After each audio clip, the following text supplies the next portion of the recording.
Chapter 4. His mother's letter had been a torture to him, but as regards the chief fact in it, he had felt not one moment's hesitation, even whilst he was reading the letter. The essential question was settled, and irrevocably settled in his mind. Never such a marriage while I am alive, and Mr. Luzhin be damned. The thing is perfectly clear, he muttered to himself with a malignant smile, anticipating the triumph of his decision. No, mother. No, Dunya, you won't deceive me. And then they apologize for not asking my advice, and for taking the decision without me, I dare say. They imagine it is arranged now and can't be broken off, but we will see whether it can or not. A magnificent excuse. Pyotr Petrovitch is such a busy man that even his wedding has to be in post-haste, almost by express. No, Dunya, I see it all. And I know what you want to say to me, and I know, too, what you were thinking about when you walked up and down all night, and what your prayers were like before the Holy Mother of Kazan, who stands in Mother's bedroom. Bitter is the ascent to Golgotha. So, it is finally settled. You have determined to marry a sensible businessman, Avdotya Romanovna. One who has a fortune, has already made his fortune. That is so much more solid and impressive. A man who holds 2 government posts, and who shares the ideas of our most rising generation, as Mother writes, and who seems to be kind, as Dunya herself observes. That seems beats everything. And that very Dunya, for that very seems, is marrying him. Splendid! Splendid! But I should like to know why my mother has written to me about our most rising generation. Simply as a descriptive touch, or with the idea of prepossessing me in favor of Mr. Luzhin. Oh, the cunning of them! I should like to know one thing more. How far they were open with one another that day and night and all this time since. Was it all put into words?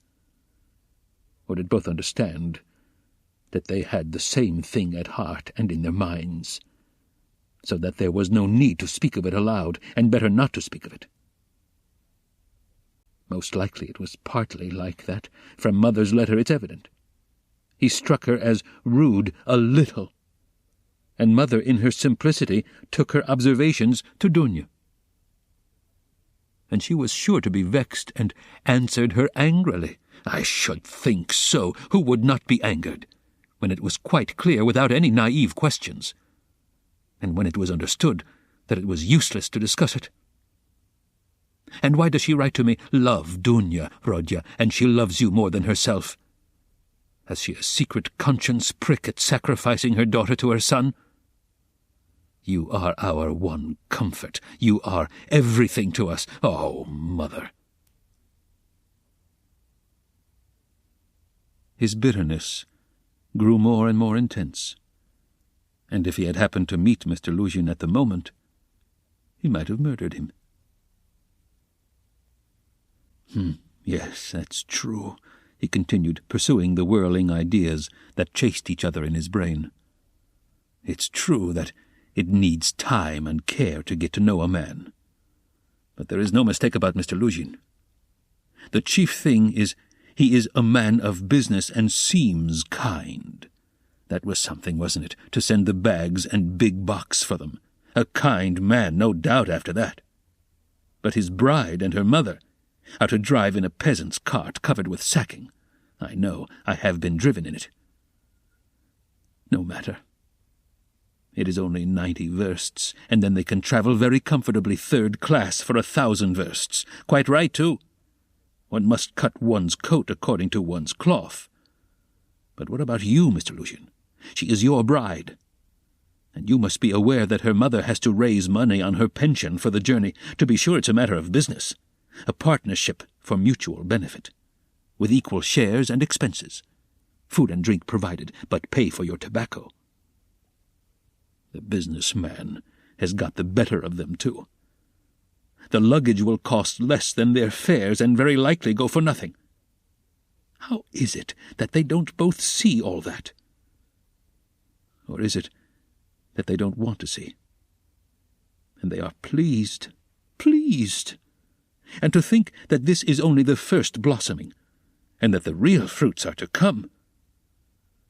But what really matters is not the stinginess, is not the meanness, but the tone of the whole thing. For that will be the tone after marriage. It's a foretaste of it. And mother, too, why should she be so lavish? What will she have by the time she gets to Petersburg? 3 silver roubles or 2 paper ones, as she says? That old woman. What does she expect to live upon in Petersburg afterwards? She has her reasons already for guessing that she could not live with Dunya after the marriage, even for the first few months. The good man has no doubt let slip something on that subject also, though mother would deny it. I shall refuse, says she. On whom is she counting, then? Is she counting on what is left of her 120 roubles of pension when Afanasy Ivanovitch's debt is paid? She knits woolen shawls and embroiders cuffs, ruining her old eyes. And all her shawls don't add more than 20 roubles a year to her 120. I know that. So she is building all her hopes, all the time, on Mr. Luzhin's generosity. He will offer it of himself. He will press it on me. You may wait a long time for that. That's how it always is with these Schilleresque noble hearts. Till the last moment every goose is a swan with them. Till the last moment they hope for the best and will see nothing wrong. And although they have an inkling of the other side of the picture, yet they won't face the truth till they are forced to. The very thought of it makes them shiver. They thrust the truth away with both hands until the man they deck out in false colours puts a fool's cap on them with his own hands. I should like to know whether Mr. Luzhin has any orders of merit. I bet he has the Anna in his buttonhole, and that he puts it on when he goes to dine with contractors or merchants. He will be sure to have it for his wedding, too. Enough of him, confound him. Well, mother, I don't wonder at. It's like her, God bless her, but how could Dunya? Dunya, darling, as though I did not know you. You were nearly 20 when I saw you last. I understood you then. Mother writes that Dunya can put up with a great deal. I know that very well. I knew that 2 years and a half ago, and for the last 2.5 years I have been thinking about it, thinking of just that Dunya can put up with a great deal. If she could put up with Mr. Svidrigailov and all the rest of it, she certainly can put up with a great deal. And now mother and she have taken it into their heads that she can put up with Mr. Luzhin, who propounds the theory of the superiority of wives raised from destitution and owing everything to their husband's bounty, who propounds it, too, almost at the first interview. Granted that he let it slip, though he is a sensible man. Yet maybe it was not a slip at all, but he meant to make himself clear as soon as possible. But Dunya, she understands the man, of course, but she will have to live with the man. Why? She'd live on black bread and water. She would not sell her soul. She would not barter her moral freedom for comfort. She would not barter it for all Schleswig-Holstein, much less Mr. Luzhin's money. No, Dunya was not that sort when I knew her, and she is still the same, of course. Yes, there's no denying the Svidrigailovs are a bitter pill. It's a bitter thing to spend one's life a governess in the provinces for 200 roubles, but I know she would rather be a nigger on a plantation or a let with a German master than degrade her soul and her moral dignity by binding herself forever to a man whom she does not respect, and with whom she has nothing in common, for her own advantage. And if Mr. Luzhin had been of unalloyed gold, or one huge diamond, she would never have consented to become his legal concubine. Why is she consenting, then? What's the point of it? What's the answer? It's clear enough. For herself. For her comfort. To save her life, she would not sell herself, but for someone else, she is doing it. For one she loves, for one she adores, she will sell herself. That's what it all amounts to. For her brother, for her mother, she will sell herself. She will sell everything. In such cases we overcome our moral feeling if necessary. Freedom, peace, conscience even, all are brought into the market. Let my life go, if only my dear ones may be happy. More than that, we become casuists. We learn to be Jesuitical. And for a time maybe we can soothe ourselves. We can persuade ourselves that it is one's duty for a good purpose. That's just like us. It's as clear as daylight. It's clear that Rodion Romanovich Raskolnikov is the central figure in the business and no one else. Oh, yes, she can ensure his happiness, keep him in the university, make him a partner in the office, make his whole future secure. Perhaps he may even be a rich man later on, prosperous, respected, and may even end his life a famous man. But my mother? It's all Rodya, precious Rodya, her firstborn. For such a son, who would not sacrifice such a daughter? Oh, loving, over-partial hearts. Why, for his sake, we would not shrink even from Sonia's fate.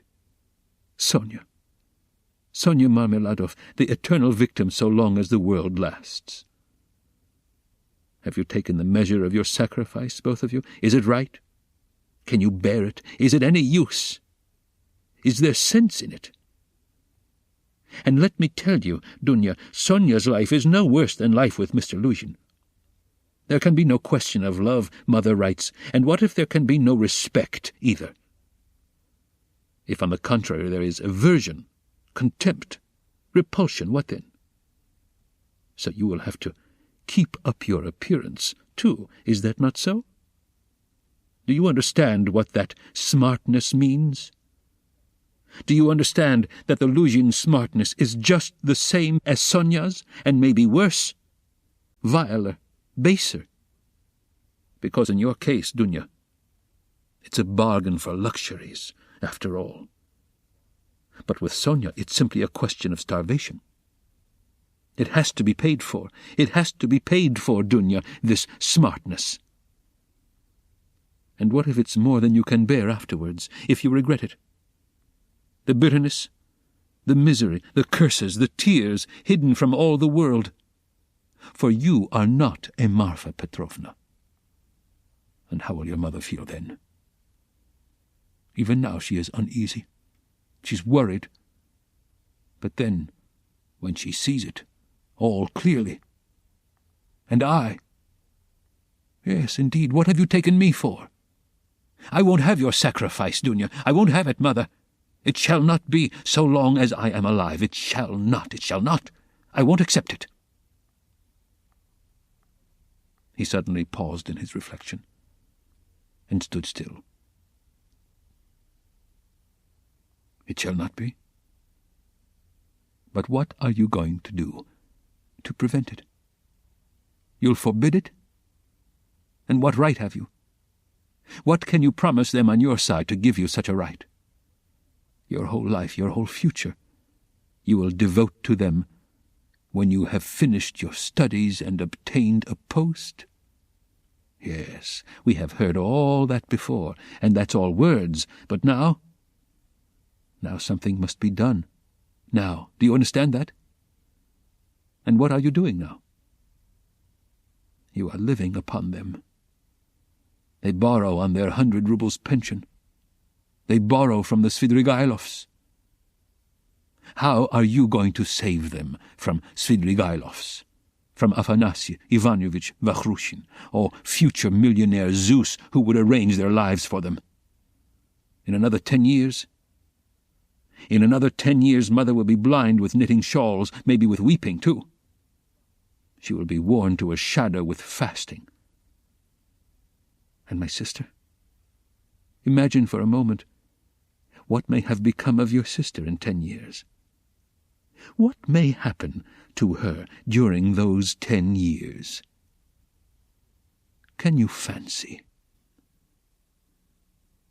So he tortured himself, fretting himself with such questions and finding a kind of enjoyment in it. And yet, all these questions were not new ones suddenly confronting him. They were old, familiar aches. It was long since they had first begun to grip and rend his heart. Long, long ago, his present anguish had its first beginnings. It had waxed and gathered strength. It had matured and concentrated until it had taken the form of a fearful, frenzied, and fantastic question which tortured his heart and mind, clamoring insistently for an answer. Now, his mother's letter had burst on him like a thunderclap. It was clear that he must not now suffer passively, worrying himself over unsolved questions, but that he must do something. Do it at once, and do it quickly. Anyway, he must decide on something, or throw up life altogether, he cried suddenly in a frenzy. Accept one's lot humbly, as it is, once for all, and stifle everything in oneself, giving up all claim to activity, life and love. Do you understand, sir? Do you understand what it means when you have absolutely nowhere to turn? Marmeladov's question came suddenly into his mind. For every man must have somewhere to turn. He gave a sudden start. Another thought that he had had yesterday slipped back into his mind. But he didn't start at the thought recurring to him, for he knew, he had felt beforehand, that it must come back. He was expecting it. Besides, it was not only yesterday's thought. The difference was that a month ago, yesterday even, the thought was a mere dream. But now it appeared not a dream at all. It had taken a new, menacing, and quite unfamiliar shape. And he suddenly became aware of this himself. He felt a hammering in his head, and there was a darkness before his eyes. He looked round hurriedly. He was searching for something. He wanted to sit down and was looking for a seat. He was walking along the Quai Boulevard. There was a seat about 100 paces in front of him. He walked towards it as fast as he could, but on the way he met with a little adventure which absorbed all his attention. Looking for the seat, he had noticed a woman walking some 20 paces in front of him, but at first he took no more notice of her than of other objects that crossed his path. It had happened to him many times going home not to notice the road by which he was going, and he was accustomed to walk like that.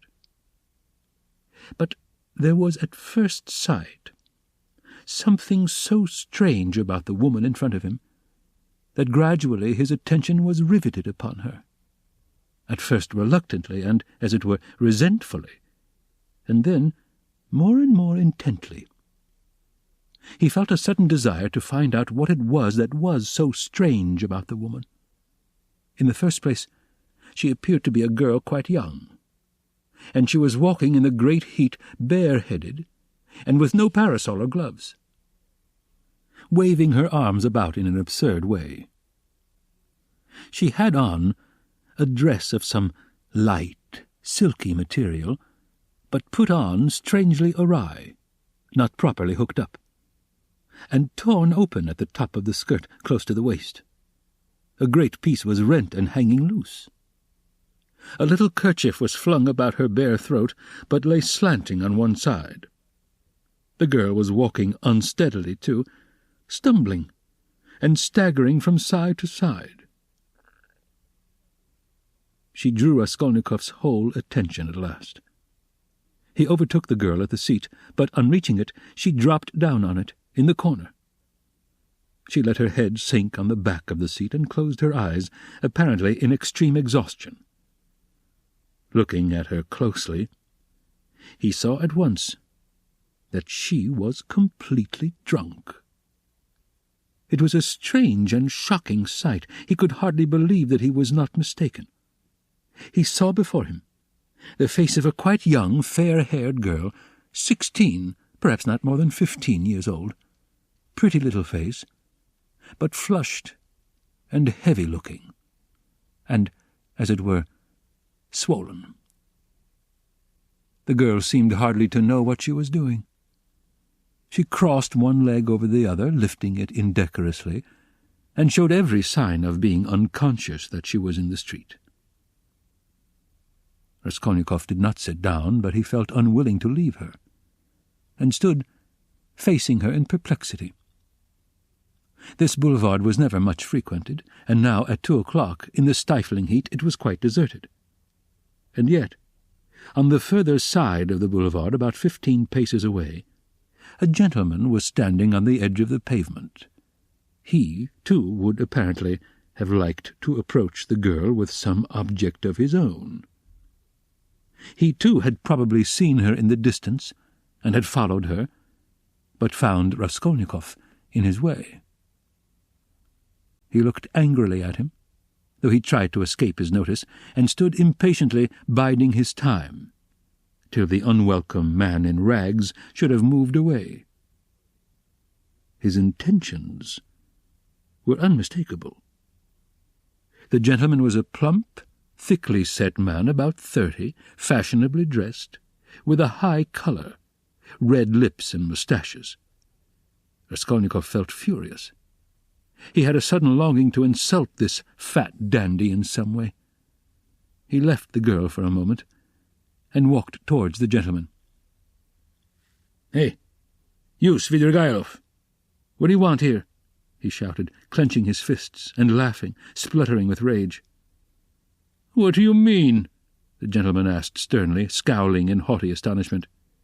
"Get away, that's what I mean. How dare you, you low fellow?" He raised his cane. Raskolnikov rushed at him with his fists, without reflecting that the stout gentleman was a match for 2 men like himself. But at that instant someone seized him from behind, and a police constable stood between them. "That's enough, gentlemen. No fighting, please, in a public place. What do you want? Who are you?" he asked Raskolnikov sternly, noticing his rags. Raskolnikov looked at him intently. He had a straightforward, sensible, soldierly face, with grey moustaches and whiskers. "You are just the man I want," Raskolnikov cried, catching at his arm. "I am a student, Raskolnikov. You may as well know that too," he added, addressing the gentleman. "Come along, I have something to show you." And taking the policeman by the hand, he drew him towards the seat. "Look here, hopelessly drunk, and she has just come down the boulevard. There is no telling who and what she is. She does not look like a professional. It's more likely she has been given drink and deceived somewhere, for the first time, you understand? And they've put her out into the street like that. Look at the way her dress is torn, and the way it has been put on. She has been dressed by somebody. She has not dressed herself. And dressed by unpractised hands, by a man's hands. That's evident. And now, look there. I don't know that dandy with whom I was going to fight. I see him for the first time, but he too has seen her on the road, just now, drunk, not knowing what she is doing, and now he is very eager to get hold of her, to get her away somewhere while she is in this state. That's certain. Believe me. I am not wrong. I saw him myself, watching her and following her, but I prevented him, and he is just waiting for me to go away. Now he has walked away a little and is standing still, pretending to make a cigarette. Think, how can we keep her out of his hands? And how are we to get her home? This ends Disc 2. Crime and Punishment, Disc 3. The policeman saw it all in a flash. The stout gentleman was easy to understand. He turned to consider the girl. The policeman bent over to examine her more closely, and his face worked with genuine compassion. "Ah, what a pity," he said, shaking his head. "Why, she is quite a child. She has been deceived, you can see that at once. Listen, lady," he began, addressing her. "Where do you live?" The girl opened her weary and sleepy-looking eyes, gazed blankly at the speaker, and waved her hand. "Here," said Raskolnikov, feeling in his pocket and finding 20 kopecks. "Here, call a cab, and tell him to drive her to her address. The only thing is to find out her address." "Missy! Missy!" the policeman began again, taking the money. "I'll fetch you a cab and take you home myself. Where shall I take you, eh? Where do you live?" "Go away. They won't let me alone," the girl muttered, and once more waved her hand. "Ach, how shocking! It's shameful, missy, it's a shame." He shook his head again, shocked, sympathetic, and indignant. "It's a difficult job," the policeman said to Raskolnikov, and as he did so, he looked him up and down in a rapid glance. He, too, must have seemed a strange figure to him, dressed in rags and handing him money. "Did you meet her far from here?" he asked him. "I tell you, she was walking in front of me, staggering, just here in the boulevard. She only just reached the seat and sank down on it." Ah, the shameful things that are done in the world nowadays. God have mercy on us. An innocent creature like that drunk already. She's been deceived, that's a sure thing. See how her dress has been torn, too? Ah, the vice one sees nowadays. And as likely as not she belongs to gentlefolk, too, poor ones, maybe. There are many like that nowadays. She looks refined, too, as though she were a lady. And he bent over her once more. Perhaps he had daughters growing up like that, looking like ladies and refined, with pretensions to gentility and smartness. "The chief thing is," Raskolnikov persisted, "to keep her out of this scoundrel's hands. Why should he outrage her? It's as clear as day what he is after. Ah, the brute! He is not moving off." Raskolnikov spoke aloud and pointed to him. The gentleman heard him, and seemed about to fly into a rage again, but thought better of it, and confined himself to a contemptuous look. He then walked slowly another 10 paces away, and again halted. "Keep her out of his hands we can," said the constable thoughtfully. "If only she'd tell us where to take her. But as it is... Missy! Hey, Missy!" He bent over her once more. She opened her eyes fully all of a sudden, looked at him intently as though realizing something, got up from the seat and walked away in the direction from which she had come. "Oh, shameful wretches, they won't let me alone," she said, waving her hand again. She walked quickly, though staggering as before. The dandy followed her, but along another avenue, keeping his eye on her. "Don't be anxious, I won't let him have her," the policeman said resolutely, and he set off after them. "Ah, the vice one sees nowadays," he repeated aloud, sighing. At that moment, something seemed to sting Raskolnikov. In an instant, a complete revulsion of feeling came over him. "Hey, here!" he shouted after the policeman. The latter turned round. "Let them be. What is it to do with you? Let her go. Let him amuse himself." He pointed at the dandy. "What is it to do with you?" The policeman was bewildered, and stared at him open-eyed. Raskolnikov laughed. "Well," ejaculated the policeman, with a gesture of contempt, and he walked after the dandy and the girl, probably taking Raskolnikov for a madman or something even worse. "He has carried off my 20 kopecks," Raskolnikov murmured angrily when he was left alone. "Well, let him take as much from the other fellow to allow him to have the girl, and so let it end. And why did I want to interfere? Is it for me to help? Have I any right to help? Let them devour each other alive. What is it to me? How did I dare to give him 20 kopecks? Were they mine?"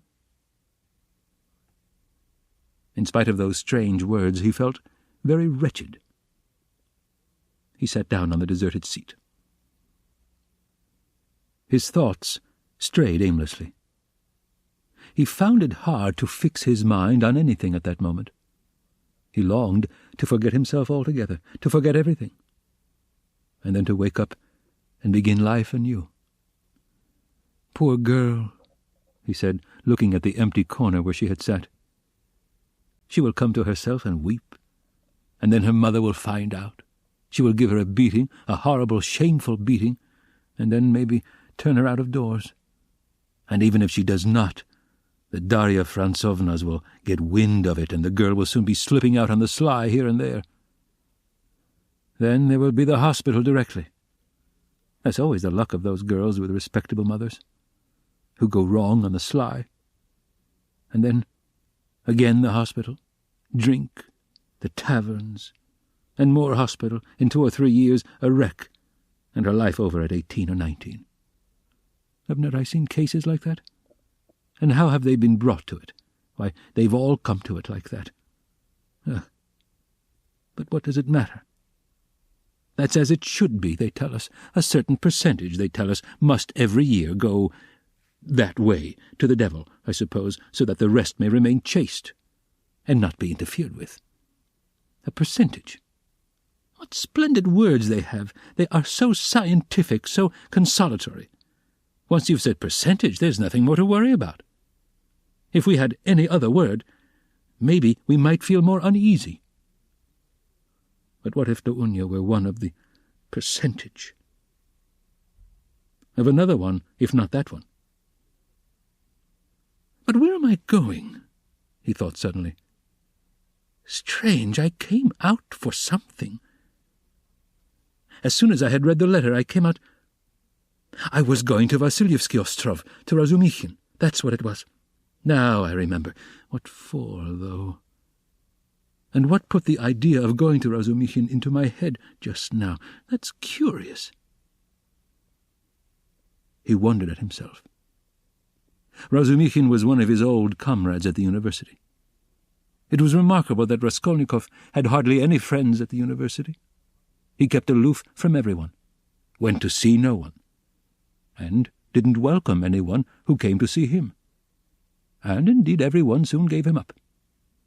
He took no part in the students' gatherings, amusements, or conversations. He worked with great intensity without sparing himself, and he was respected for this, but no one liked him. He was very poor, and there was a sort of haughty pride and reserve about him, as though he were keeping something to himself. He seemed to some of his comrades to look down upon them all as children, as though he were superior in development, knowledge, and convictions, as though their beliefs and interests were beneath him. With Razumikhin he had got on, or at least he was more unreserved and communicative with him. Indeed, it was impossible to be on any other terms with Razumikhin. He was an exceptionally good-humoured and candid youth, good-natured to the point of simplicity, though both depth and dignity lay concealed under that simplicity. The better of his comrades understood this, and all were fond of him. He was extremely intelligent, though he was certainly rather a simpleton at times.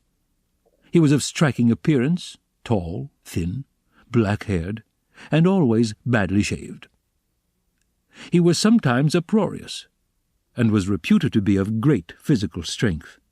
One night, when out in a festive company, he had with one blow laid a gigantic policeman on his back.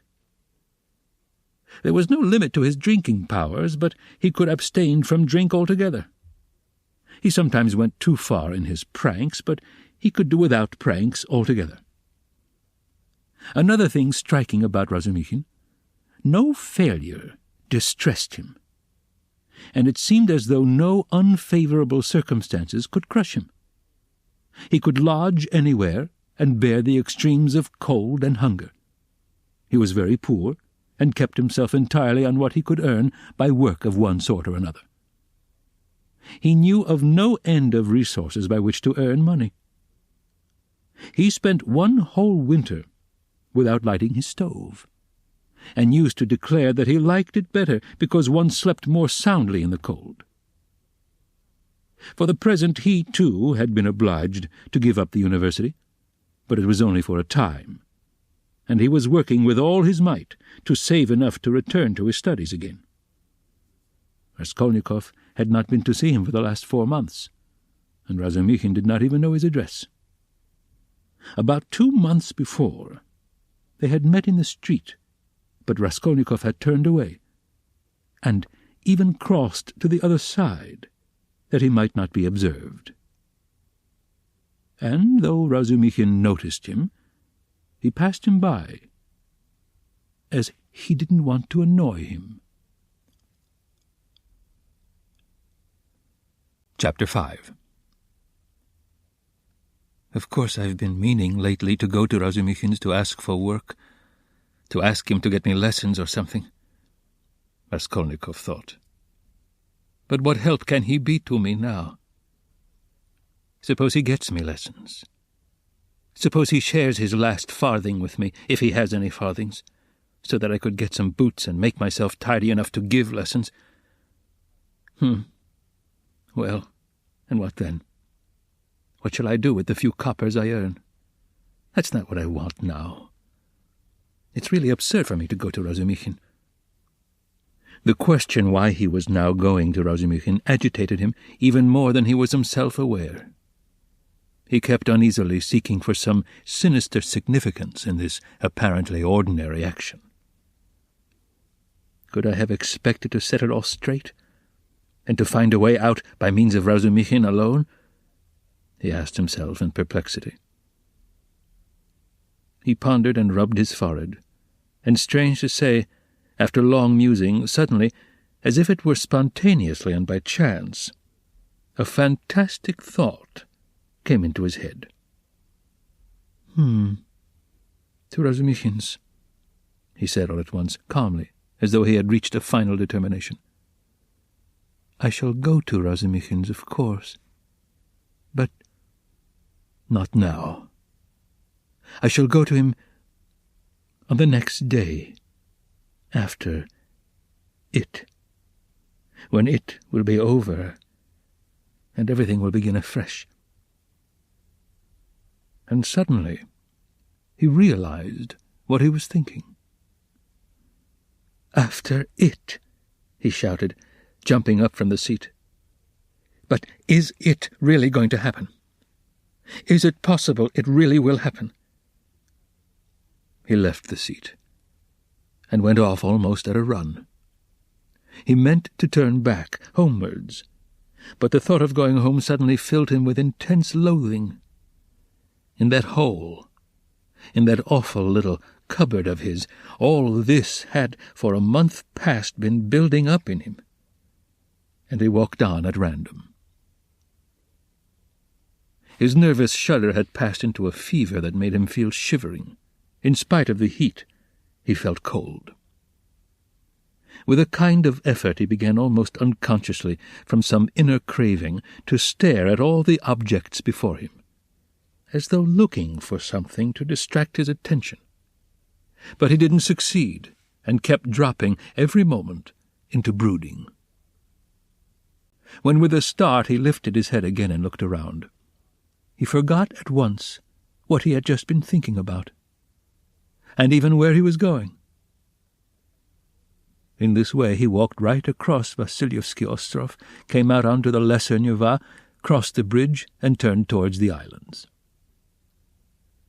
The greenness and freshness were at first restful to his weary eyes after the dust of the town and the huge houses that hemmed him in and weighed upon him. Here there were no taverns, no stifling closeness, no stench. But soon these new pleasant sensations passed into morbid irritability. Sometimes he stood still before a brightly painted summer villa standing among green foliage. He gazed through the fence. He saw in the distance smartly dressed women on the verandas and balconies, and children running in the gardens. The flowers especially caught his attention. He gazed at them longer than at anything. He was met, too, by luxurious carriages and by men and women on horseback. He watched them with curious eyes, and forgot about them before they had vanished from his sight. Once he stood still and counted his money. He found he had 30 kopecks. 20 to the policeman, 3 to Nastasia for the letter, so I must have given 47 or 50 to the Marmeladovs yesterday, he thought, reckoning it up for some unknown reason. But he soon forgot for what reason he had taken the money out of his pocket. He recalled it on passing an eating-house or tavern and felt that he was hungry. Going into the tavern, he drank a glass of vodka and ate a pie of some sort. He finished eating it as he walked away. It was a long while since he had taken vodka, and it had an effect upon him at once, though he only drank a wine-glassful. His legs felt suddenly heavy, and a great drowsiness came upon him. He turned homewards, but reaching Petrovsky Ostrov, he stopped, completely exhausted, turned off the road into the bushes, sank down upon the grass, and instantly fell asleep. In a morbid condition of the brain, dreams often have a singular actuality, vividness, and extraordinary semblance of reality. At times, monstrous images are created, but the setting and the whole picture are so truth-like, and filled with details so delicate, so unexpectedly but so artistically consistent, that the dreamer, were he an artist like Pushkin or Turgenev even, could never have invented them in the waking state. Such sick dreams always remain long in the memory, and make a powerful impression on the overwrought and deranged nervous system. Raskolnikov had a fearful dream. He dreamt he was back in his childhood, in the little town of his birth. He was a child, about 7 years old, walking into the country with his father on the evening of a holiday. It was a grey and heavy day. The country was exactly as he remembered it. Indeed, he recalled it far more vividly in his dream than he had done in memory. The little town stood on a level flat, as bare as the hand, not even a willow near it. Only in the far distance a copse lay, a dark blur on the very edge of the horizon. A few paces beyond the last market garden stood a tavern, a big tavern which had always aroused in him a feeling of aversion, even of fear, when he walked by it with his father. There was always a crowd there, always shouting, laughter and abuse, hideous, hoarse singing and often fighting. Drunken and horrible-looking figures were hanging about the tavern. He used to cling close to his father, trembling all over when he met them. Near the tavern, the road became a dusty track, the dust of which was always black. It was a winding road, and about 100 paces further on, it turned to the right, to the graveyard. In the middle of the graveyard stood a stone church with a green cupola, where he used to go to Mass 2 or 3 times a year with his father and mother, when a service was held in memory of his grandmother, who had long been dead, and whom he had never seen. On these occasions they used to take on a white dish tied up in a table napkin a special sort of rice pudding, with raisins stuck in it in the shape of a cross. He loved that church. The old-fashioned, unadorned icons and the old priest with the shaking head. Near his grandmother's grave, which was marked by a stone, was the little grave of his younger brother, who had died at 6 months old. He didn't remember him at all, but he had been told about his little brother, and whenever he visited the graveyard, he used to cross himself, religiously and reverently, and bow down and kiss the little grave. And now he dreamt that he was walking with his father past the tavern on the way to the graveyard. He was holding his father's hand, and looking with dread at the tavern. A peculiar circumstance attracted his attention. There seemed to be some kind of festivity going on.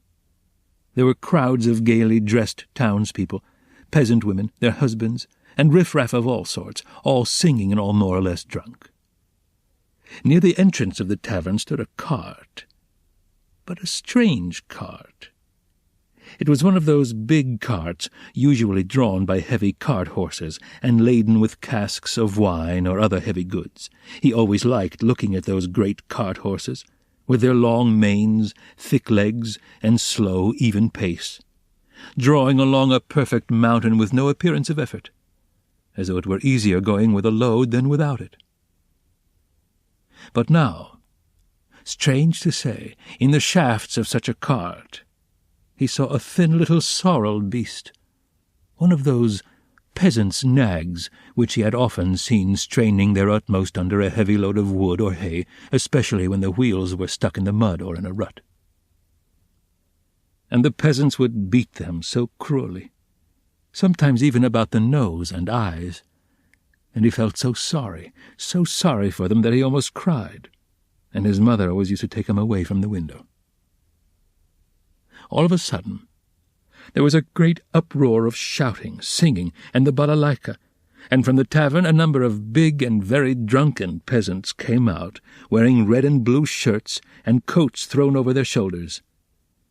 "Get in," shouted one of them, a young, thick-necked peasant, with a fleshy face, red as a carrot.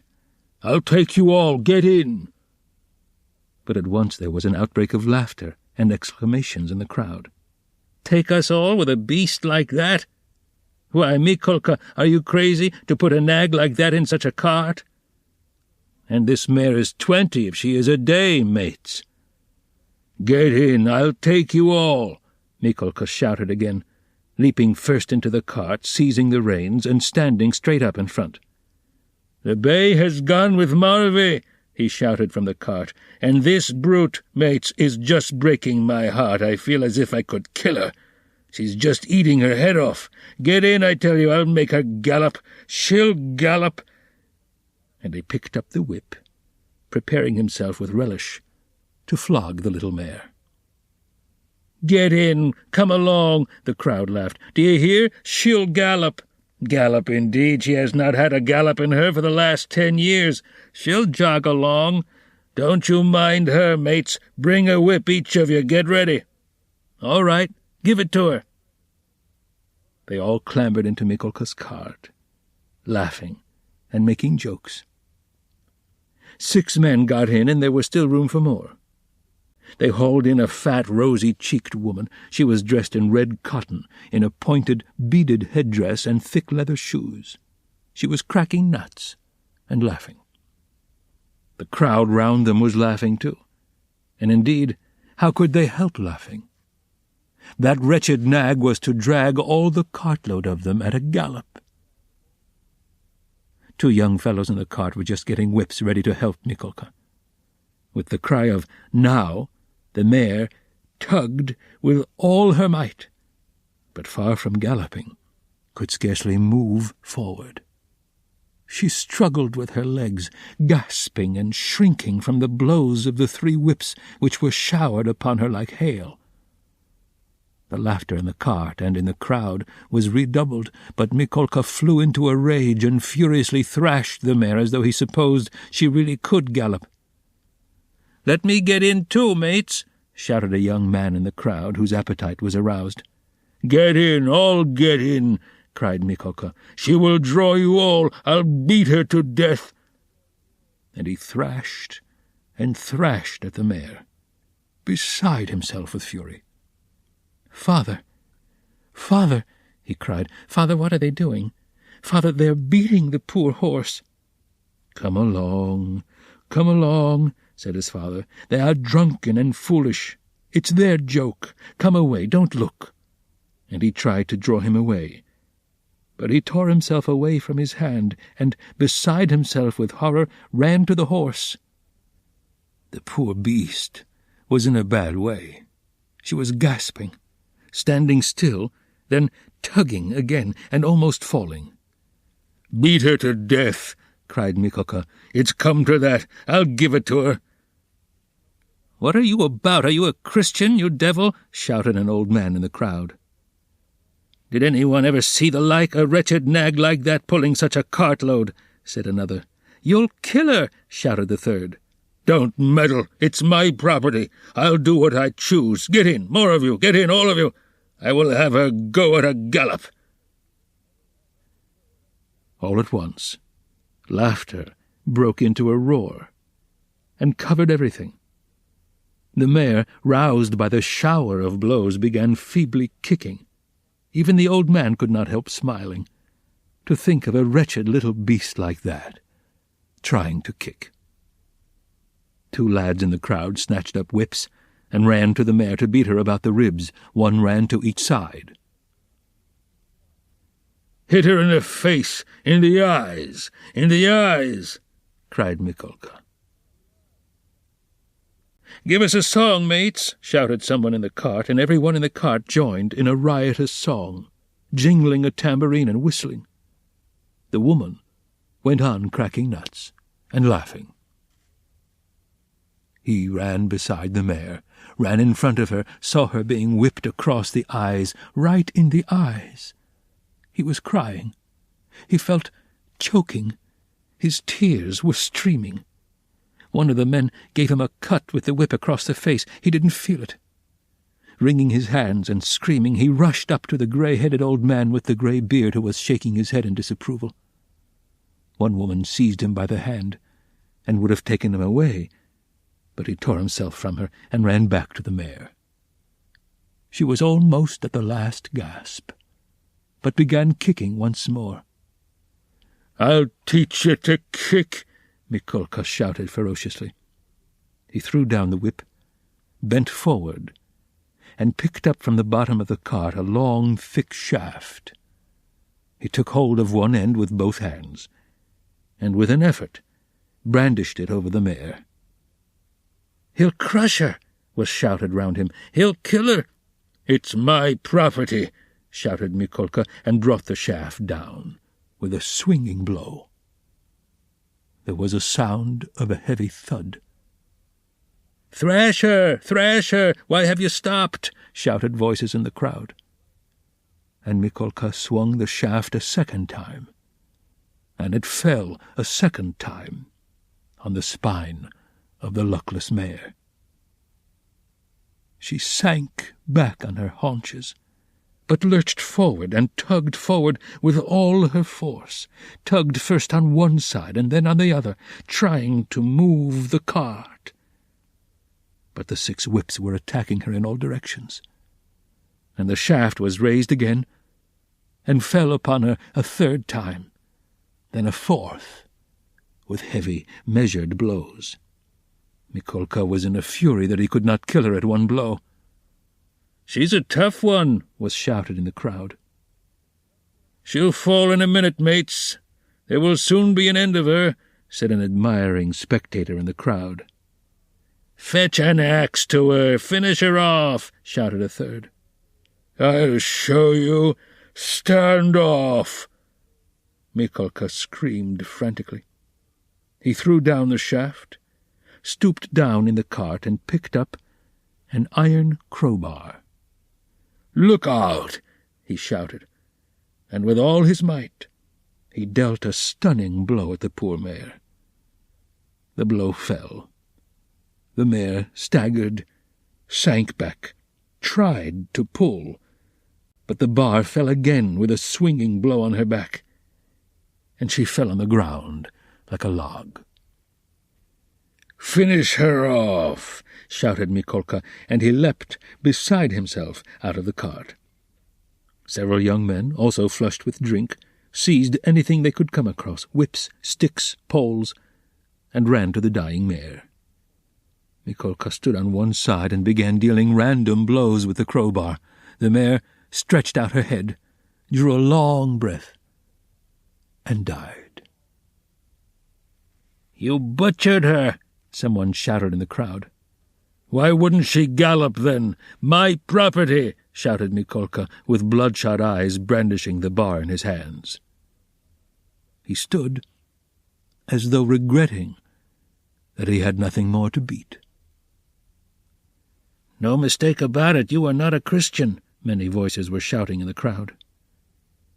But the poor boy, beside himself, made his way screaming through the crowd to the sorrel nag, put his arms round her bleeding dead head, and kissed it, kissed the eyes, and kissed the lips. Then he jumped up and flew in a frenzy with his little fists out at Mikolka. At that instant, his father, who had been running after him, snatched him up and carried him out of the crowd. "Come along, come, let us go home," he said to him. "Father, why did they kill the poor horse?" he sobbed, but his voice broke, and the words came in shrieks from his panting chest. "They are drunk, they are brutal, it's not our business," said his father. He put his arms round his father, but he felt choked. Choked. He tried to draw a breath, to cry out, and woke up. He waked up, gasping for breath, his hair soaked with perspiration, and stood up in terror. "Thank God that was only a dream," he said, sitting down under a tree and drawing deep breaths. "But what is it? Is it some fever coming on? Such a hideous dream." He felt utterly broken. Darkness and confusion were in his soul. He rested his elbows on his knees and leaned his head on his hands. "Good God," he cried, "can it be? Can it be that I shall really take an axe, that I shall strike her on the head, split her skull open, that I shall tread in the sticky warm blood, break the lock, steal and tremble, hide all spattered in the blood with the axe? Good God, can it be?" He was shaking like a leaf as he said this. "But why am I going on like this?" he continued, sitting up again, as it were in profound amazement. "I knew that I could never bring myself to it. So what have I been torturing myself for till now? Yesterday, when I went to make that experiment, yesterday I realized completely that I could never bear to do it. Why am I going over it again, then? Why am I hesitating? As I came down the stairs yesterday, I said myself that it was base, loathsome, vile. Vile. The very thought of it made me feel sick and filled me with horror. No, I couldn't do it. I couldn't do it. Granted that there is no flaw in all that reasoning, that all that I have concluded this last month is clear as day, true as arithmetic. My God. Anyway, I couldn't bring myself to it. I couldn't do it. I couldn't do it. Why? Why then am I still... He rose to his feet, looked round in wonder as though surprised at finding himself in this place, and went towards the bridge. He was pale. His eyes glowed. He was exhausted in every limb, but he seemed suddenly to breathe more easily. He felt he had cast off that fearful burden that had so long been weighing upon him, and all at once there was a sense of relief and peace in his soul. "Lord," he prayed, "show me my path. I renounce that accursed dream of mine."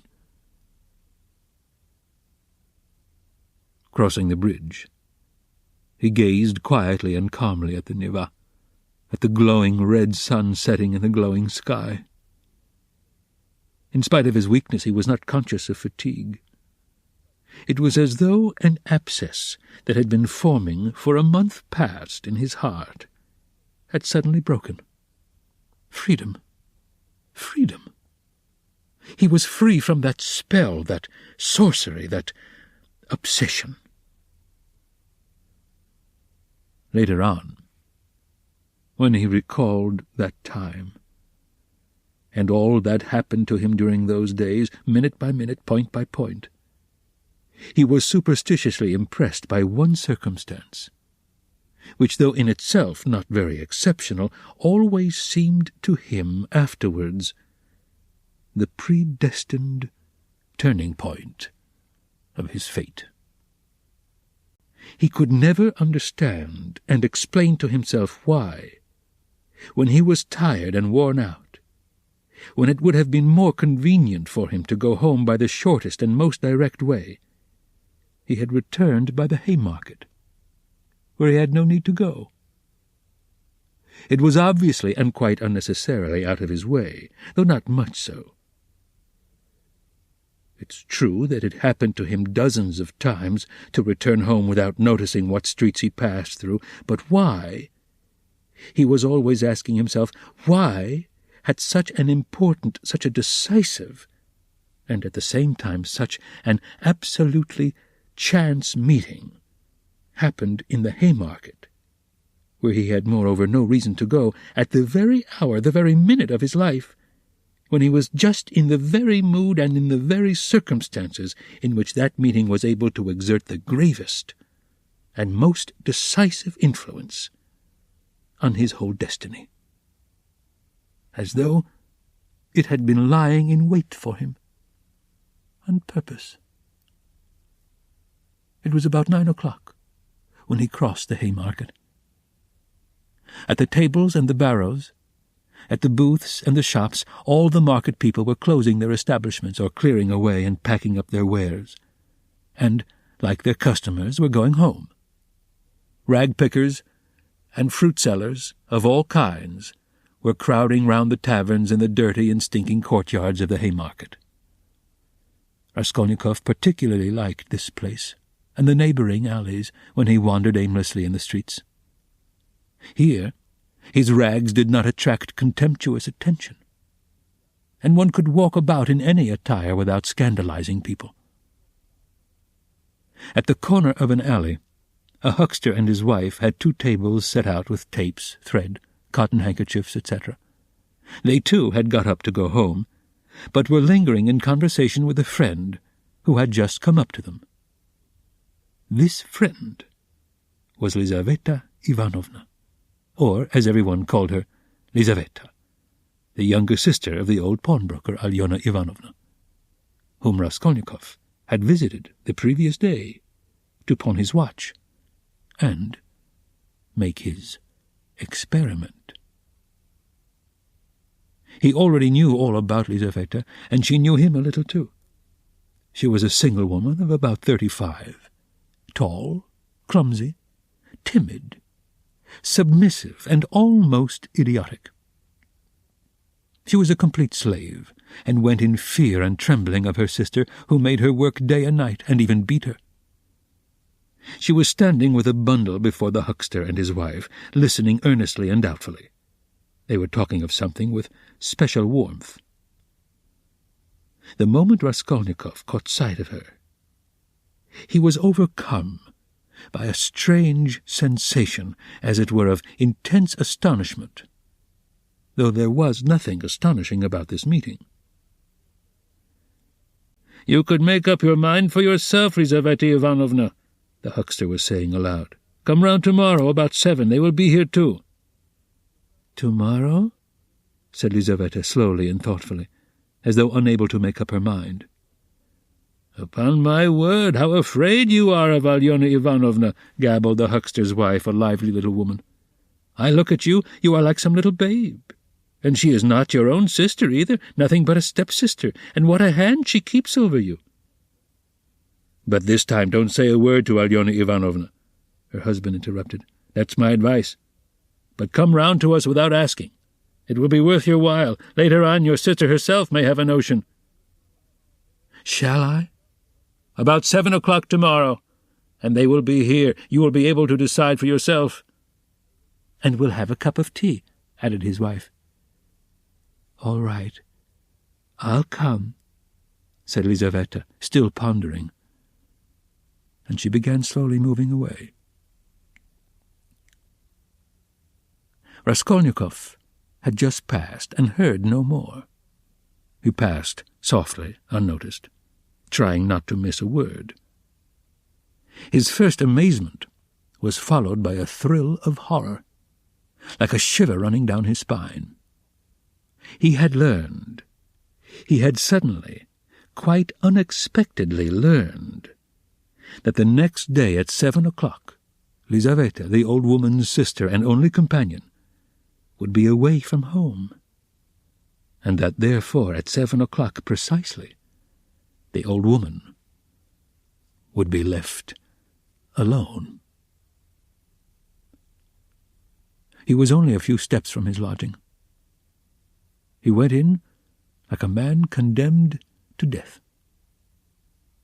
He thought of nothing, and was incapable of thinking.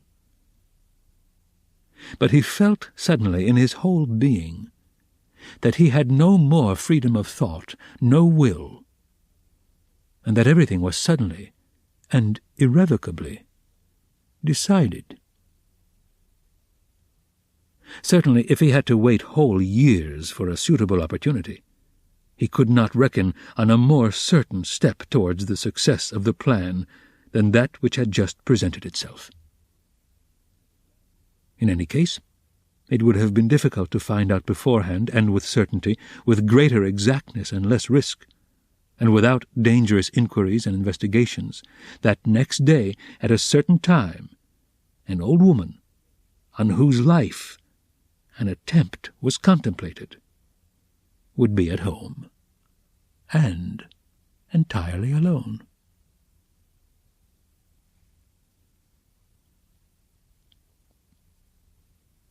Chapter 6. Later on, Raskolnikov happened to find out why the huckster and his wife had invited Lizaveta. It was a very ordinary matter, and there was nothing exceptional about it. A family who had come to the town and been reduced to poverty were selling their household goods and clothes, all women's things. As the things would have fetched little in the market, they were looking for a dealer. This was Lizaveta's business. She undertook such jobs and was frequently employed, as she was very honest and always fixed a fair price and stuck to it. She spoke, as a rule, little, and, as we have said already, she was very submissive and timid. But Raskolnikov had become superstitious of late. The traces of superstition remained in him long after, and were almost ineradicable. And in all this, he was always afterwards disposed to see something strange and mysterious, as it were the presence of some peculiar influences and coincidences. In the previous winter, a student he knew, called Prokoryef, who had left for Kharkov, had chanced in conversation to give him the address of Alyona Ivanovna, the old pawnbroker, in case he might want to pawn anything. For a long while he didn't go to her, for he had lessons and managed to get along somehow. 6 weeks ago he had remembered the address. He had 2 articles that could be pawned, his father's old silver watch, and a little gold ring with 3 red stones, a present from his sister at parting. He decided to take the ring. When he found the old woman, He had felt an insurmountable repulsion for her at the first glance, though he knew nothing special about her. He got 2 rubles from her and went into a miserable little tavern on his way home. He asked for tea, sat down, and sank into deep thought. A strange idea was pecking at his brain like a chicken in the egg, and very, very much absorbed him. Almost beside him at the next table, there was sitting a student whom he didn't know and had never seen, and with him a young officer. They had played a game of billiards and began drinking tea. All at once, he heard the student mention to the officer the pawnbroker Alyona Ivanovna, and give him her address. This of itself seemed strange to Raskolnikov. He had just come from her, and here at once he heard her name.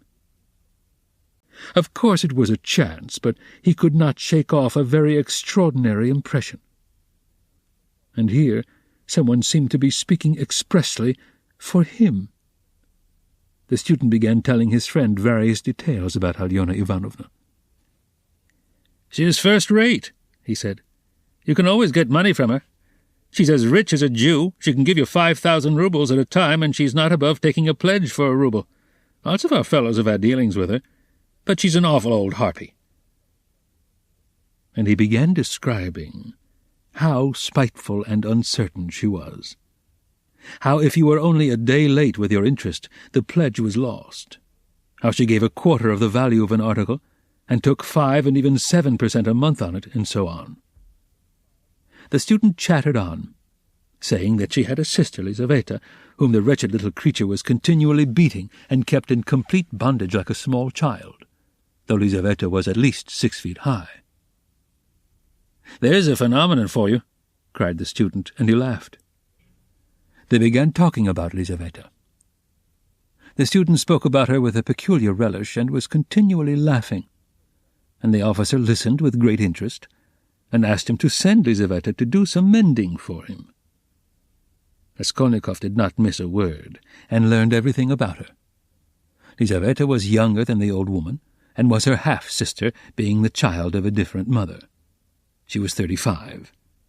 She worked day and night for her sister, and besides doing the cooking and the washing, she did sewing, and worked as a charwoman, and gave her sister all she earned. She didn't dare to accept an order or job of any kind without her sister's permission.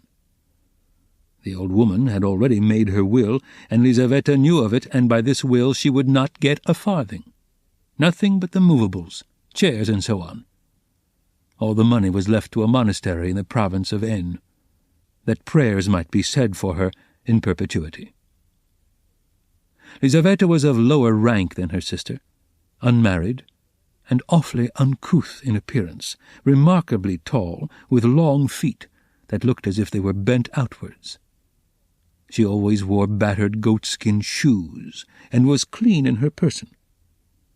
What the student expressed most surprise and amusement about was the fact that Lizaveta was continually with child. "But you say she is hideous," observed the officer. "Yes, she's so dark-skinned and looks like a soldier dressed up. But you know, she's not at all hideous. She has such a good-natured face and eyes, strikingly so, and the proof of it is that lots of people are attracted by her. She's such a soft, gentle creature, ready to put up with anything, always willing to do anything. And her smile is really very sweet." "You seem to find her attractive yourself," laughed the officer. "From her queerness. No, I'll tell you what. I could kill that damned old woman and make off with her money, I assure you, without the faintest conscience prick," the student added with warmth. The officer laughed again, while Raskolnikov shuddered. How strange it was. "Listen, I want to ask you a serious question," the student said hotly. "I was joking, of course, but look here. On one side, we have a stupid, senseless, worthless, spiteful, ailing, horrid old woman, not simply useless, but doing actual mischief, who has not an idea what she is living for herself, and who will die in a day or two in any case. You understand? You understand?" Yes, I understand," answered the officer, watching his excited companion attentively. "Well, listen then. On the other side, fresh young lives thrown away for want of help, and by thousands on every side. 100,000 good deeds could be done and helped on that old woman's money, which will be buried in a monastery. Hundreds, thousands perhaps, might be set on the right path. Dozens of families saved from destitution, from ruin, from vice, from the lock hospitals, and all with her money.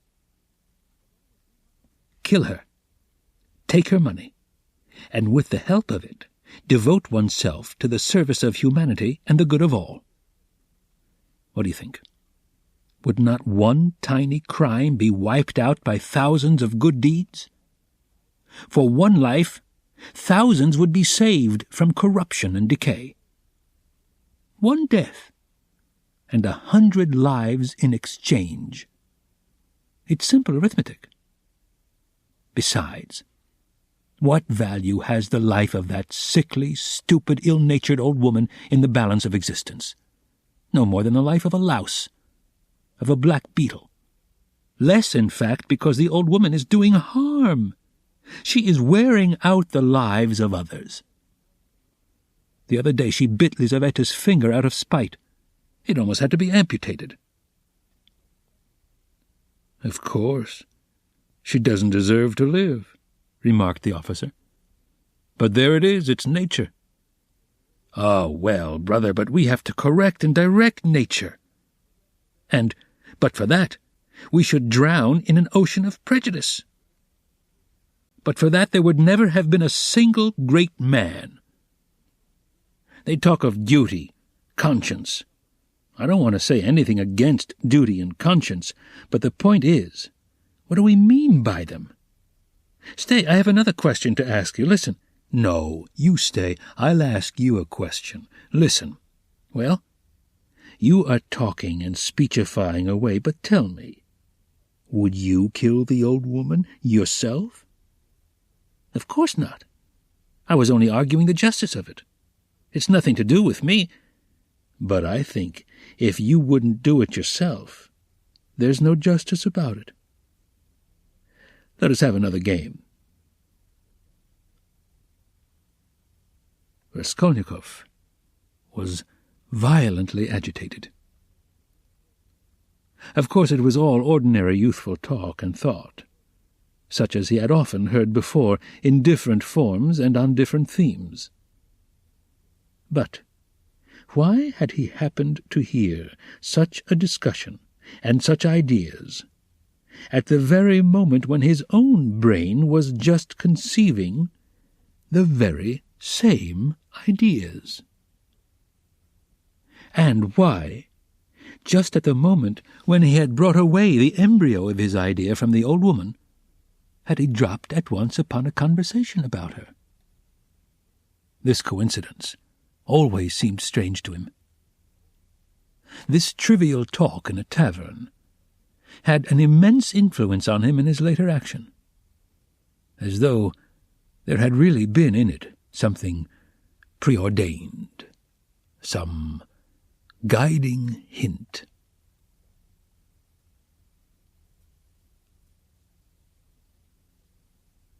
On returning from the Haymarket, he flung himself on the sofa and sat for a whole hour without stirring. Meanwhile it got dark. He had no candle, and, indeed, it didn't occur to him to light up. He could never recollect whether he had been thinking about anything at that time. At last he was conscious of his former fever and shivering, and he realized with relief that he could lie down on the sofa. Soon heavy, leaden sleep came over him, as it were crushing him. He slept an extraordinarily long time, and without dreaming. Nastasia, coming into his room at 10 o'clock the next morning, had difficulty in rousing him. She brought him in tea and bread. The tea was again the second brew, and again in her own teapot. "My goodness, how he sleeps!" she cried indignantly. "And he is always asleep." He got up with an effort. His head ached. He stood up, took a turn in his garret, and sank back on the sofa again. "Going to sleep again?" cried Nastasia. "Are you ill, eh?" He made no reply. "Do you want some tea?" "Afterwards," he said with an effort, closing his eyes again and turning to the wall. Nastasia stood over him. "Perhaps he really is ill," she said, turned and went out. She came in again at 2:00 with soup. He was lying as before. The tea stood untouched. Nastasia felt positively offended, and began wrathfully rousing him. "Why are you lying like a log?" she shouted, looking at him with repulsion. He got up and sat down again, but said nothing and stared at the floor. "Are you ill or not?" asked Nastasia, and again received no answer. "You'd better go out and get a breath of air," she said after a pause. "Will you eat it or not?" "Afterwards," he said weakly. "You can go." And he motioned her out. She remained a little longer, looked at him with compassion, and went out. A few minutes afterwards, he raised his eyes and looked for a long while at the tea and the soup. Then he took the bread, took up a spoon, and began to eat. He ate a little, 3 or 4 spoonfuls, without appetite, as it were mechanically. His head ached less. After his meal he stretched himself on the sofa again, but now he couldn't sleep. He lay without stirring, with his face in the pillow. He was haunted by daydreams, and such strange daydreams. In one that kept recurring he fancied that he was in Africa, in Egypt, in some sort of oasis. The caravan was resting. The camels were peacefully lying down. The palms stood all round in a complete circle. All the party were at dinner.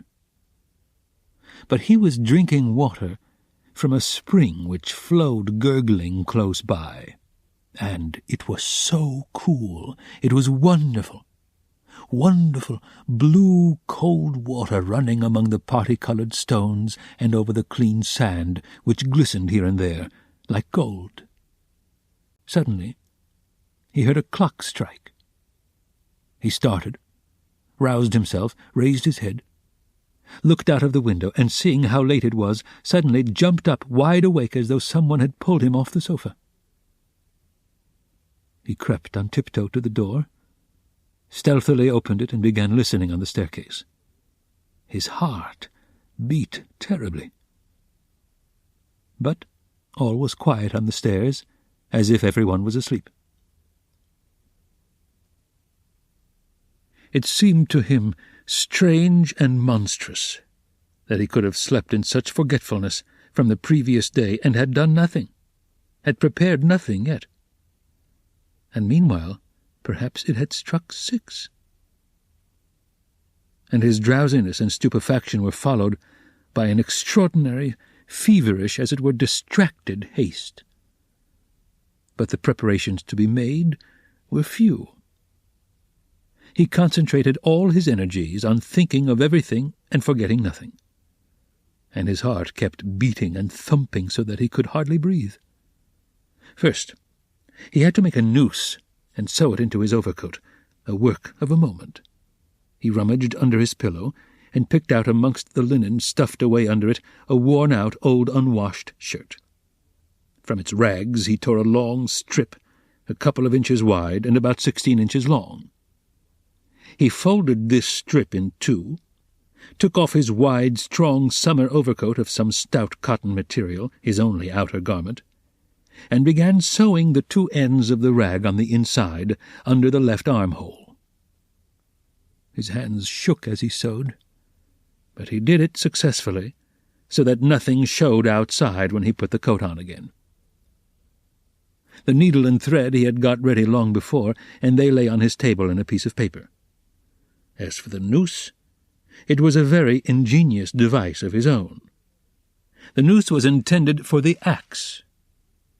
It was impossible for him to carry the axe through the street in his hands, and if hidden under his coat, he would still have had to support it with his hand, which would have been noticeable. Now, he had only to put the head of the axe in the noose, and it would hang quietly under his arm on the inside. Putting his hand in his coat pocket, he could hold the end of the handle all the way, so that it didn't swing. And as the coat was very full, a regular sack, in fact, it couldn't be seen from outside that he was holding something with the hand that was in the pocket. This noose, too, he had designed a fortnight before. When he had finished with this, he thrust his hand into a little opening between his sofa and the floor, fumbled in the left corner, and drew out the pledge, which he had got ready long before and hidden there. This pledge was, however, only a smoothly planed piece of wood, the size and thickness of a silver cigarette case. He picked up this piece of wood in one of his wanderings in a courtyard where there was some sort of a workshop. Afterwards he had added to the wood a thin, smooth piece of iron, which he had also picked up at the same time in the street. Putting the iron, which was a little the smaller, on the piece of wood, he fastened them very firmly, crossing and recrossing the thread round them, then wrapped them carefully and daintily in clean white paper, and tied up the parcel so that it would be very difficult to untie it. This was in order to divert the attention of the old woman for a time, while she was trying to undo the knot, and so to gain a moment. The iron strip was added to give weight, so that the woman might not guess the first minute that the thing was made of wood. All this had been stored by him beforehand under the sofa. He had only just got the pledge out when he heard someone suddenly shout in the yard, "It struck 6 long ago." Long ago? My God! He rushed to the door, listened, caught up his hat, and began to descend his 13 steps cautiously, noiselessly, like a cat. He had still the most important thing to do, to steal the axe from the kitchen. That the deed must be done with an axe he had decided long ago. He had also a pocket pruning knife, but he couldn't rely on the knife, and still less on his own strength, and so resolved, finally, on the axe. We may note in passing one peculiarity in regard to all the final resolutions taken by him in the matter. They had one strange characteristic. The more final they were, the more hideous and the more absurd they at once became in his eyes. In spite of all his agonizing inward struggle, he never for a single instant, all that time, could believe in the carrying out of his plans. And indeed, if it had ever happened that everything to the least point could have been considered and finally settled, and no uncertainty of any kind had remained, he would, it seems, have renounced it all as something absurd, monstrous, and impossible. But a whole mass of unsettled points and uncertainties remained. As for getting the axe, that trifling business cost him no anxiety, for nothing could be easier. Nastasia was continually out of the house, especially in the evenings. She would run in to the neighbors or to a shop, and always left the door ajar. It was the one thing the landlady was always scolding her about. And so, when the time came, he would only have to go quietly into the kitchen, and to take the axe, and an hour later, when everything was over, go in and put it back again. But these were doubtful points. Supposing he returned an hour later to put it back, and Nastasia had come back and was on the spot. He would, of course, have to go by and wait till she went out again. But supposing she were in the meantime to miss the axe, look for it, make an outcry. That would mean suspicion, or at least grounds for suspicion. But those were all trifles which he had not even begun to consider. And indeed he had no time. He was thinking of the chief point, and put off trifling details until he could believe in it all. But that seemed utterly unattainable. So it seemed to himself, at least.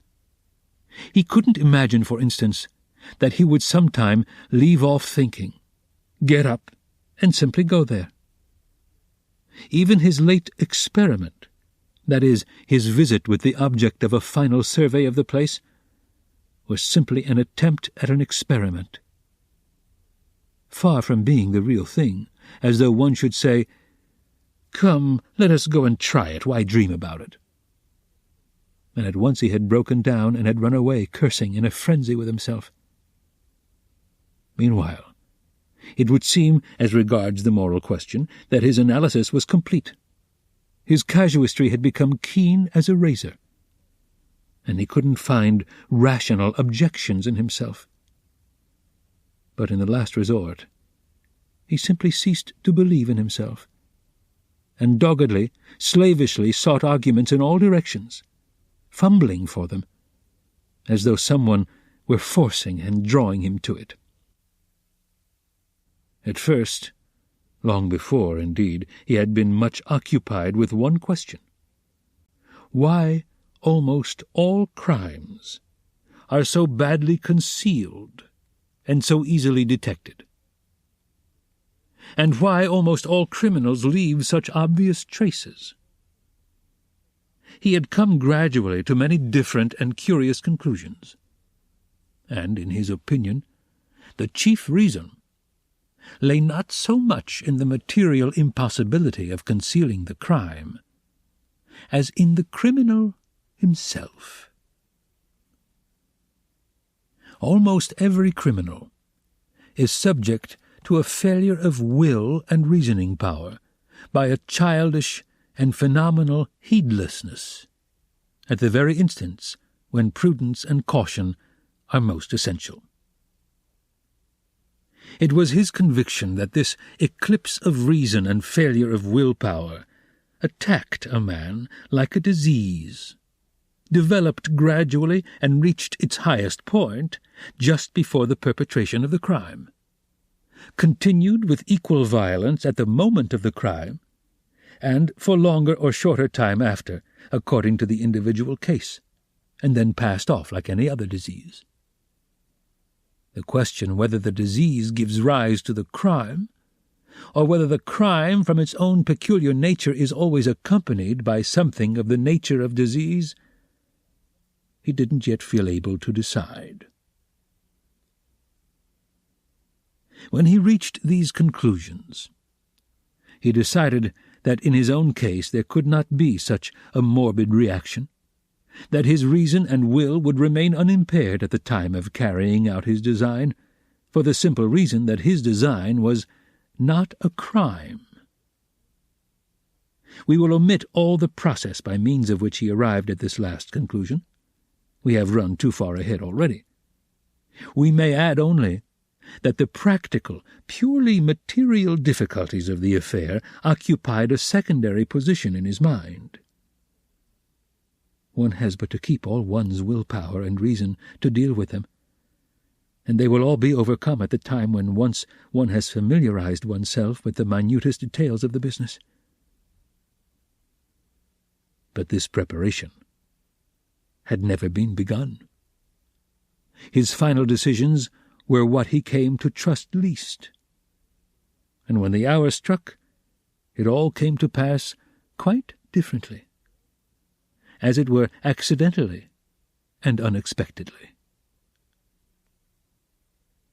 One trifling circumstance upset his calculations before he had even left the staircase. When he reached the landlady's kitchen, the door of which was open as usual, he glanced cautiously in to see whether, in Nastasia's absence, the landlady herself was there, or if not, whether the door to her own room was closed, so that she might not peep out when he went in for the axe. But what was his amazement when he suddenly saw that Nastasia was not only at home in the kitchen, but was occupied there, taking linen out of a basket and hanging it on a line. Seeing him, she left off hanging the clothes, turned to him, and stared at him all the time he was passing. He turned away his eyes, and walked past as though he noticed nothing. But it was the end of everything. He had not the axe. He was overwhelmed. "What made me think," he reflected as he went under the gateway, "what made me think that she would be sure not to be at home at that moment? Why did I assume this so certainly?" He was crushed, and even humiliated. He could have laughed at himself in his anger. A dull, animal rage boiled within him. He stood hesitating in the gateway. To go into the street, to go for a walk for appearance sake was revolting. To go back to his room, even more revolting. "And what a chance I have lost forever," he muttered, standing aimlessly in the gateway, just opposite the porter's little dark room, which was also open. Suddenly, he started. From the porter's room, 2 paces away from him, something shining under the bench to the right caught his eye. He looked about him. Nobody. He approached the room on tiptoe, went down 2 steps into it, and in a faint voice called the porter. Yes, not at home. Somewhere near, though, in the yard, for the door is wide open. He dashed to the axe — it was an axe — and pulled it out from under the bench, where it lay between 2 chunks of wood. At once, before going out, he made it fast in the noose. He thrust both hands into his pockets and went out of the room. No one had noticed him. "When reason fails, the devil helps," he thought with a strange grin. This chance raised his spirits extraordinarily. This ends Disc 3. Crime and Punishment, Disc 4. He walked along quietly and sedately, without hurry, to avoid awakening suspicion. He scarcely looked at the passers-by, tried to escape looking at their faces at all, and to be as little noticeable as possible. Suddenly, he thought of his hat. Good heavens! I had the money the day before yesterday and did not get a cap to wear instead. A curse rose from the bottom of his soul. Glancing out of the corner of his eye into a shop, he saw by a clock on the wall that it was 10 minutes past 7. He had to make haste, and at the same time to go some way round so as to approach the house from the other side. When he had happened to imagine all this beforehand, he had sometimes thought that he would be very much afraid, but he was not very much afraid now. Was not afraid at all. Indeed. His mind was even occupied by irrelevant matters, but by nothing for long. As he passed the Yusupov garden, he was deeply absorbed in considering the building of great fountains, and of their refreshing effect on the atmosphere in all the squares. By degrees he passed to the conviction that if the summer garden were extended to the field of Mars, and perhaps joined to the garden of the Mikhailovsky Palace, it would be a splendid thing and a great benefit to the town. Then he was interested by the question why in all great towns men are not simply driven by necessity, but in some peculiar way inclined to live in those parts of the town where there are no gardens nor fountains, where there is most dirt and smell and all sorts of nastiness. Then his own walks through the Haymarket came back to his mind, and for a moment he waked up to reality. What nonsense, he thought. Better think of nothing at all. So probably men led to execution clutch mentally at every object that meets them on the way. Flashed through his mind, but simply flashed, like lightning, He made haste to dismiss this thought. And by now he was near. Here was the house. Here was the gate. Suddenly a clock somewhere struck once. What? Can it be 7:30? Impossible. It must be fast. Luckily for him, everything went well again at the gates. At that very moment, as though expressly for his benefit, a huge wagon of hay had just driven in at the gate, completely screening him as he passed under the gateway. And the wagon had scarcely had time to drive through into the yard before he had slipped in a flash to the right. On the other side of the wagon he could hear shouting and quarrelling, but no one noticed him, and no one met him. Many windows looking into that huge quadrangular yard were open at that moment, but he didn't raise his head. He hadn't the strength to. The staircase leading to the old woman's room was close by, just on the right of the gateway.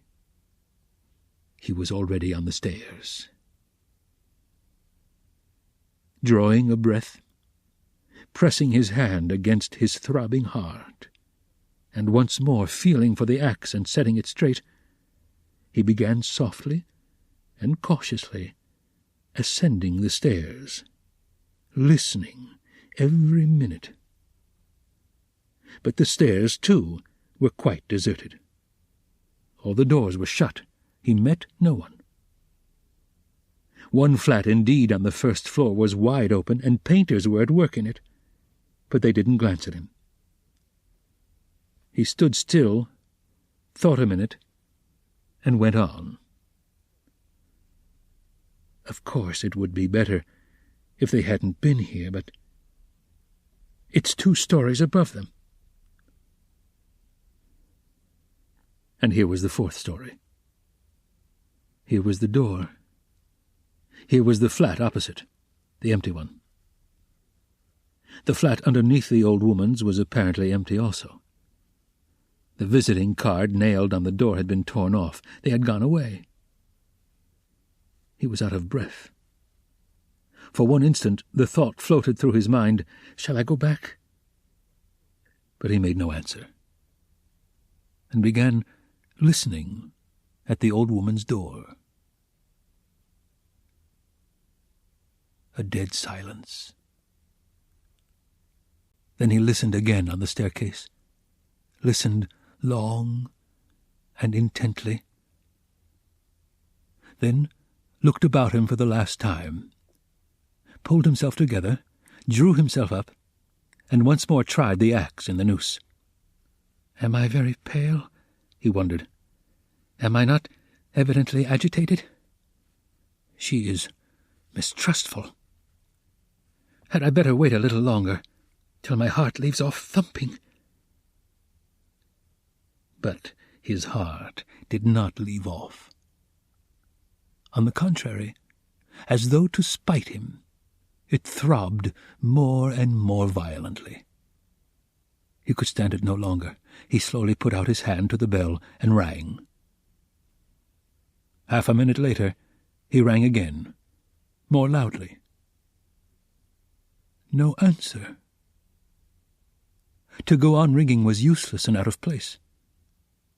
The old woman was, of course, at home, but she was suspicious and alone.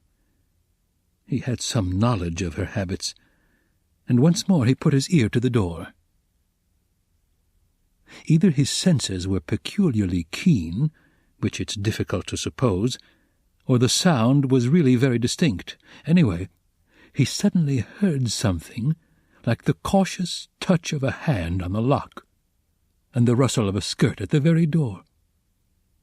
Someone was standing stealthily close to the lock, and just as he was doing on the outside was secretly listening within, and seemed to have her ear to the door.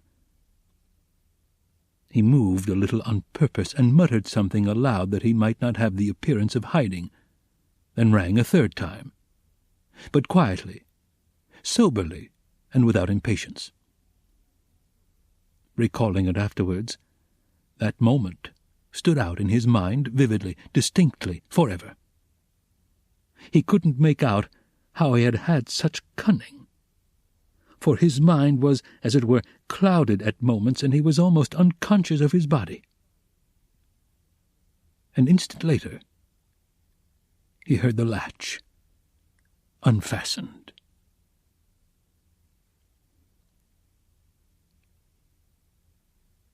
Chapter 7. The door was, as before, opened a tiny crack, and again 2 sharp and suspicious eyes stared at him out of the darkness. Then Raskolnikov lost his head and nearly made a great mistake.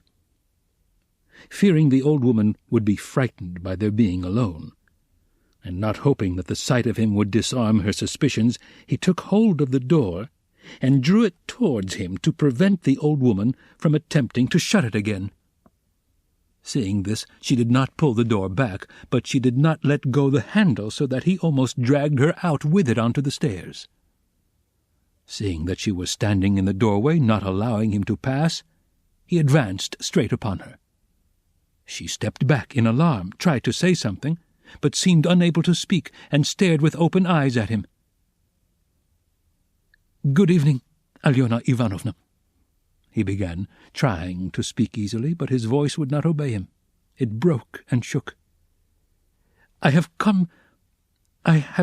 brought something, but we'd better come in to the light." And leaving her, he passed straight into the room uninvited. The old woman ran after him. Her tongue was unloosed. "Good heavens! What is it? Who is it? What do you want?" "Why, Alyona Ivanovna, you know me. Raskolnikov. Here, I brought you the pledge I promised the other day." And he held out the pledge. The old woman glanced for a moment at the pledge, but at once stared in the eyes of her uninvited visitor. She looked intently, maliciously, and mistrustfully. A minute passed. He even fancied something like a sneer in her eyes, as though she had already guessed everything. He felt that he was losing his head, that he was almost frightened, so frightened that if she were to look like that and not say a word for another half-minute, he thought he would have run away from her.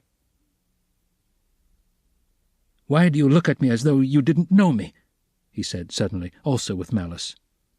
"Take it if you like. If not, I'll go elsewhere. I'm in a hurry."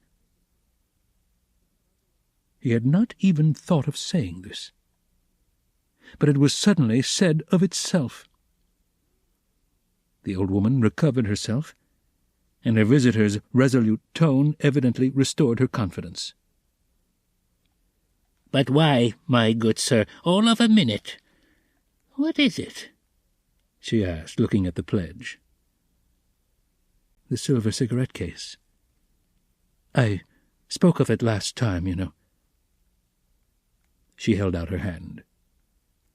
"But how pale you are, to be sure. And your hands are trembling, too." "Fever," he answered abruptly.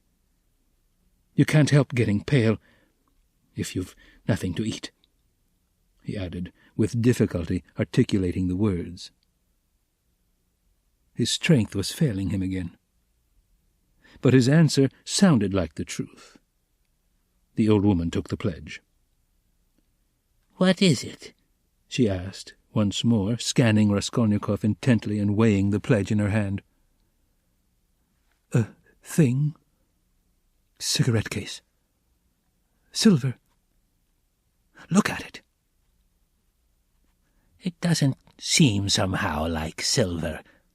How he has wrapped it up." Trying to untie the string, and turning to the window, to the light — all her windows were shut in spite of the stifling heat — she left him altogether for some seconds, and stood with her back to him. He unbuttoned his coat, and freed the axe from the noose, but didn't yet take it out altogether, simply holding it in his right hand under the coat. His hands were fearfully weak. He felt them every moment growing more numb and more wooden. He was afraid he would let the axe slip and fall. A sudden giddiness came over him. "But what has he tied it up like this for?" the old woman cried with vexation, and moved towards him. He hadn't a minute more to lose. He pulled the axe quite out, swung it with both arms, scarcely conscious of himself, and almost without effort, almost mechanically, brought the blunt side down on her head. He seemed not to use his own strength in this. But as soon as he had once brought the axe down, his strength returned to him. The old woman was as always bareheaded. Her thin, light hair, streaked with grey, thickly smeared with grease, was braided in a rat's tail and fastened by a broken horn comb which stood out on the nape of her neck. As she was so short, the blow fell on the very top of her skull. She cried out, but very faintly, and suddenly sank, all of a heap, on the floor, raising her hands to her head. In one hand she still held the pledge. Then he dealt her another, and another blow with a blunt side, and on the same spot. The blood gushed as from an overturned glass. The body fell back. He stepped back, let it fall, and at once bent over her face. She was dead. Her eyes seemed to be starting out of their sockets. The brow and the whole face were drawn and contorted convulsively. He laid the axe on the ground near the dead body, and felt at once in her pocket, trying to avoid the streaming blood, the same right-hand pocket from which she had taken the key on his last visit. He was in full possession of his faculties, free from confusion or giddiness, but his hands were still trembling. He remembered afterwards that he had been particularly collected and careful, trying all the time not to get smeared with blood. He pulled out the keys at once. They were all, as before, in one bunch on a steel ring. He ran at once into the bedroom with them. It was a very small room with a whole shrine of holy images. Against the other wall stood a big bed, very clean, and covered with a silk patchwork wadded quilt. Against a third wall was a chest of drawers.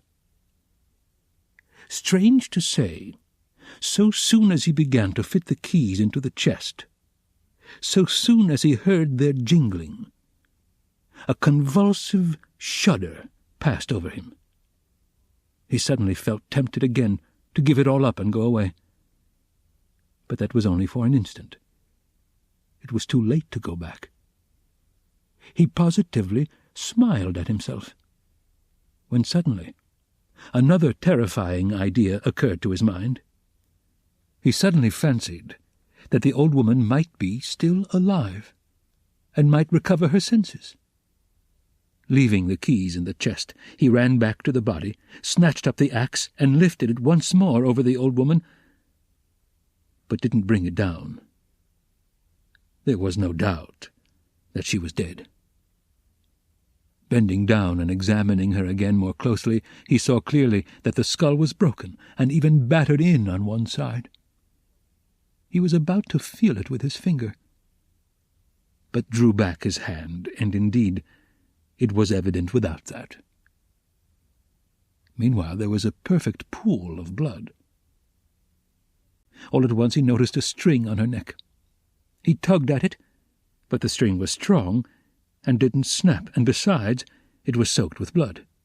He tried to pull it out from the front of the dress, but something held it and prevented its coming.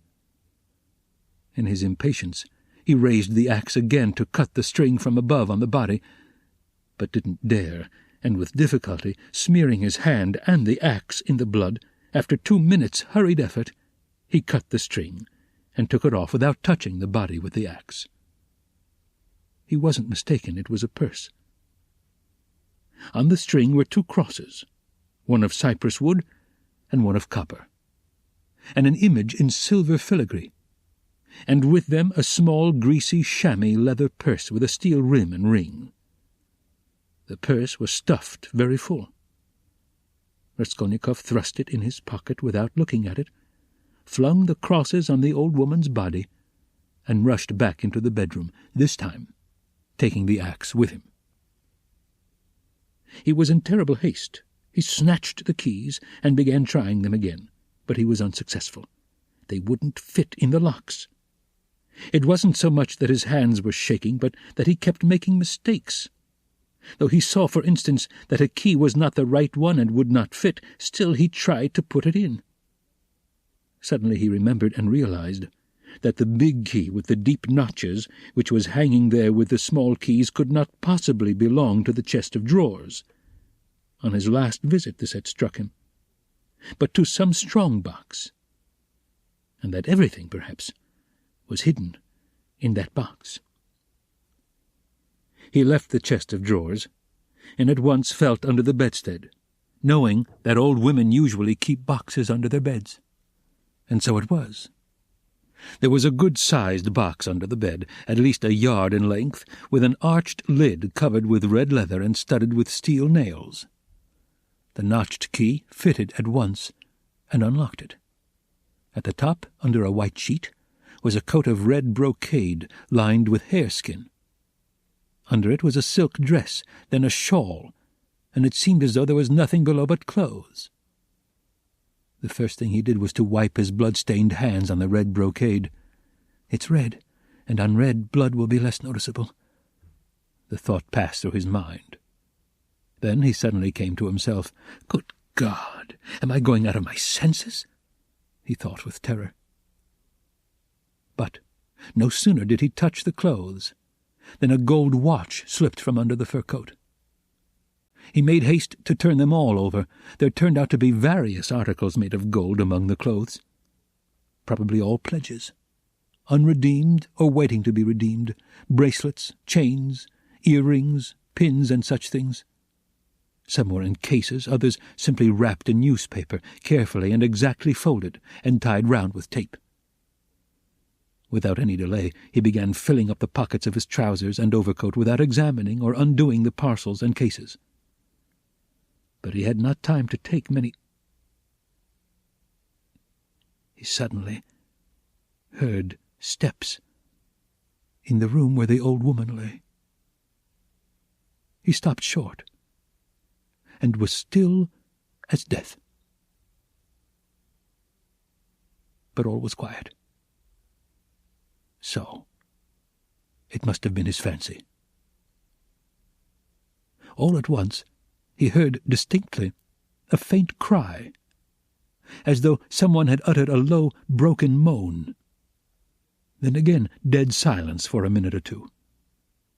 He sat, squatting on his heels by the box, and waited, holding his breath. Suddenly, he jumped up, seized the axe, and ran out of the bedroom. In the middle of the room stood Lizaveta, with a big bundle in her arms. She was gazing in stupefaction at her murdered sister, white as a sheet and seeming not to have the strength to cry out. Seeing him run out of the bedroom, she began faintly quivering all over like a leaf. A shudder ran down her face. She lifted her hand, opened her mouth, but still did not scream. She began slowly backing away from him into the corner, staring intently, persistently at him, but still uttered no sound, as though she couldn't get breath to scream. He rushed at her with the axe. Her mouth twitched piteously, as one sees babies' mouths when they begin to be frightened, stare intently at what frightens them and are on the point of screaming. And this hapless Lizaveta was so simple, and had been so thoroughly crushed and scared, that she didn't even raise a hand to guard her face, though that was the most necessary and natural action at the moment, for the axe was raised over her face. She only put up her empty left hand, but not to her face, slowly holding it out before her as though motioning him away. The axe fell with the sharp edge just on the skull, and split at one blow all the top of the head. She fell heavily at once. Raskolnikov completely lost his head, snatched up her bundle, dropped it again, and ran into the entry. Fear gained more and more mastery over him, especially after this second, quite unexpected murder. He longed to run away from the place as fast as possible. And if at that moment he had been capable of seeing and reasoning more correctly, if he had been able to realize all the difficulties of his position, the hopelessness, the hideousness, and the absurdity of it, if he could have understood how many obstacles and perhaps crimes he had still to overcome or to commit, to get out of that place and to make his way home, it is very possible that he would have flung up everything and would have gone to give himself up, and not from fear, but from simple horror and loathing of what he had done. The feeling of loathing especially surged up within him and grew stronger every minute. He wouldn't now have gone to the box or even into the room for anything in the world. But a sort of blankness, even dreaminess, had begun by degrees to take possession of him. At moments he forgot himself, or rather forgot what was of importance, and caught at trifles. Glancing, however, into the kitchen and seeing a bucket half full of water on a bench, he bethought him of washing his hands and the axe. His hands were sticky with blood. He dropped the axe with the blade in the water, snatched a piece of soap that lay in a broken saucer on the window, and began washing his hands in the bucket. When they were clean, he took out the axe, washed the blade, and spent a long time, about 3 minutes, washing the wood where there were spots of blood, rubbing them with soap. Then he wiped it all with some linen that was hanging to dry on a line in the kitchen, and then he was a long while attentively examining the axe at the window. There was no trace left on it. Only the wood was still damp. He carefully hung the axe in the noose under his coat. Then, as far as was possible, in the dim light in the kitchen, he looked over his overcoat, his trousers, and his boots. At the first glance there seemed to be nothing but stains on the boots. He wetted the rag and rubbed the boots. But he knew he was not looking thoroughly, that there might be something quite noticeable that he was overlooking. He stood in the middle of the room, lost in thought. Dark, agonizing ideas rose in his mind. The idea that he was mad, and that at that moment he was incapable of reasoning, of protecting himself, that he ought perhaps to be doing something utterly different from what he was now doing. "Good God!" he muttered. "I must fly, fly!" And he rushed into the entry. But here a shock of terror awaited him such as he had never known before. He stood and gazed, and could not believe his eyes. The door, the outer door from the stairs, at which he had not long before waited and rung, was standing unfastened, and at least 6 inches open. No lock, no bolt, all the time. All that time. The old woman had not shut it after him, perhaps as a precaution. But good God! Why, he had seen Lizaveta afterwards. And how could he have failed to reflect that she must have come in somehow? She could not have come through the wall. He dashed to the door and fastened the latch. But no, the wrong thing again. I must get away. Get away! He unfastened the latch, opened the door, and began listening on the staircase. He listened a long time. Somewhere far away, it might be in the gateway, two voices were loudly and shrilly shouting, quarrelling and scolding. What are they about?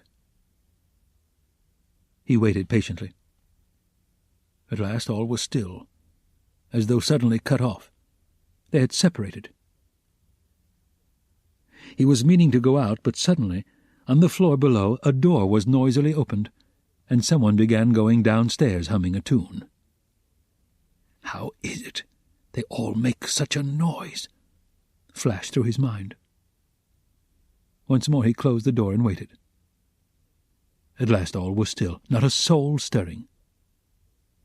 He was just taking a step towards the stairs when he heard fresh footsteps. The steps sounded very far off, at the very bottom of the stairs, but he remembered quite clearly and distinctly that from the first sound he began for some reason to suspect that this was someone coming there, to the 4th floor, to the old woman. Why? Were the sounds somehow peculiar, significant? The steps were heavy, even and unhurried. Now he had passed the 1st floor. Now he was mounting higher. It was growing more and more distinct. He could hear his heavy breathing. And now the 3rd story had been reached. Coming here. And it seemed to him all at once that he was turned to stone. That it was like a dream in which one is being pursued, nearly caught, and will be killed, and is rooted to the spot, and cannot even move one's arms. At last, when the unknown was mounting to the 4th floor, he suddenly started and succeeded in slipping neatly and quickly back into the flat and closing the door behind him. Then he took the hook and softly, noiselessly, fixed it in the catch. Instinct helped him. When he had done this, he crouched, holding his breath by the door. The unknown visitor was by now also at the door. They were now standing opposite one another, as he had just before been standing with the old woman, when the door divided them and he was listening. The visitor panted several times. He must be a big, fat man, thought Raskolnikov, squeezing the axe in his hand.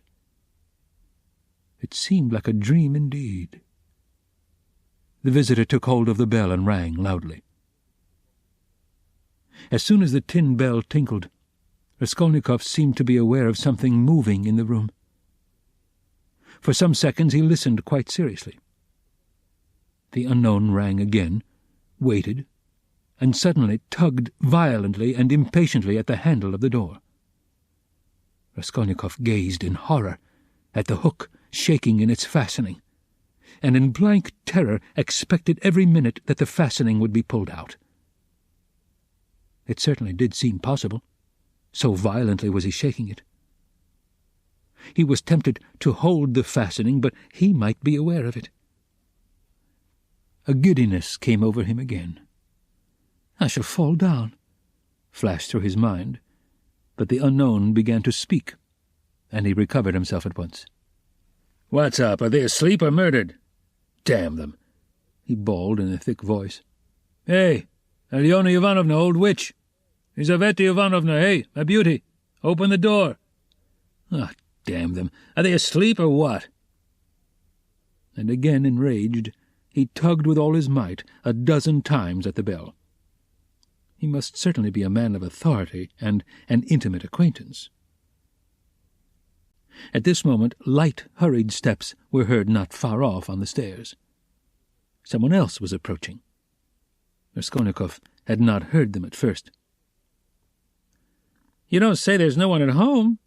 the newcomer cried in a cheerful, ringing voice, addressing the first visitor, who still went on pulling the bell. "Good evening, Koch." From his voice he must be quite young, thought Raskolnikov. "Who the devil can tell? I've almost broken the lock," answered Koch. "But how do you come to know me?" "Why, the day before yesterday I beat you 3 times running at billiards at Gambrinus's." "Oh. So, they're not at home? That's queer. It's awfully stupid, though. Where could the old woman have gone? I've come on business." "Yes, and I have business with her, too." "Well, what can we do? Go back, I suppose." "Aye, and I was hoping to get some money," cried the young man. "We must give it up, of course. But what did she fix this time for? The old witch fixed the time for me to come herself. It's out of my way. And where the devil she can have got to, I can't make out. She sits here from year's end to year's end, the old hag. Her legs are bad, and yet here all of a sudden she's out for a walk." "Hadn't we better ask the porter?" "What?" "Where she's gone and when she'll be back." Damn it all, we might ask. But you know she never does go anywhere." And he once more tugged at the door-handle. "Damn it all, there's nothing to be done. We must go." "Stay," cried the young man suddenly.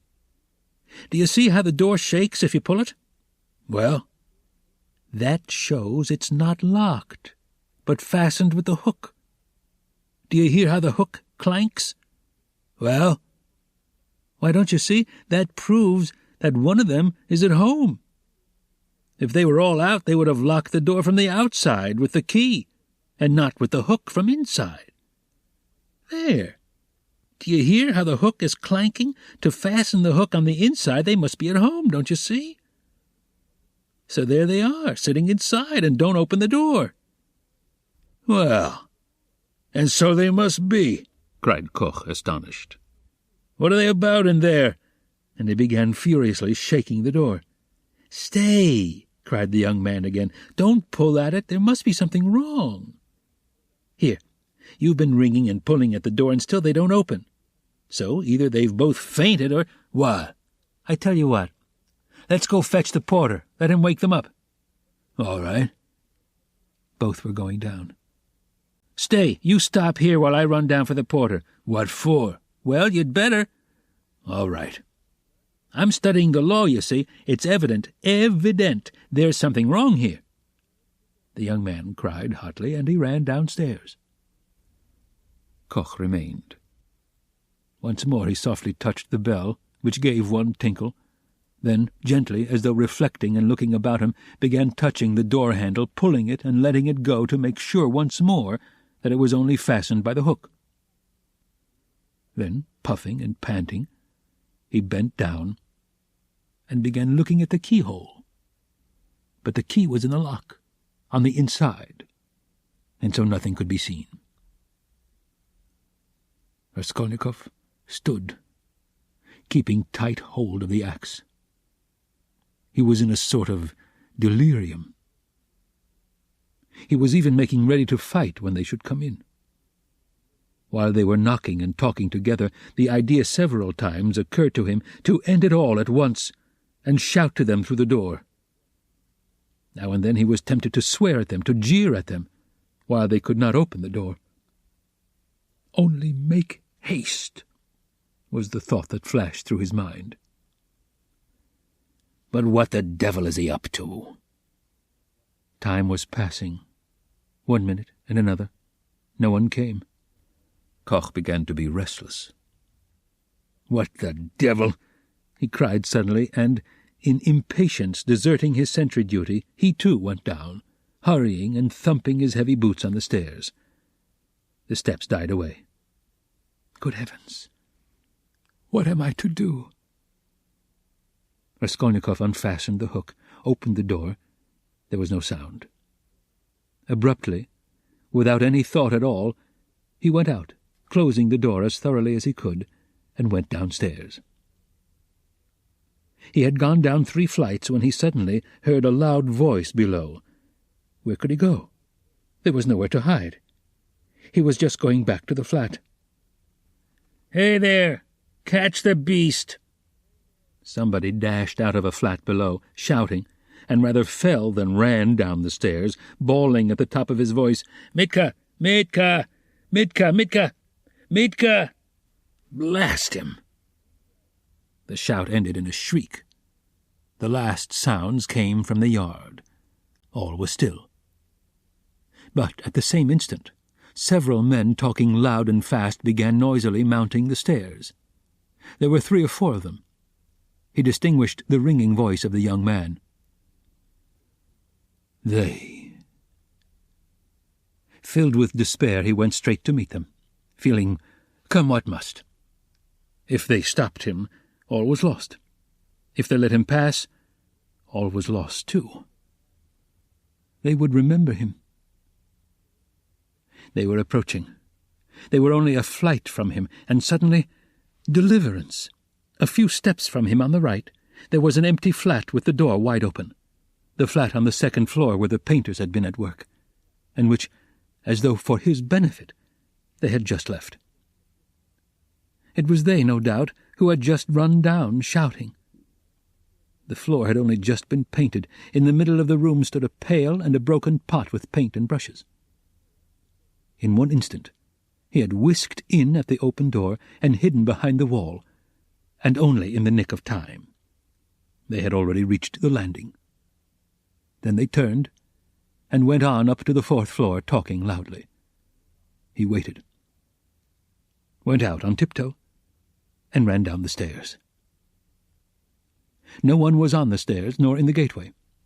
He passed quickly through the gateway and turned to the left in the street. He knew perfectly well that at that moment they were at the flat, that they were greatly astonished at finding it unlocked, as the door had just been fastened, that by now they were looking at the bodies, that before another minute had passed, they would guess and completely realize that the murderer had just been there, and had succeeded in hiding somewhere, slipping by them and escaping. They would guess most likely that he had been in the empty flat while they were going upstairs. And meanwhile he dared not quicken his pace much, though the next turning was still nearly 100 yards away. Should he slip through some gateway and wait somewhere in an unknown street? No, hopeless. Should he fling away the axe? Should he take a cab? Hopeless, hopeless. At last he reached the turning. He turned down it more dead than alive. Here he was halfway to safety, and he understood it. It was less risky because there was a great crowd of people, and he was lost in it like a grain of sand. But all he had suffered had so weakened him that he could scarcely move. Perspiration ran down him in drops. His neck was all wet. "My word, he has been at it," someone shouted at him when he came out on the canal bank. He was only dimly conscious of himself now, and the farther he went, the worse it was.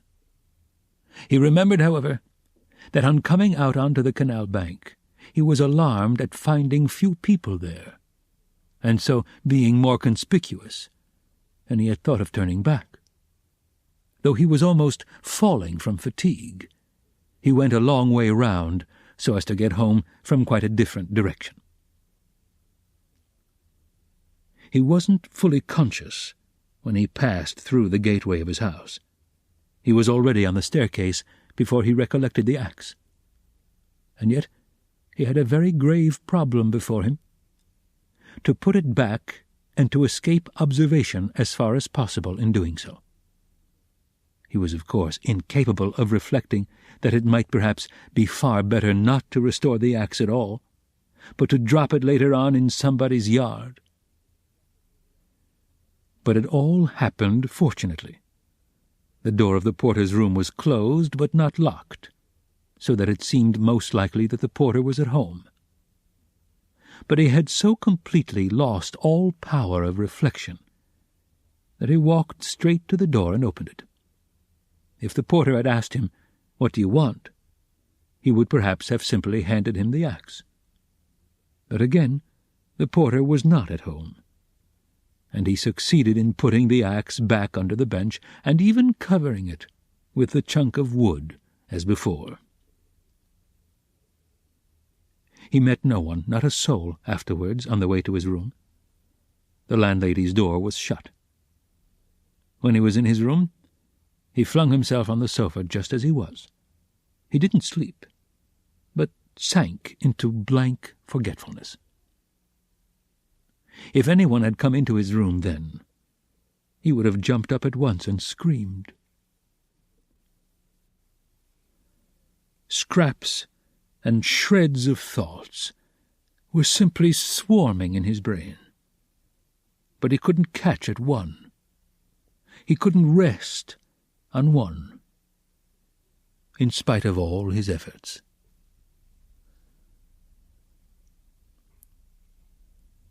Part 2. Chapter 1. So he lay a very long while. Now and then he seemed to wake up, and at such moments he noticed that it was far into the night. But it didn't occur to him to get up. At last he noticed that it was beginning to get light. He was lying on his back, still dazed from his recent oblivion. Fearful, despairing cries rose shrilly from the street, sounds which he heard every night, indeed, under his window after 2 o'clock. They woke him up now. "Ah, the drunken men are coming out of the taverns," he thought. "It's past 2 o'clock. And at once he leaped up as though someone had pulled him from the sofa. What, past 2 o'clock? He sat down on the sofa, and instantly recollected everything. All at once, in one flash, he recollected everything. For the first moment he thought he was going mad. A dreadful chill came over him, but the chill was from the fever that had begun long before in his sleep. Now he was suddenly taken with violent shivering, so that his teeth chattered and all his limbs were shaking. He opened the door and began listening. Everything in the house was asleep. With amazement, he gazed at himself and everything in the room around him, wondering how he could have come in the night before without fastening the door, and have flung himself on the sofa without undressing, without even taking his hat off. It had fallen off, and was lying on the floor near his pillow. If any one had come in, what would he have thought? That I'm drunk, but... He rushed to the window. There was light enough, and he began hurriedly looking himself all over from head to foot, all his clothes. Were there no traces? But there was no doing it like that. Shivering with cold, he began taking off everything and looking over again. He turned everything over to the last threads and rags, and, mistrusting himself, went through his search 3 times. But there seemed to be nothing, no trace, except in one place, where some thick drops of congealed blood were clinging to the frayed edge of his trousers. He picked up a big clasp knife and cut off the frayed threads. There seemed to be nothing more. Suddenly, he remembered that the purse and the things he had taken out of the old woman's box were still in his pockets. He hadn't thought till then of taking them out and hiding them. He hadn't even thought of them while he was examining his clothes. What next? Instantly he rushed to take them out and fling them on the table. When he had pulled out everything, and turned the pocket inside out to be sure there was nothing left, he carried the whole heap to the corner. The paper had come off the bottom of the wall, and hung there in tatters. He began stuffing all the things into the hole under the paper. They're in, all out of sight, and the purse too, he thought gleefully, getting up and gazing blankly at the hole which bulged out more than ever. Suddenly, he shuddered all over with horror. "My God!" he whispered in despair. "What's the matter with me? Is that hidden? Is that the way to hide things?" He had not reckoned on having trinkets to hide. He had only thought of money, and so had not prepared a hiding place.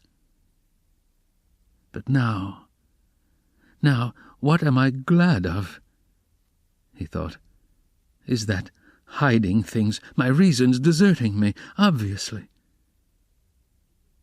He sat down on the sofa in exhaustion, and was at once shaken by another unbearable fit of shivering.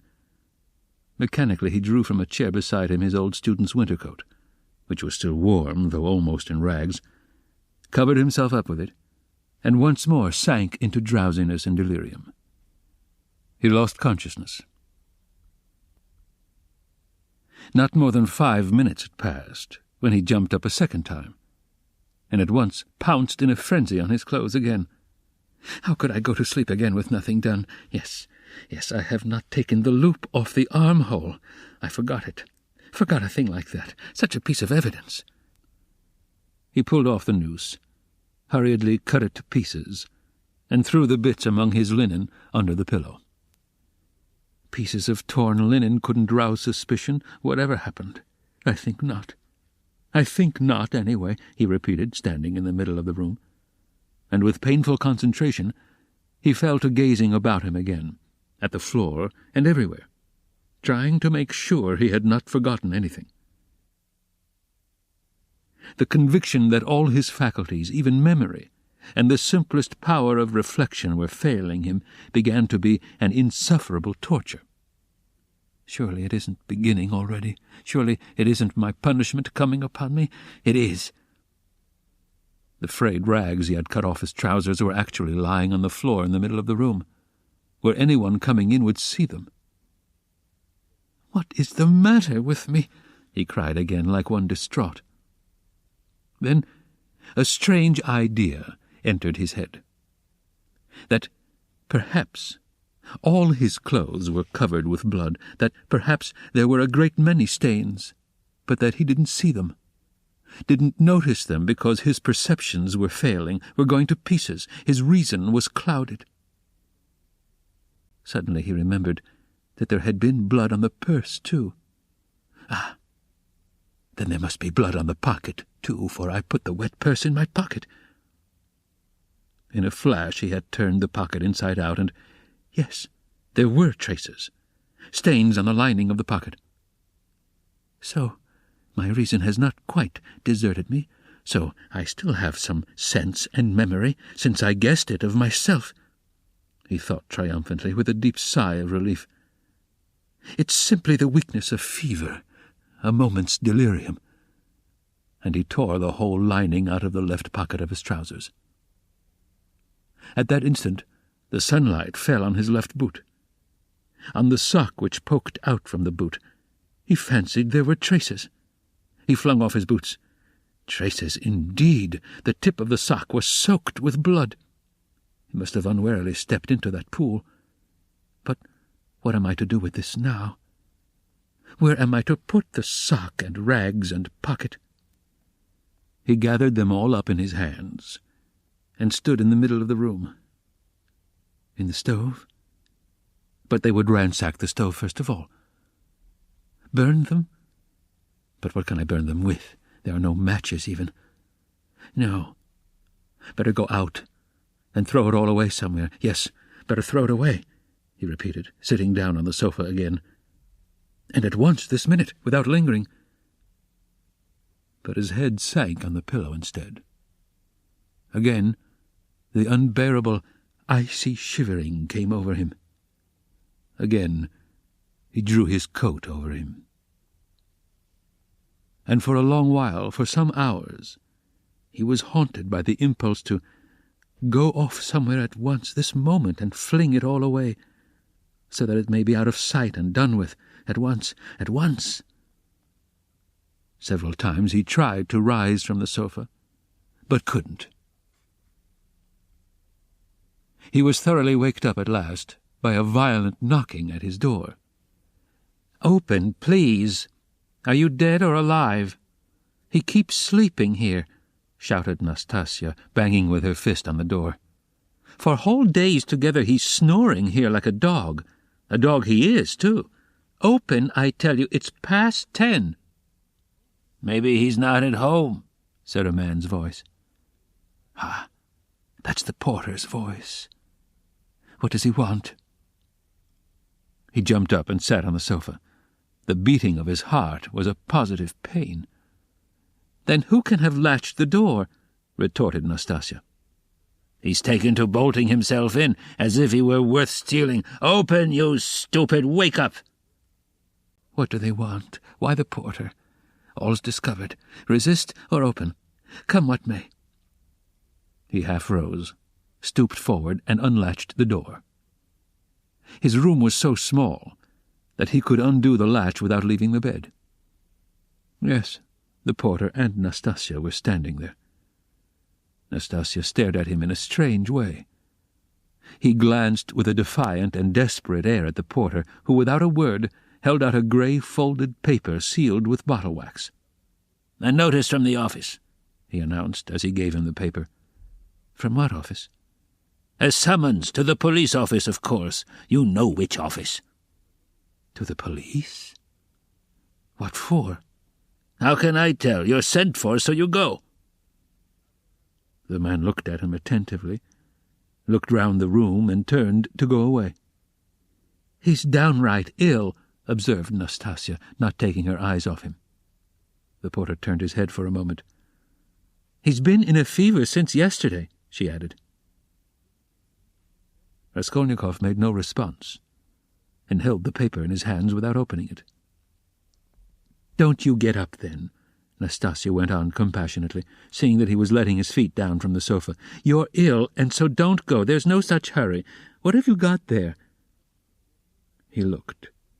In his right hand he held the shreds he had cut from his trousers, the sock, and the rags of the pocket. So he had been asleep with them in his hand. Afterwards, reflecting upon it, he remembered that, half waking up in his fever, he had grasped all this tightly in his hand, and so fallen asleep again. "Look at the rags he's collected and sleeps with them, as though he has got hold of a treasure." And Nastasia went off into her hysterical giggle. Instantly he thrust them all under his great coat and fixed his eyes intently upon her.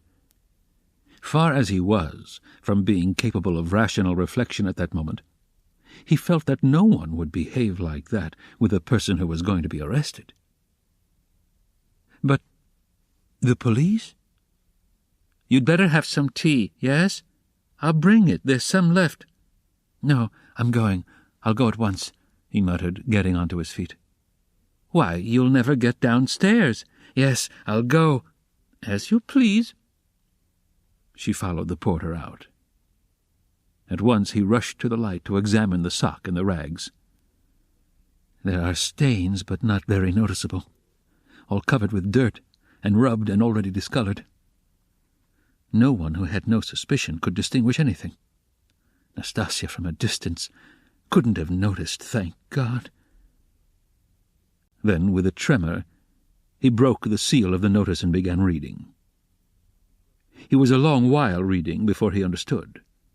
It was an ordinary summons from the district police station to appear that day at 9:30 at the office of the district superintendent. "But when has such a thing happened? I never have anything to do with the police. And why just today?" he thought in agonizing bewilderment. "Good God, only get it over soon." He was flinging himself on his knees to pray, but broke into laughter, not at the idea of prayer, but at himself. He began hurriedly dressing. "If I'm lost, I am lost. I don't care. Shall I put the sock on?" He suddenly wondered. "It will get dustier still, and the traces will be gone." But no sooner had he put it on than he pulled it off again in loathing and horror. He pulled it off, but reflecting that he had no other socks, he picked it up and put it on again, and again he laughed. "That's all conventional, that's all relative, merely a way of looking at it," he thought in a flash, but only on the top surface of his mind, while he was shuddering all over. "There, I've got it on. I have finished by getting it on." But his laughter was quickly followed by despair. "No, it's too much for me," he thought. His legs shook. "From fear," he muttered. His head swam and ached with fever. "It's a trick. They want to decoy me there and confound me over everything," he mused as he went out onto the stairs. The worst of it is I'm almost light-headed. I may blurt out something stupid. On the stairs, he remembered that he was leaving all the things just as they were in the hole in the wall. And very likely it's on purpose, to search when I'm out, he thought, and stopped short. But he was possessed by such despair, such cynicism of misery, if one may so call it, that with a wave of his hand he went on, only to get it over. In the street the heat was insufferable again. Not a drop of rain had fallen all those days. Again dust, bricks and mortar. Again the stench from the shops and pothouses. Again the drunken men, the Finnish peddlers and half-broken-down cabs. The sun shone straight in his eyes, so that it hurt him to look out of them, and he felt his head going round, as a man in a fever is apt to feel when he comes out into the street on a bright sunny day. When he reached the turning into the street, in an agony of trepidation he looked down it, at the house, and at once averted his eyes. If they question me, perhaps I'll simply tell, he thought, as he drew near the police station. The police station was about a quarter of a mile off. It had lately been moved to new rooms on the 4th floor of a new house. He had been once for a moment in the old office, but long ago. Turning in at the gateway, he saw on the right a flight of stairs which a peasant was mounting with a book in his hand. A house porter, no doubt. So, then, the office is here. And he began ascending the stairs on the chance. He didn't want to ask questions of anyone. I'll go in, fall on my knees, and confess everything, he thought, as he reached the 4th floor. The staircase was steep, narrow, and all sloppy with dirty water. The kitchens of the flats opened on to the stairs and stood open almost the whole day, so there was a fearful smell and heat.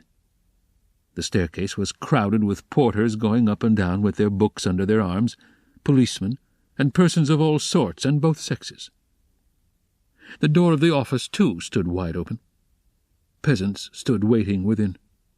There, too, the heat was stifling, and there was a sickening smell of fresh paint and stale oil from the newly decorated rooms. After waiting a little, he decided to move forward into the next room. All the rooms were small and low-pitched. A fearful impatience drew him on and on. No one paid attention to him.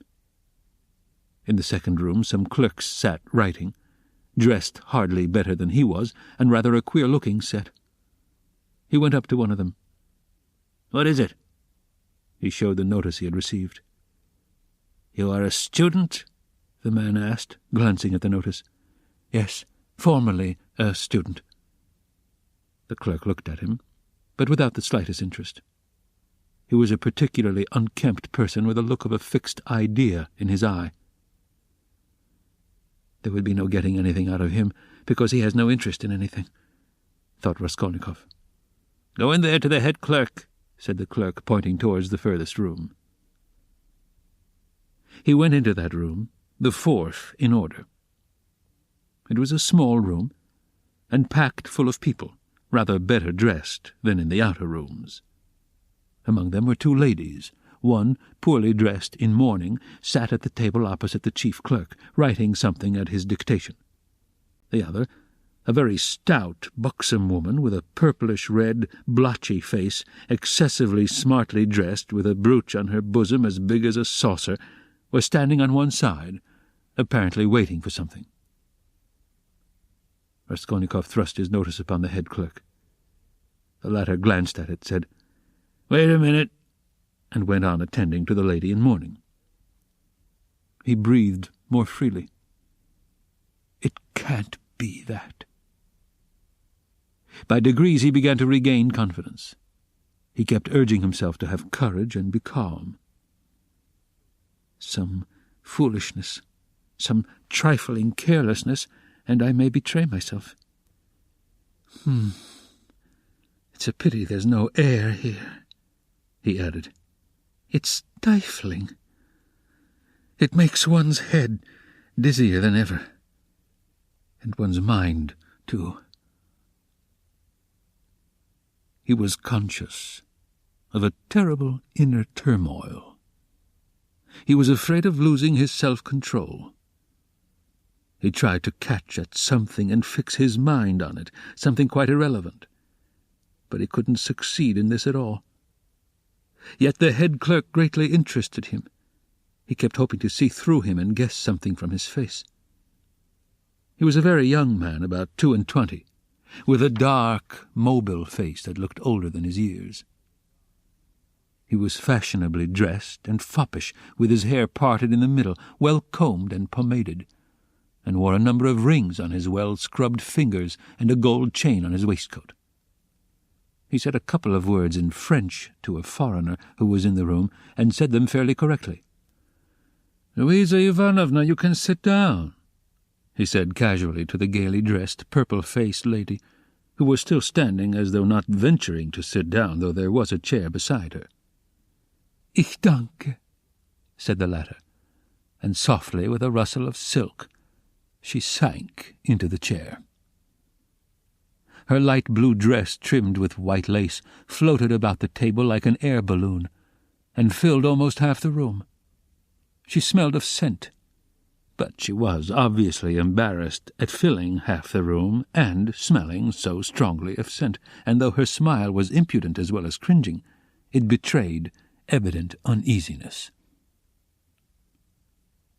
The lady in mourning had done at last, and got up. All at once, with some noise, an officer walked in very jauntily, with a peculiar swing of his shoulders at each step. He tossed his cockaded cap on the table, and sat down in an easy-chair. The smart lady positively skipped from her seat on seeing him, and fell to curtsying in a sort of ecstasy. But the officer took not the smallest notice of her, and she didn't venture to sit down again in his presence. He was the assistant superintendent. He had a reddish moustache that stood out horizontally on each side of his face, and extremely small features, expressive of nothing much except a certain insolence. He looked askance and rather indignantly at Raskolnikov. He was so very badly dressed, and in spite of his humiliating position, his bearing was by no means in keeping with his clothes. Raskolnikov had unwarily fixed a very long and direct look on him, so that he felt positively affronted. "What do you want?" he shouted, apparently astonished that such a ragged fellow was not annihilated by the majesty of his glance. "I was summoned by a notice," Raskolnikov faltered. "For the recovery of money due from the student," the head clerk interfered, hurriedly, tearing himself from his papers. "Here!" And he flung Raskolnikov a document and pointed out the place. "Read that." "Money? What money?" thought Raskolnikov. "But then it's certainly not that." And he trembled with joy. He felt sudden, intense, indescribable relief. A load was lifted from his back. "And pray what time were you directed to appear, sir?" shouted the assistant superintendent, seeming for some unknown reason more and more aggrieved. "You are told to come at 9, and now it's 12. "The notice was only brought me a quarter of an hour ago," Raskolnikov answered loudly over his shoulder. To his own surprise, he too grew suddenly angry, and found a certain pleasure in it. "And it's enough that I have come here ill with fever." "Kindly refrain from shouting." "I'm not shouting. I'm speaking very quietly. It's you who are shouting at me. I'm a student, and allow no one to shout at me." The assistant superintendent was so furious that for the first minute he could only splutter inarticulately. He leaped up from his seat. "Be silent! You're in a government office. Don't be impudent, sir." "You're in a government office, too," cried Raskolnikov, "and you're smoking a cigarette as well as shouting, so you are showing disrespect to all of us." He felt an indescribable satisfaction at having said this. The head clerk looked at him with a smile. The angry assistant superintendent was obviously disconcerted.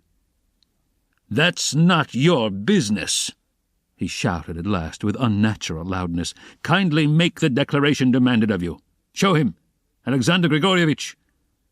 There is a complaint against you. You don't pay your debts. You're a fine bird." But Raskolnikov was not listening now. He had eagerly clutched at the paper in haste to find an explanation. He read it once and a second time, and still didn't understand. "What is this?" he asked the head clerk. "It is for the recovery of money on an IOU, a writ. You must either pay it with all expenses, costs, and so on, or give a written declaration when you can pay it, and at the same time an undertaking not to leave the capital without payment and not to sell or conceal your property. The creditor is at liberty to sell your property and proceed against you according to the law."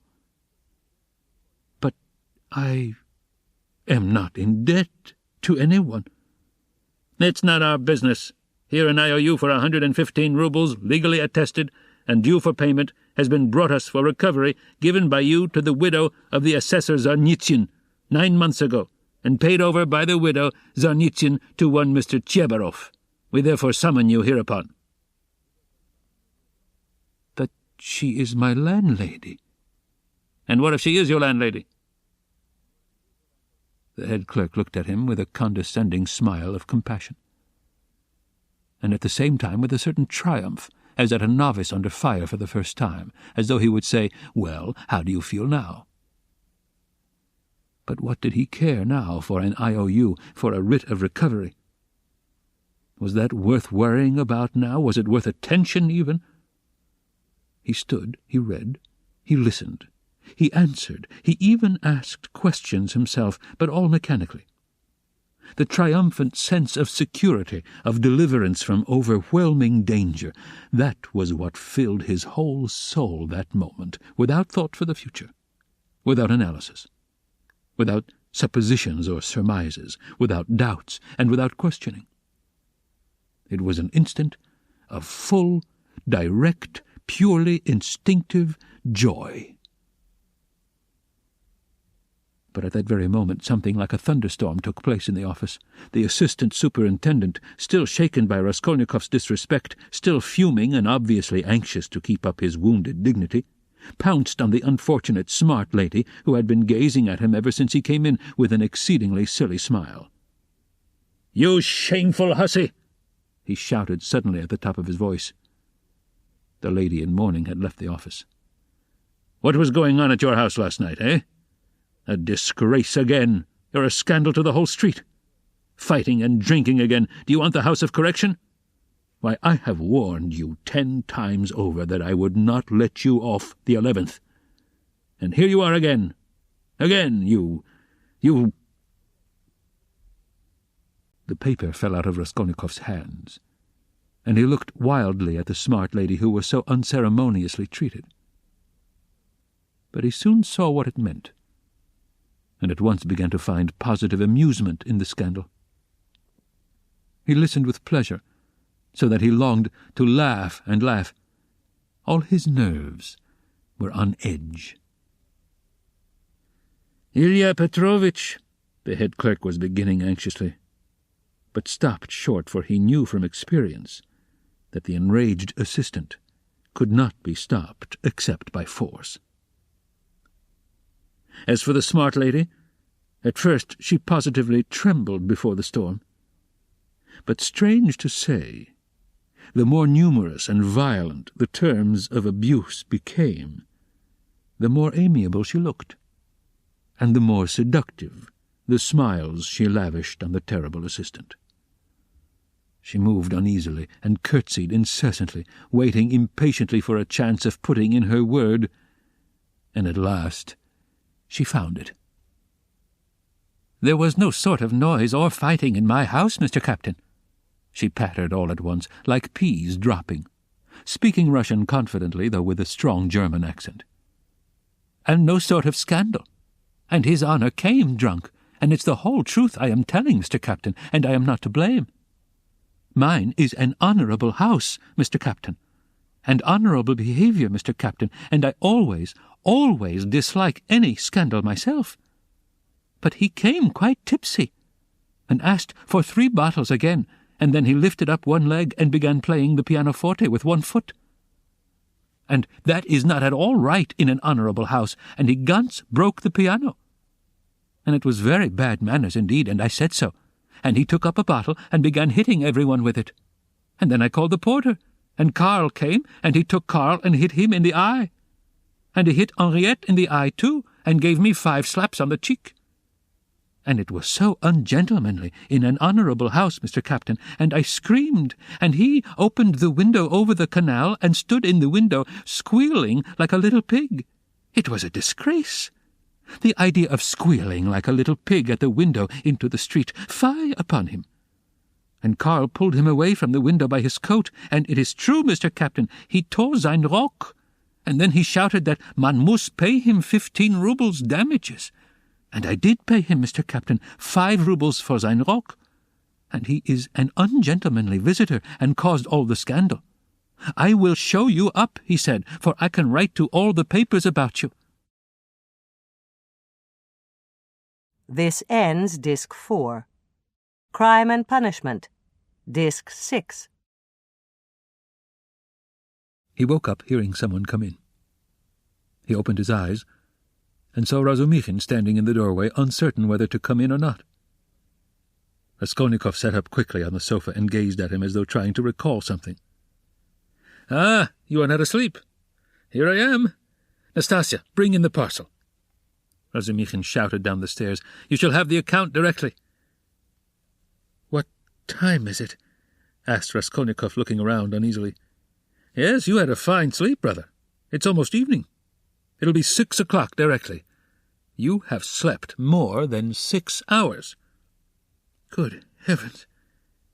Have I?" "And why not? It'll do you good. What's the hurry? A tryst, is it? We've all the time in the world. I've been waiting for the last 3 hours for you. I've been up twice and found you asleep. I've called on Zosimov twice. Not at home, fancy that. But no matter, he'll turn up. And I've been out on my own business, too. You know, I've been moving today, moving with my uncle. I have an uncle living with me now.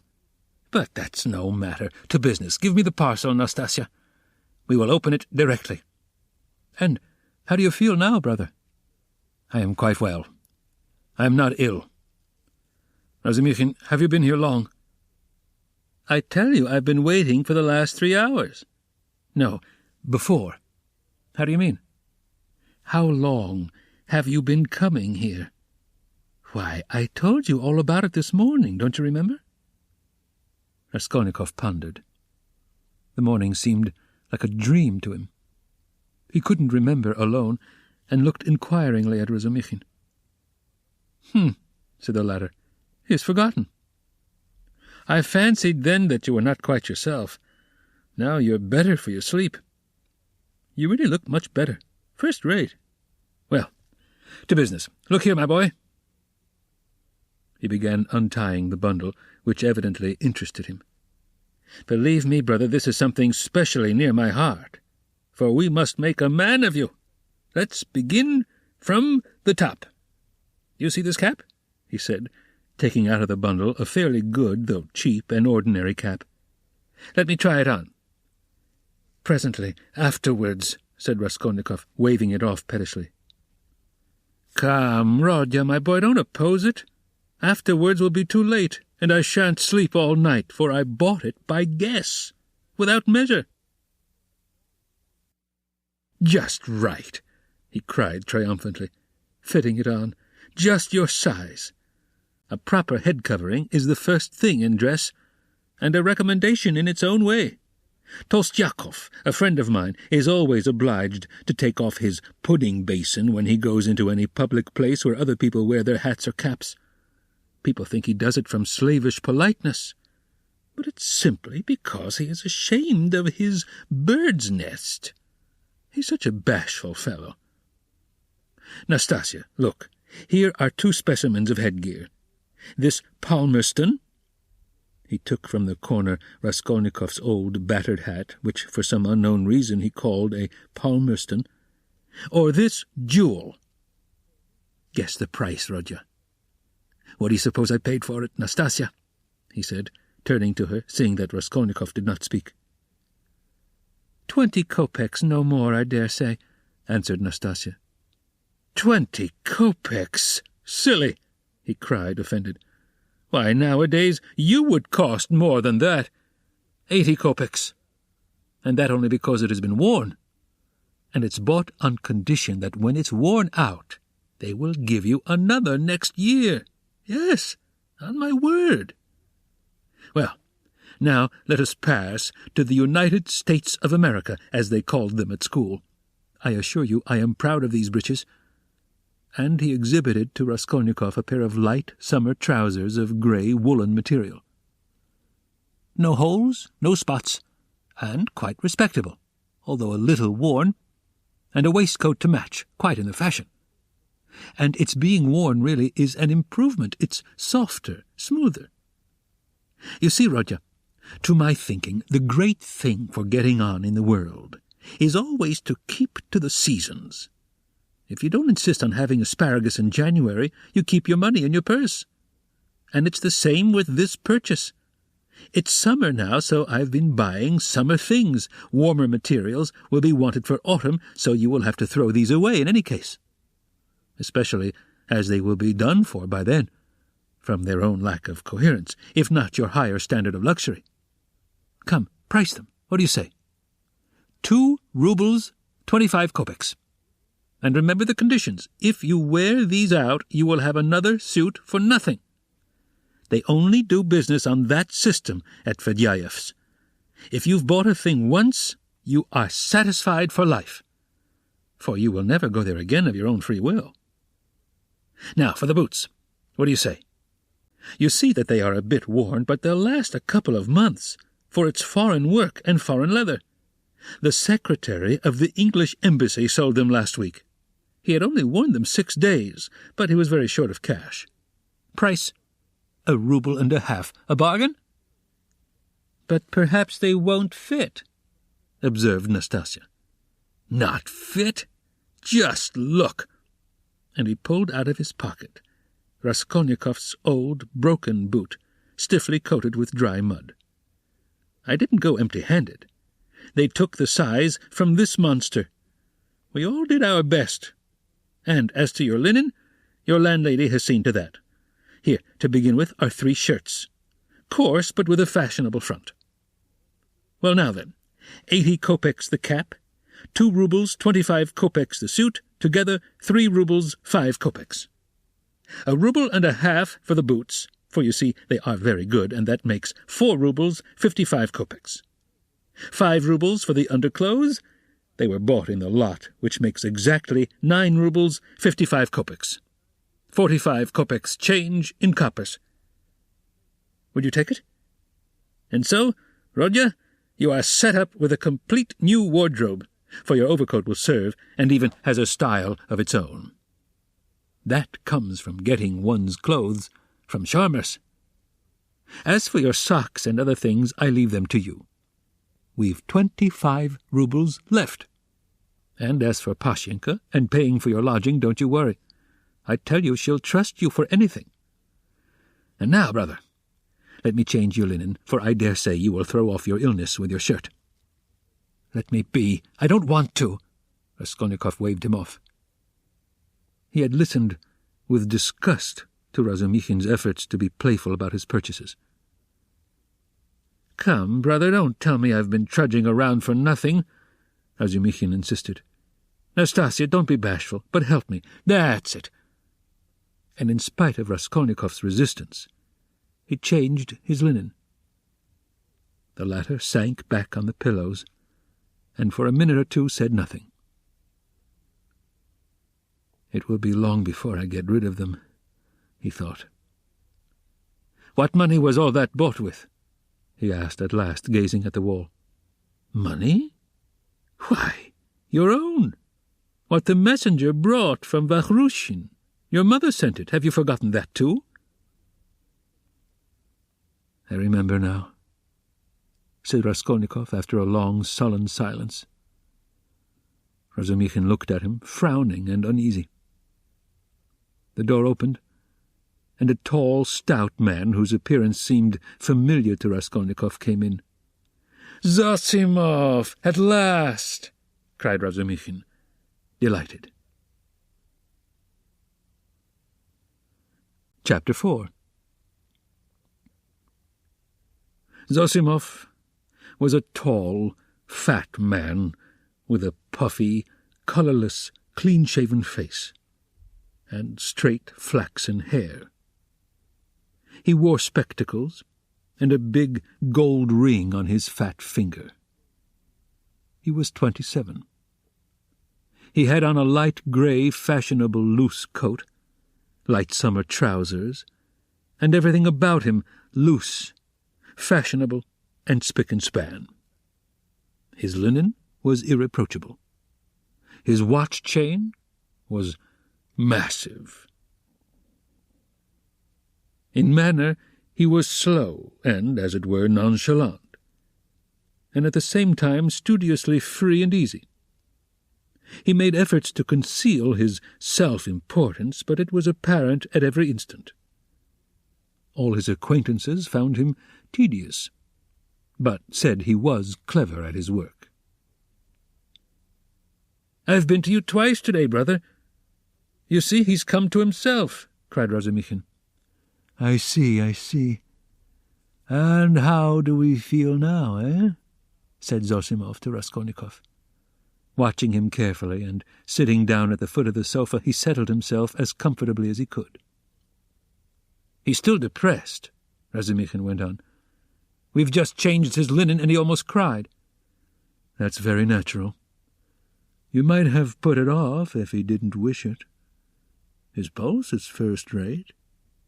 Is your head still aching, eh?" "I am well. I am perfectly well," Raskolnikov declared positively and irritably. He raised himself on the sofa and looked at them with glittering eyes, but sank back onto the pillow at once and turned to the wall. Zosimov watched him intently. "Very good. As it should be," he said lazily. "Has he eaten anything?" They told him, and asked what he might have. "He may have anything. Soup, tea. Mushrooms and cucumbers, of course, you must not give him. He'd better not have meat either, but no need to tell you that." Razumikhin and he looked at each other. "No more medicine or anything? I'll look at him again tomorrow. Perhaps today, even. But never mind." "Tomorrow evening I shall take him for a walk," said Razumikhin. "We are going to the Yusupov garden, and then to the Palais du Cristal. I would not disturb him tomorrow at all. But I don't know. A little, maybe. But we'll see. Ach, what a nuisance. I've got a housewarming party tonight. It's only a step from here. Couldn't he come? He could lie on the sofa. You are coming," Razumikhin said to Zosimov. "Don't forget you promised." "All right, only rather later. What are you going to do?" "Oh, nothing. Tea, vodka, herrings. There'll be a pie, just our friends." "And who?" "All neighbours here. Almost all new friends, except my old uncle. And he's new, too. He only arrived in Petersburg yesterday to see to some business of his. We meet once in 5 years. "What is he?" "He's been stagnating all his life as a district postmaster. Gets a little pension. He's 65, not worth talking about. But I am fond of him. Porfiry Petrovitch, the head of the investigation department here, but you know him." "Is he a relation of yours, too?" "A very distant one." "But why are you scowling? Because you quarrelled once? Won't you come, then?" "I don't care a damn for him." "So much the better."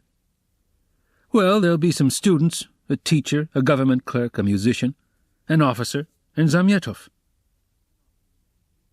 Do tell me, please, what you or he," Zosimov nodded at Raskolnikov, "can have in common with this Zamyetov." "You're such a particular gentleman. Principles. You are worked by principles as if they were springs. You won't move on your own. If a man is a nice fellow, that's the only principle I go on. Zamyetov is a delightful person." "Though he does take bribes." "Well, he does, and what of it? I don't care if he does take bribes," Razumikhin cried with unnatural irritability. "I don't praise him for taking bribes. I only say he's a nice man in his own way. But if one looks at men in all ways, are there many good ones left? Why, I'm sure I shouldn't be worth a baked onion myself, perhaps with you thrown in." "That's too little. I'd give 2 for you." "And I wouldn't give more than 1 for you. No more of your jokes. Zamyetov is no more than a boy. I can pull his hair. You've got to be nice to him, not repel him. You'll never improve a man by repelling him, especially a boy. One has to be twice as careful with a boy. Oh, you progressive dullards. You don't understand. You harm yourselves running another man down. But if you want to know, we really have something in common." "I should like to know what." "Why, it's all about a house painter. We're getting him out of a mess, though indeed there's nothing to fear now. The matter is absolutely self-evident. We only put on steam." "A painter? Why, haven't I told you about it?" "I only told you the beginning, then, about the murder of the old pawnbroker woman. Well, the painter is mixed up in it." "Oh, I heard about that murder before, and was rather interested in it. Partly for one reason. I read about it in the papers, too." "Lizaveta was murdered, too," Nastasia blurted out, suddenly addressing Raskolnikov. She remained in the room all the time, standing by the door, listening. "Lizaveta," murmured Raskolnikov, hardly audibly. "Lizaveta, who sold old clothes. Didn't you know her? She used to come here. She mended a shirt for you, too." Raskolnikov turned to the wall, where in the dirty yellow paper he picked out one clumsy white flower with brown lines on it, and began examining how many petals there were in it, how many scallops in the petals, and how many lines on them. He felt his arms and legs as lifeless as though they had been cut off. He didn't attempt to move, but stared obstinately at the flower. "But what about the painter?" Zosimov interrupted Nastasia's chatter with marked displeasure. She sighed and was silent. "Why, he was accused of the murder," Razumikhin went on hotly. "Was there evidence against him, then?" "Evidence, indeed, evidence that was no evidence, and that's what we have to prove. It was just like they jumped on those fellows Koch and Pestryakov at first. Phew, how stupidly it's all done. It makes one sick, though it's not one's business. Pestryakov may be coming tonight. By the way, Rodya, you've heard about the business already. It happened before you were ill, the day before you fainted at the police office while they were talking about it." Zosimov looked curiously at Raskolnikov. He didn't stir.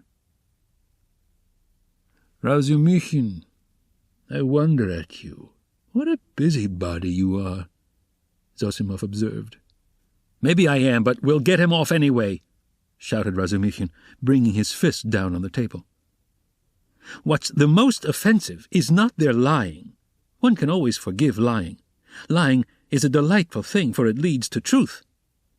What is offensive is that they lie and worship their own lying.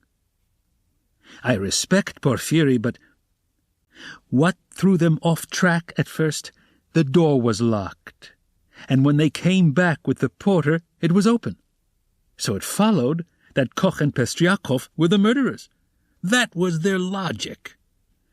But don't excite yourself. They simply detained them. They couldn't help that. And by the way, I've met that man, Koch. He used to buy unredeemed pledges from the old woman, eh? Yes, he is a swindler. He buys up bad debts, too. He makes a profession of it. But enough of him. Do you know what makes me angry? It's their sickening, rotten, petrified routine. And this case might be the means of introducing a new method. One can show from the psychological data alone how to get on the track of the real man. We have facts, they say. But facts are not everything. At least half the business lies in how you interpret them. Can you interpret them, then? Anyway, one can't hold one's tongue when one has a feeling, a tangible feeling that one might be a help, if only... Do you know the details of the case? I am waiting to hear about the painter. Oh, yes, well, here's the story. Early on the third day after the murder, when they were still fussing about Koch and Pestriakov, though they accounted for every step they took, and it was as plain as a pikestaff, an unexpected fact turned up. A peasant called Dushkin, who keeps a dram shop facing the house, brought to the police office a jeweler's case containing some gold earrings, and told a long rigmarole. The day before yesterday, just after 8 o'clock, mark the day and the hour, a journeyman house painter, Nikolai, who had been in to see me already that day, brought me this box of gold earrings and stones, and asked me to give him 2 rubles for them. When I asked him where he got them, he said that he picked them up in the street. I didn't ask him anything more. I am telling you Dushkin's story.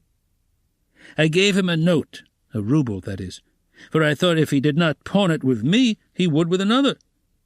It would all come to the same thing. He'd spend it on drink, so the thing had better be with me. The further you hide it, the quicker you will find it, and if anything turns up, if I hear any rumors, I'll take it to the police. Of course, that's all taradiddle. He lies like a horse, for I know this Dushkin. He is a pawnbroker and a receiver of stolen goods. And he did not cheat Nikolai out of a 30-ruble trinket in order to give it to the police. He was simply afraid. But no matter. To return to Dushkin's story. I have known this peasant, Nikolai Dyementyev, from a child. He comes from the same province and district of Zaraisk. We are both Ryazan men. And though Nikolai is not a drunkard, he drinks. And I knew he had a job in that house, painting work with Dmitri, who comes from the same village too. As soon as he got the ruble, he changed it, had a couple of glasses, took his change, and went out. But I did not see Dmitri with him then. And the next day I heard that someone had murdered Alyona Ivanovna and her sister Lizaveta Ivanovna with an axe. I knew them, and I felt suspicious about the earrings at once, for I knew the murdered woman lent money on pledges. I went to the house and began to make careful inquiries without saying a word to anyone. First of all I asked, "Is Nikolai here?" Dmitri told me that Nikolai had gone off on a spree. He had come home at daybreak drunk, stayed in the house about 10 minutes, and went out again. Dmitri didn't see him again, and is finishing the job alone. And their job is on the same staircase as the murder, on the 2nd floor. When I heard all that, I didn't say a word to anyone. That's Dushkin's tale.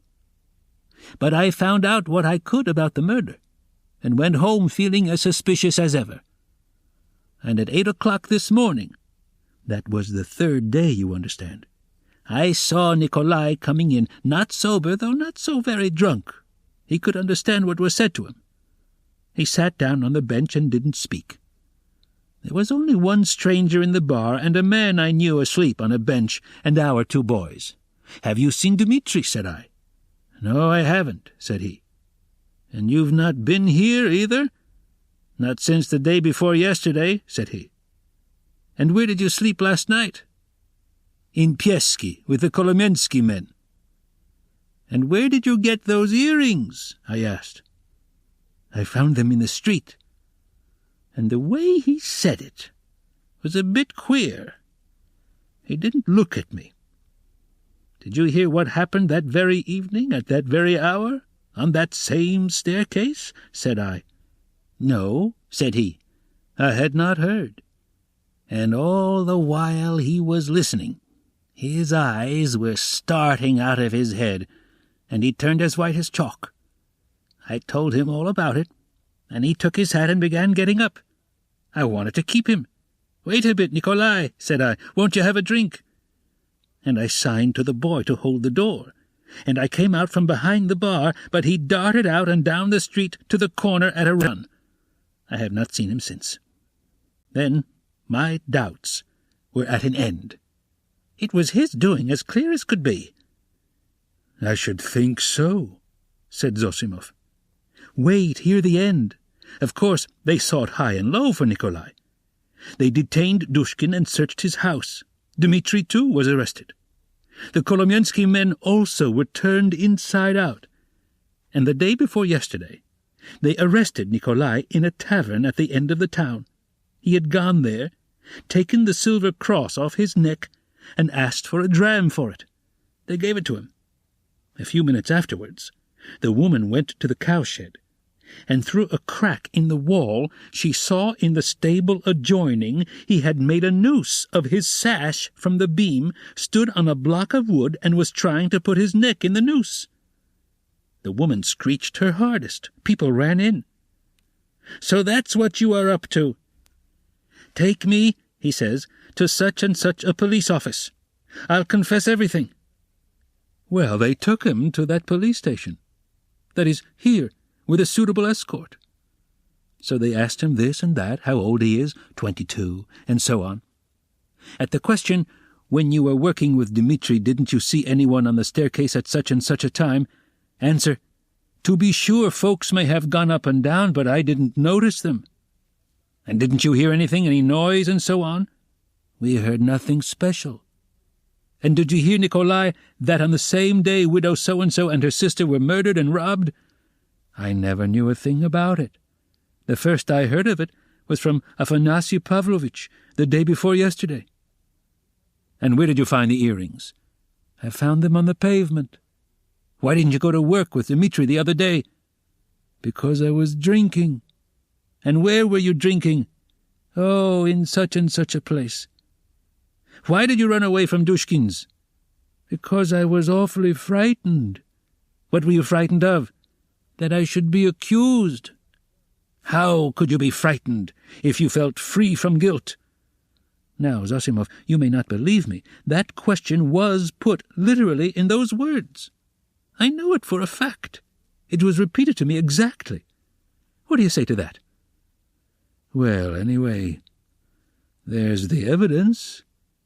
I am not talking of the evidence now. I am talking about that question, of their own idea of themselves. Well, so they squeezed and squeezed him, and he confessed. I did not find it in the street, but in the flat where I was painting with Dmitri. And how was that? Why, Dmitri and I were painting there all day, and we were just getting ready to go, and Dmitri took a brush and painted my face, and he ran off, and I after him. I ran after him, shouting my hardest, and at the bottom of the stairs I ran right against the porter and some gentlemen. And how many gentlemen were there I don't remember. And the porter swore at me, and the other porter swore too, and the porter's wife came out and swore at us too. And a gentleman came into the entry with a lady, and he swore at us too, for Dmitri and I lay right across the way. I got hold of Dmitri's hair and knocked him down and began beating him. And Dmitri, too, caught me by the hair and began beating me. But we did it all not for temper, but in a friendly way, for sport. And then Dmitri escaped and ran into the street, and I ran after him. But I didn't catch him, and went back to the flat alone. I had to clear up my things. I began putting them together, expecting Dmitri to come, and there in the passage, in the corner by the door, I stepped on the box. I saw it lying there, wrapped up in paper. I took off the paper, saw some little hooks, undid them, and in the box were the earrings. Behind the door, Lying behind the door, behind the door?" Raskolnikov cried suddenly, staring with a blank look of terror at Razumikhin. And he slowly sat up on the sofa, leaning on his hand. "Yes, why? What's the matter? What's wrong?" Razumikhin, too, got up from his seat. "Nothing," Raskolnikov answered faintly, turning to the wall. All were silent for a while. "He must have waked from a dream," Razumikhin said at last, looking inquiringly at Zosimov. The latter slightly shook his head. "Well, go on," said Zosimov. "What next?" "What next? As soon as he saw the earrings, forgetting Dmitri and everything, he took up his cap and ran to Dushkin, and, as we know, got a rouble from him. He told a lie saying he found them in the street, and went off drinking. He keeps repeating his old story about the murder. I knew nothing of it, never heard of it till the day before yesterday. And why didn't you come to the police till now? I was frightened. And why did you try to hang yourself? From anxiety. What anxiety? That I should be accused of it. Well, that's the whole story. And now, what do you suppose they deduced from that?" "Why, there's no supposing. There's a clue, such as it is, a fact. You wouldn't have your painter set free." "Now they've simply taken him for the murderer. They haven't a shadow of doubt." "That's nonsense. You are excited, but what about the earrings? You must admit that if on the very same day and hour earrings from the old woman's box have come into Nikolai's hands, they must have come there somehow. That's a good deal in such a case." "How did they get there? How did they get there?" cried Razumikhin. "How can you, a doctor whose duty it is to study man and who has more opportunity than anyone else for studying human nature, how can you fail to see the character of the man in the whole story?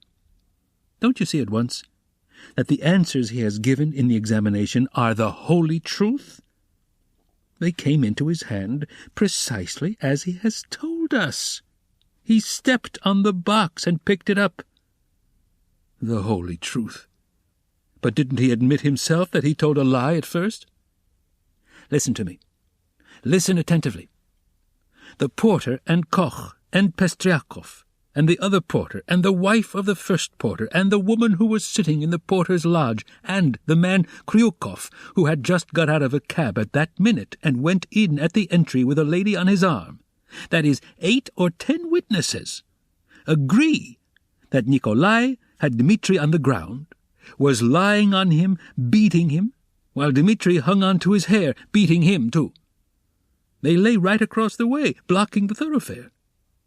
They were sworn at on all sides while they, like children, the very words of the witnesses, were falling over one another, squealing, fighting, and laughing with the funniest faces.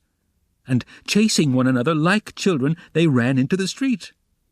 Now, take careful note. The bodies upstairs were warm. You understand? Warm when they found them. If they, or Nikolai alone, had murdered them and broken open the boxes, or simply taken part in the robbery, allow me to ask you one question. Do their state of mind, their squeals and giggles and childish scuffling at the gate, fit in with axes, bloodshed, fiendish cunning, robbery? They'd just killed them not 5 or 10 minutes before, for the bodies were still warm, and at once, leaving the flat open, knowing that people would go there at once, flinging away their booty, they rolled about like children, laughing and attracting general attention. And there are a dozen witnesses to swear to that. Of course, it is strange. It's impossible indeed, but no, brother, no buts. And if the earrings being found in Nikolai's hands at the very day and hour of the murder constitutes an important piece of circumstantial evidence against him, although the explanation given by him accounts for it, and therefore it does not tell seriously against him, one must take into consideration the facts which prove him innocent, especially as they are facts that cannot be denied.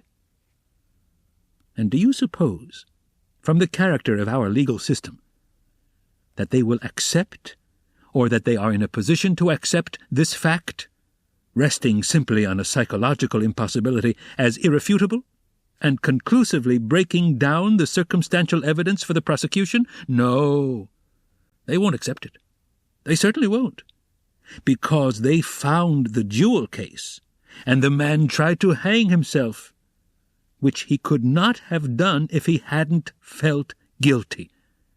That's the point. That's what excites me. You must understand. Oh, I see you are excited. Wait a bit. I forgot to ask you. What proof is there that the box came from the old woman? That's been proved, said Razumichin with apparent reluctance, frowning. Koch recognized the jewel case and gave the name of the owner, who proved conclusively that it was his. That's bad. Now another point. Did anyone see Nikolai at the time that Koch and Pestryakov were going upstairs at first? And is there no evidence about that?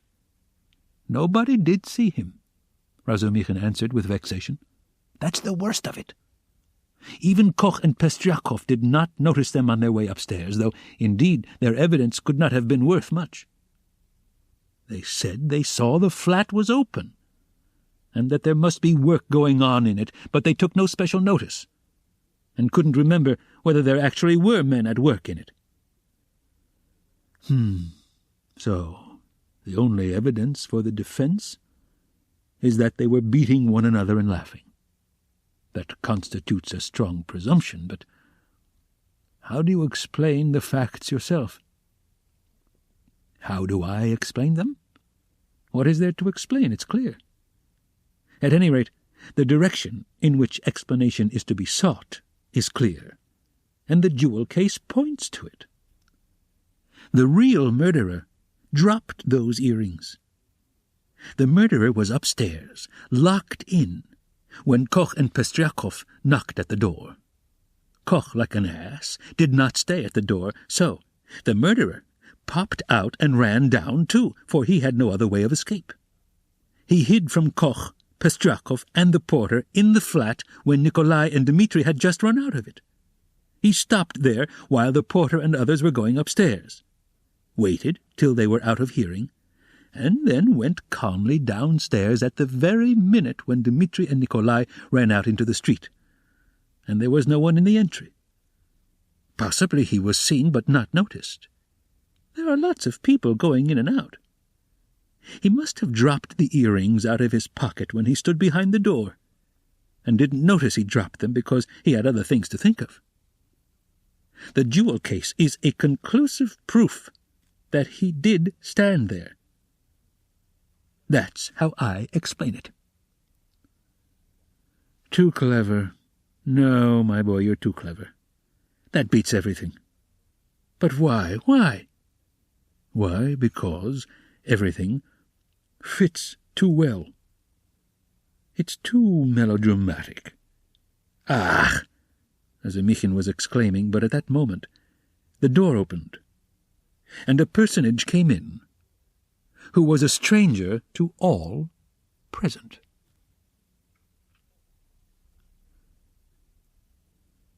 Chapter 5.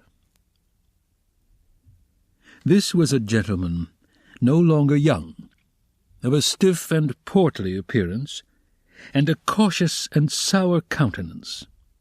He began by stopping short in the doorway, staring about him with offensive and undisguised astonishment, as though asking himself what sort of place he had come to.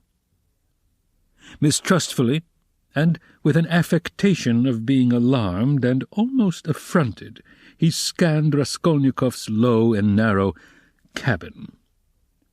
With the same amazement he stared at Raskolnikov, who lay undressed, dishevelled, unwashed, on his miserable dirty sofa, looking fixedly at him.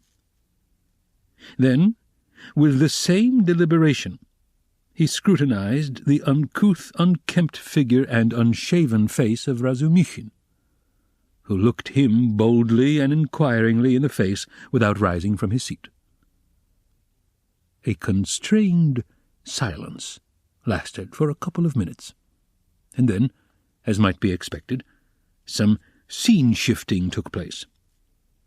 Reflecting, probably from certain fairly unmistakable signs, that he would get nothing in this cabin by attempting to overawe them, the gentleman softened somewhat, and civilly, though with some severity, emphasizing every syllable of his question, addressed Zosimov.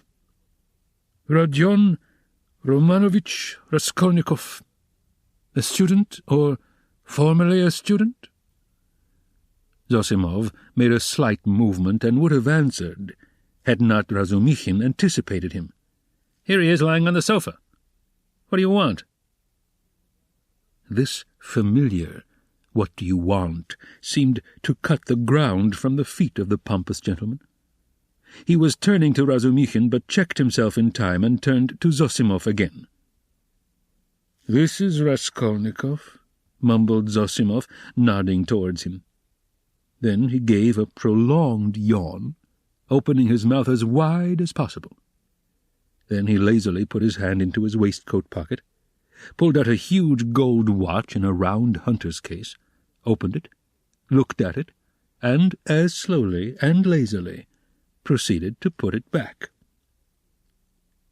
Raskolnikov himself lay without speaking on his back, gazing persistently, though without understanding, at the stranger.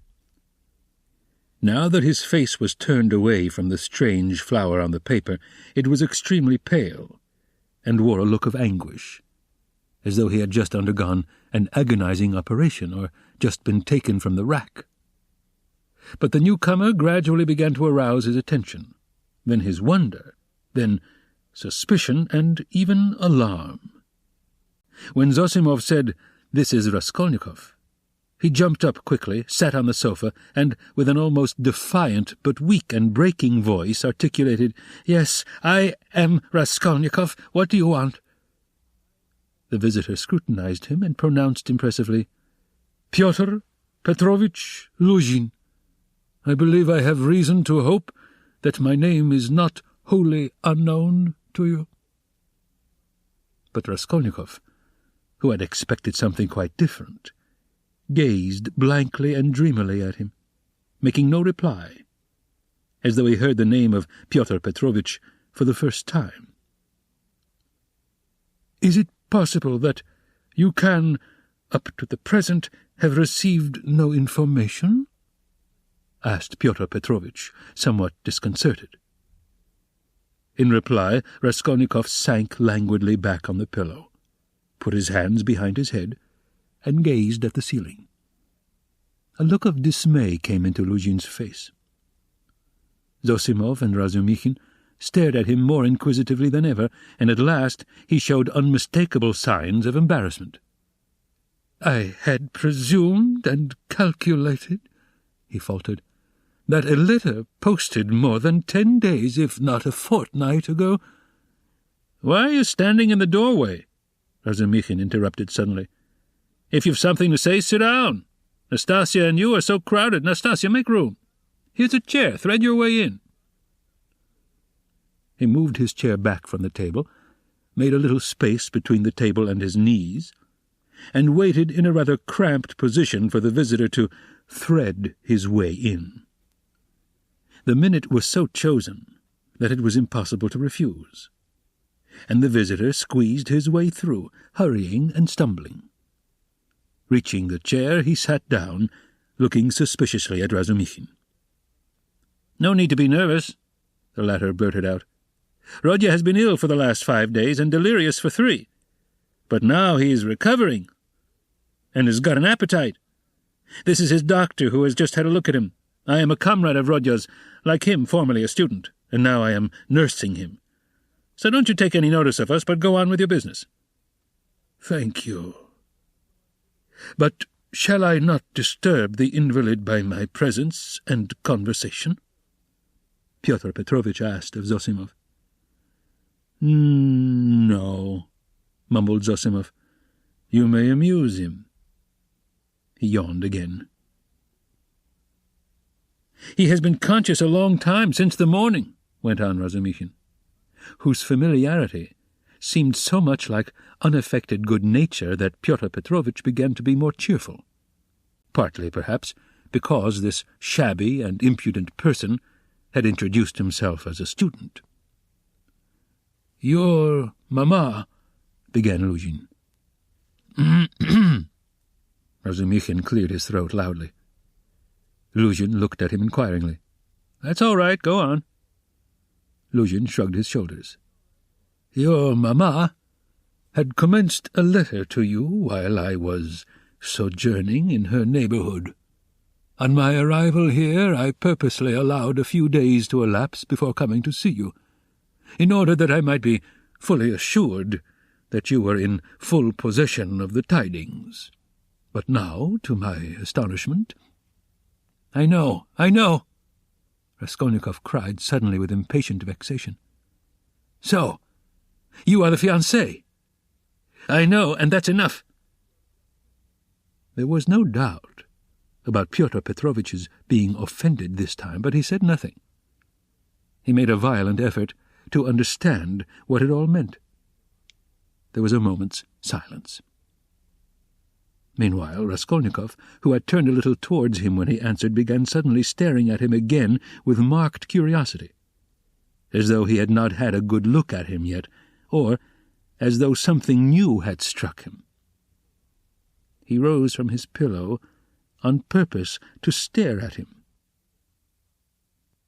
There certainly was something peculiar in Pyotr Petrovitch's whole appearance, something which seemed to justify the title of fiancé, so unceremoniously applied to him. In the first place, it was evident, far too much so indeed, that Pyotr Petrovitch had made eager use of his few days in the capital to get himself up and outfitted in expectation of his betrothed. A perfectly innocent and permissible proceeding indeed. Even his own, perhaps too complacent, consciousness of the agreeable improvement in his appearance might have been forgiven in such circumstances, seeing that Pyotr Petrovitch had taken up the role of fiancé. All his clothes were fresh from the tailor's, and were all right, except for being too new and too distinctly appropriate. Even the stylish new round hat had the same significance. Pyotr Petrovitch treated it too respectfully and held it too carefully in his hands. The exquisite pair of lavender gloves, real Louvain, told the same tale, if only from the fact of his not wearing them but carrying them in his hand, for show. Light and youthful colours predominated in Pyotr Petrovitch's attire. He wore a charming summer jacket of a fawn shade, light thin trousers, a waistcoat of the same new and fine linen, a cravat of the lightest cambric with pink stripes on it, and the best of it was, this all suited Pyotr Petrovitch. His very fresh and even handsome face looked younger than his 45 years at all times.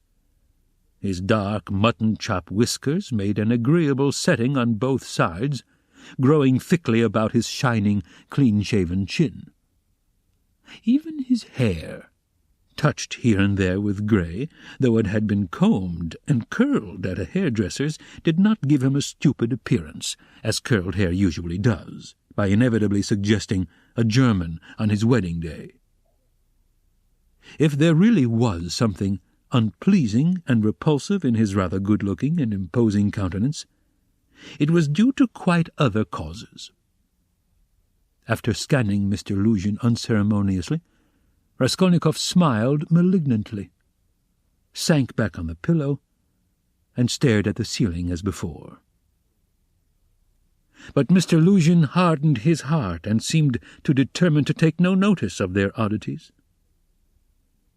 "I feel the greatest regret at finding you in this situation," he began, again breaking the silence with an effort. If I had been aware of your illness, I should have come earlier. But you know what business is. I have, too, a very important legal affair in the Senate, not to mention other preoccupations which you may well conjecture. I am expecting your mamma and sister any minute." Raskolnikov made a movement and seemed about to speak. His face showed some excitement. Pyotr Petrovitch paused, waited, but as nothing followed, he went on. "Any minute.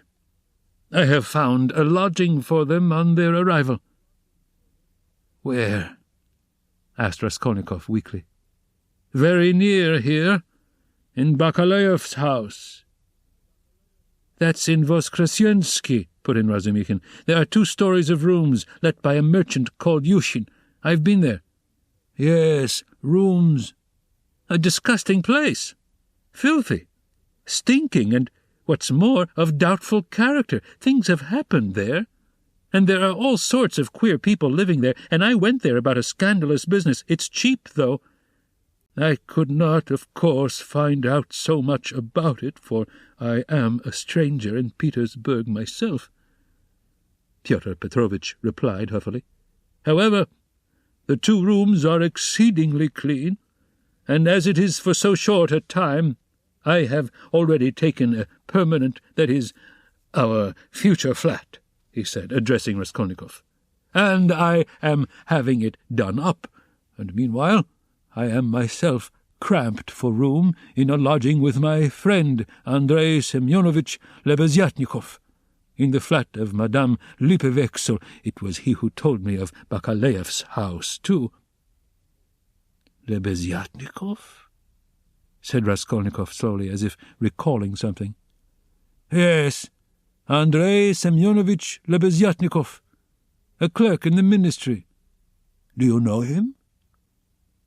"Yes." "No," Raskolnikov answered. "Excuse me, I fancied so from your inquiry.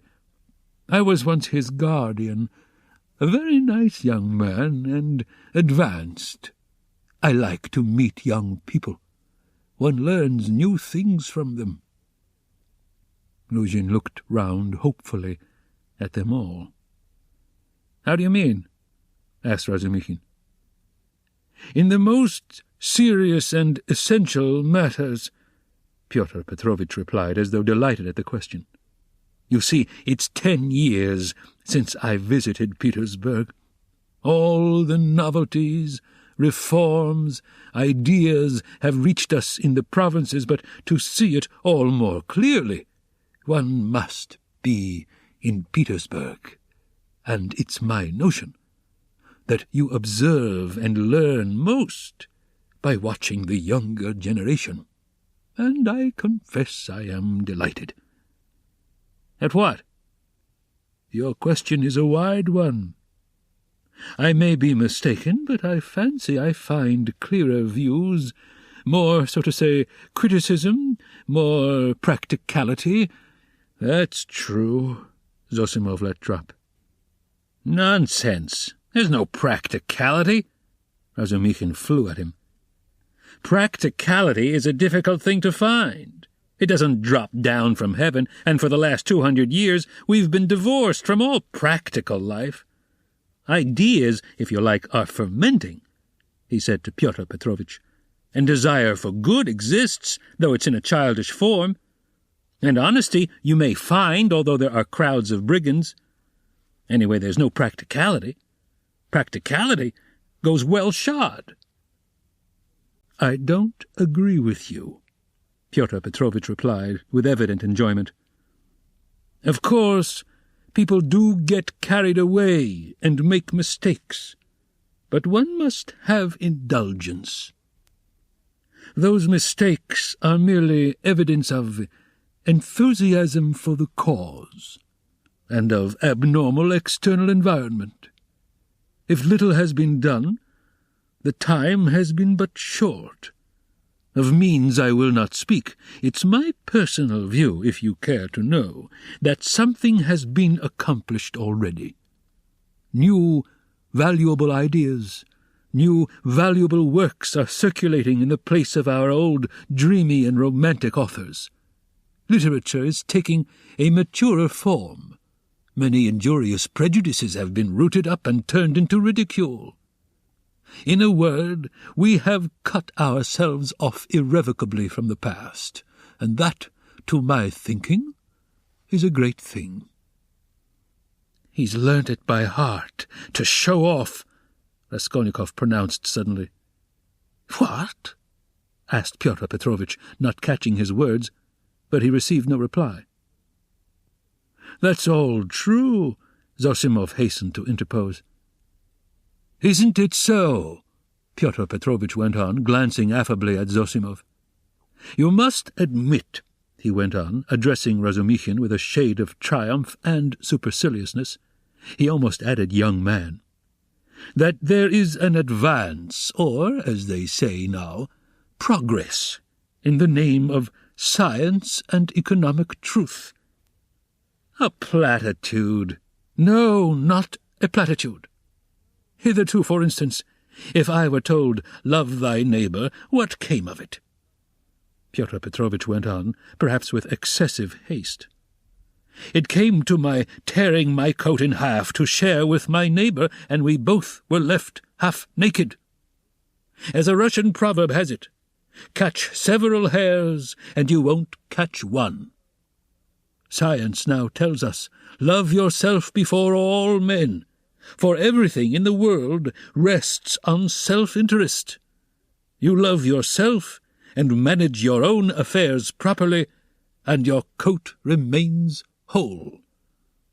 Economic truth adds that the better private affairs are organized in society, the more whole coats, so to say, the firmer are its foundations, and the better is the common welfare organized too. Therefore, in acquiring wealth solely and exclusively for myself, I am acquiring, so to speak, for all, and helping to bring to pass my neighbour's getting a little more than a torn coat. And that not from private personal liberality, but as a consequence of the general advance.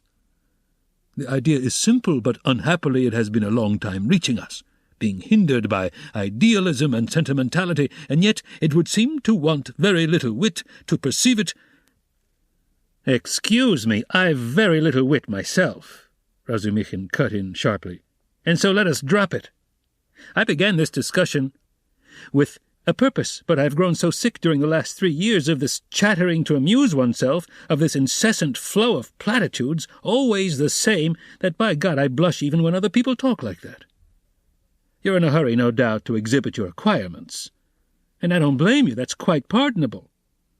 I only wanted to find out what sort of man you are, for so many unscrupulous people have got hold of the progressive cause of late and have so distorted in their own interests everything they touched, that the whole cause has been dragged in the mire. That's enough." "Excuse me, sir," said Luzhin, affronted and speaking with excessive dignity. "Do you mean to suggest so unceremoniously that I, too—" "Oh, my dear sir, how could I?" "Come, that's enough," Razumikhin concluded, and he turned abruptly to Zosimov to continue their previous conversation. Pyotr Petrovitch had the good sense to accept the disavowal. He made up his mind to take leave in another minute or two.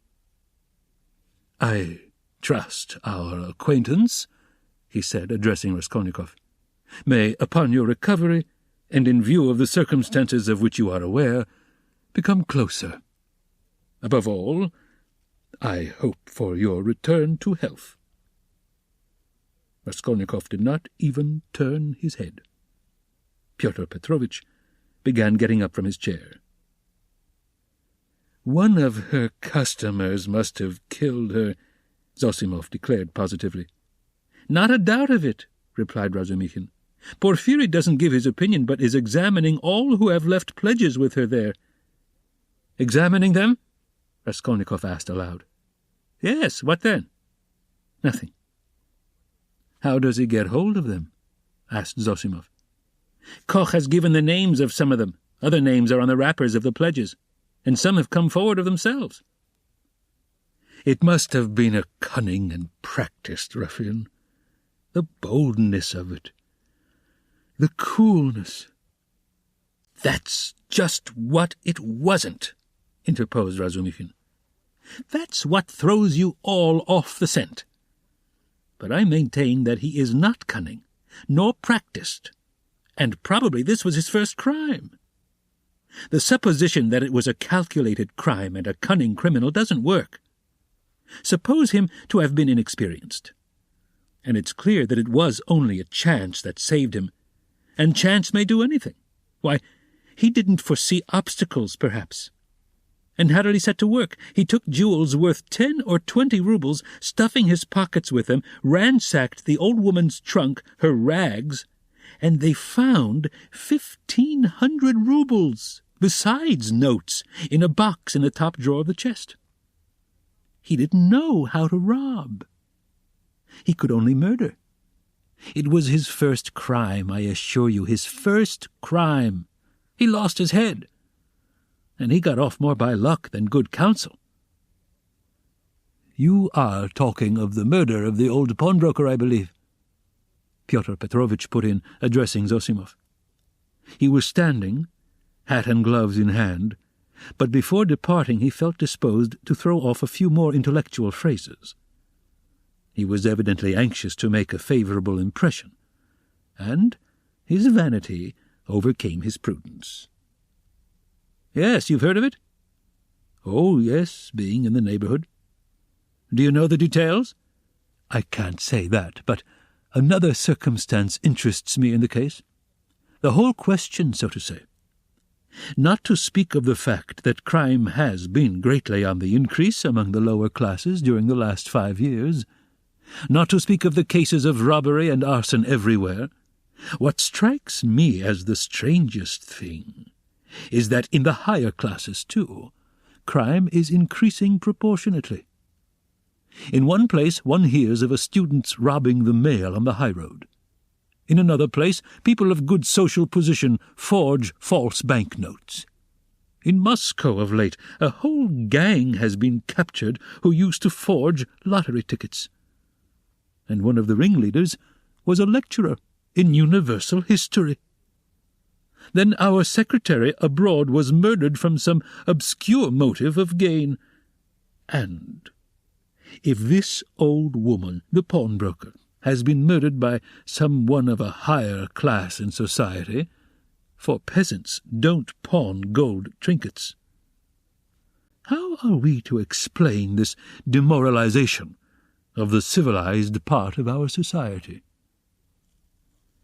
There are many economic changes, put in Zosimov. How are we to explain it? Razumikhin caught him up. It might be explained by our inveterate impracticality. How do you mean? What answer had your lecturer in Moscow to make to the question why he was forging notes? Everybody is getting rich one way or another, so I want to make haste to get rich too. I don't remember the exact words, but the upshot was that he wants money for nothing, without waiting or working. We've grown used to having everything ready-made, to walking on crutches, to having our food chewed for us. Then the great hour struck, the emancipation of the serfs in 1861, and every man showed himself in his true colours.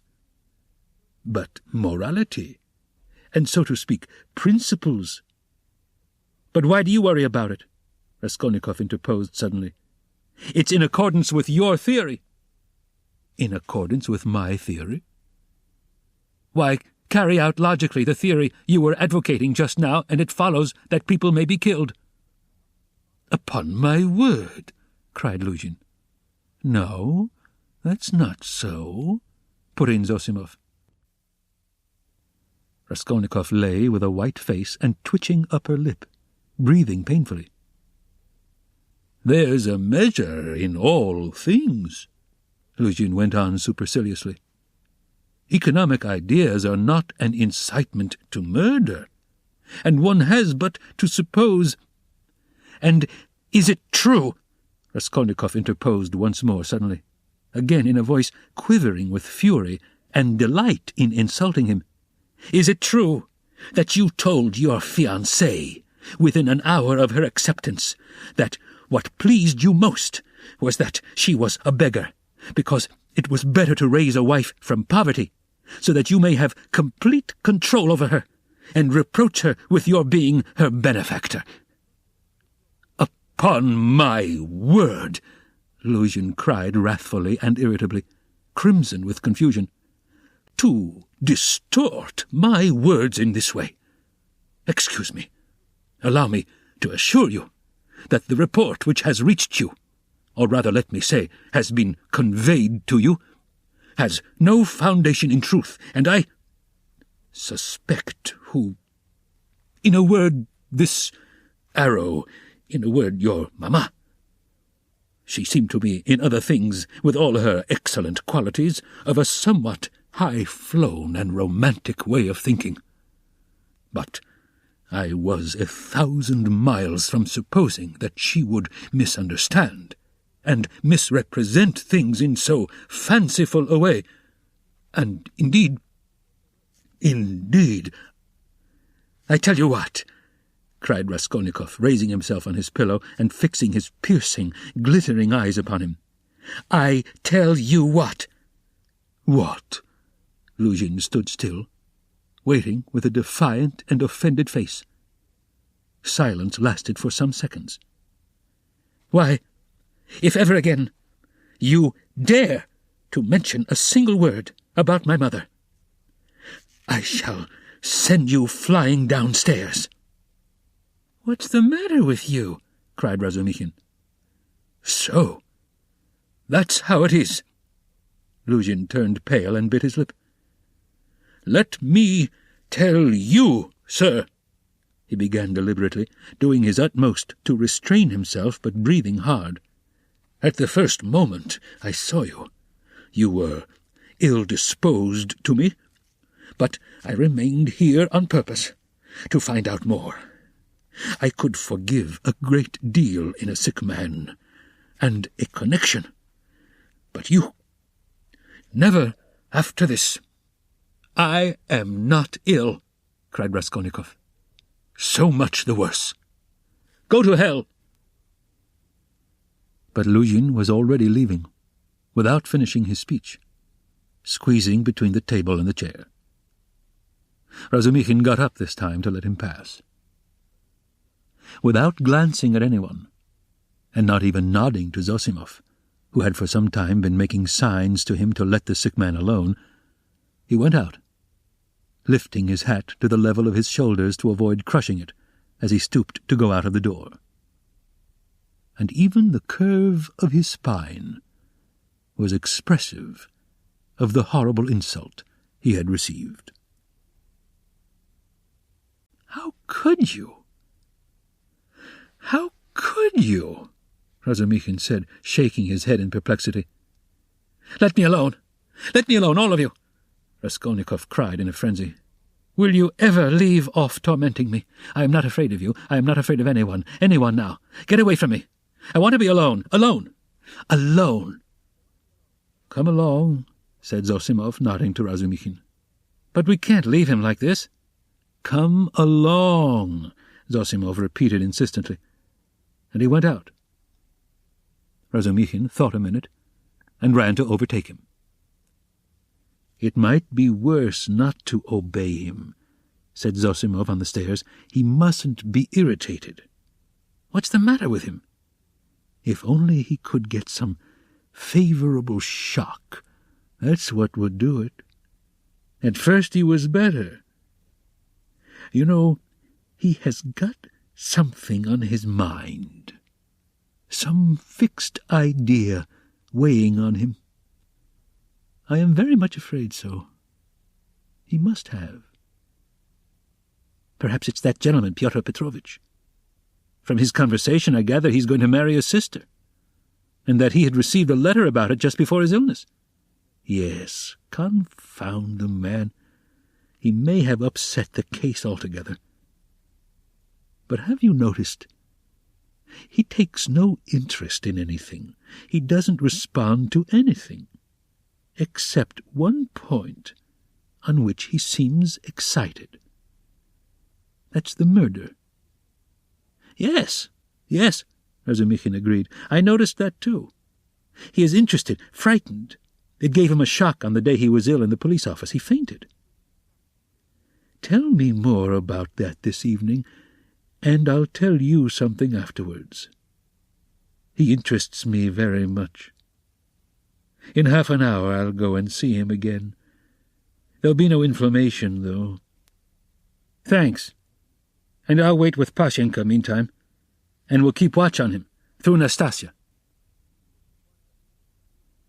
Raskolnikov, left alone, looked with impatience and misery at Nastasia, but she still lingered. "Won't you have some tea now?" she asked. "Later. I am sleepy. Leave me." He turned abruptly to the wall. Nastasia went out.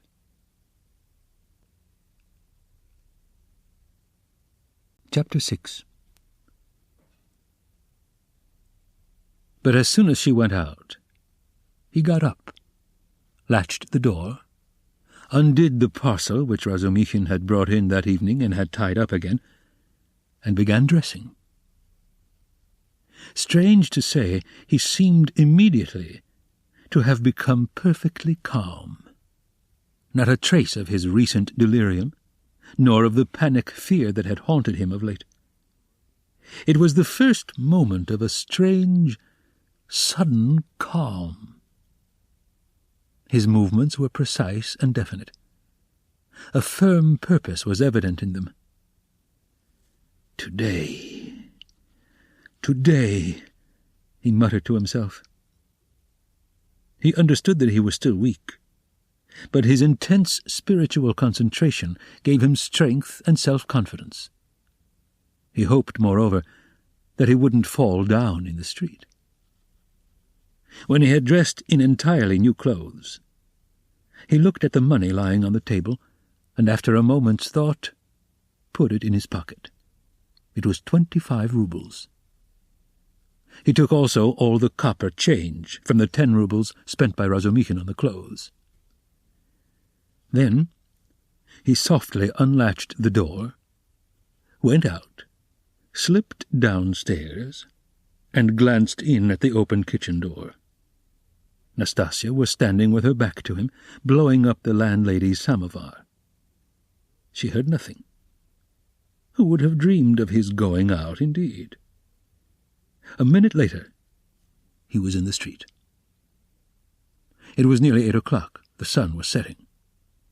It was as stifling as before, but he eagerly drank in the stinking, dusty town air. His head felt rather dizzy. A sort of savage energy gleamed suddenly in his feverish eyes and his wasted, pale and yellow face. He didn't know and didn't think where he was going. He had one thought only, that all this must be ended today, once and for all, immediately. That he would not return home without it, because he would not go on living like that. But how? By what means put an end to it? He had no idea. He didn't even want to think of it. He drove away thought. Thought tortured him. All he knew, all he felt, was that everything must be changed, one way or another, he repeated with desperate and immovable self-confidence and determination. This ends Disc 6. Crime and Punishment, Disc 7. From old habit he took his usual walk in the direction of the Haymarket. A dark-haired young man with a barrel organ was standing in the road in front of a little general shop and was grinding out a very sentimental song. He was accompanying a girl of 15 who stood on the pavement in front of him. She was dressed up in a crinoline, a mantle and a straw hat, with a flame-coloured feather in it, all very old and shabby. In a strong and rather agreeable voice, cracked and coarsened by street singing, she sang in hope of getting a copper from the shop.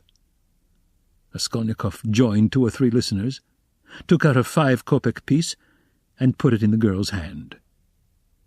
She broke off abruptly, on a sentimental high note, shouted sharply to the organ grinder, "Come on!" and both moved on to the next shop. "Do you like street music?" said Raskolnikov, addressing a middle-aged man standing idly by him. The man looked at him, startled and wondering. "I love to hear singing to a street organ," said Raskolnikov, and his manner seemed strangely out of keeping with the subject.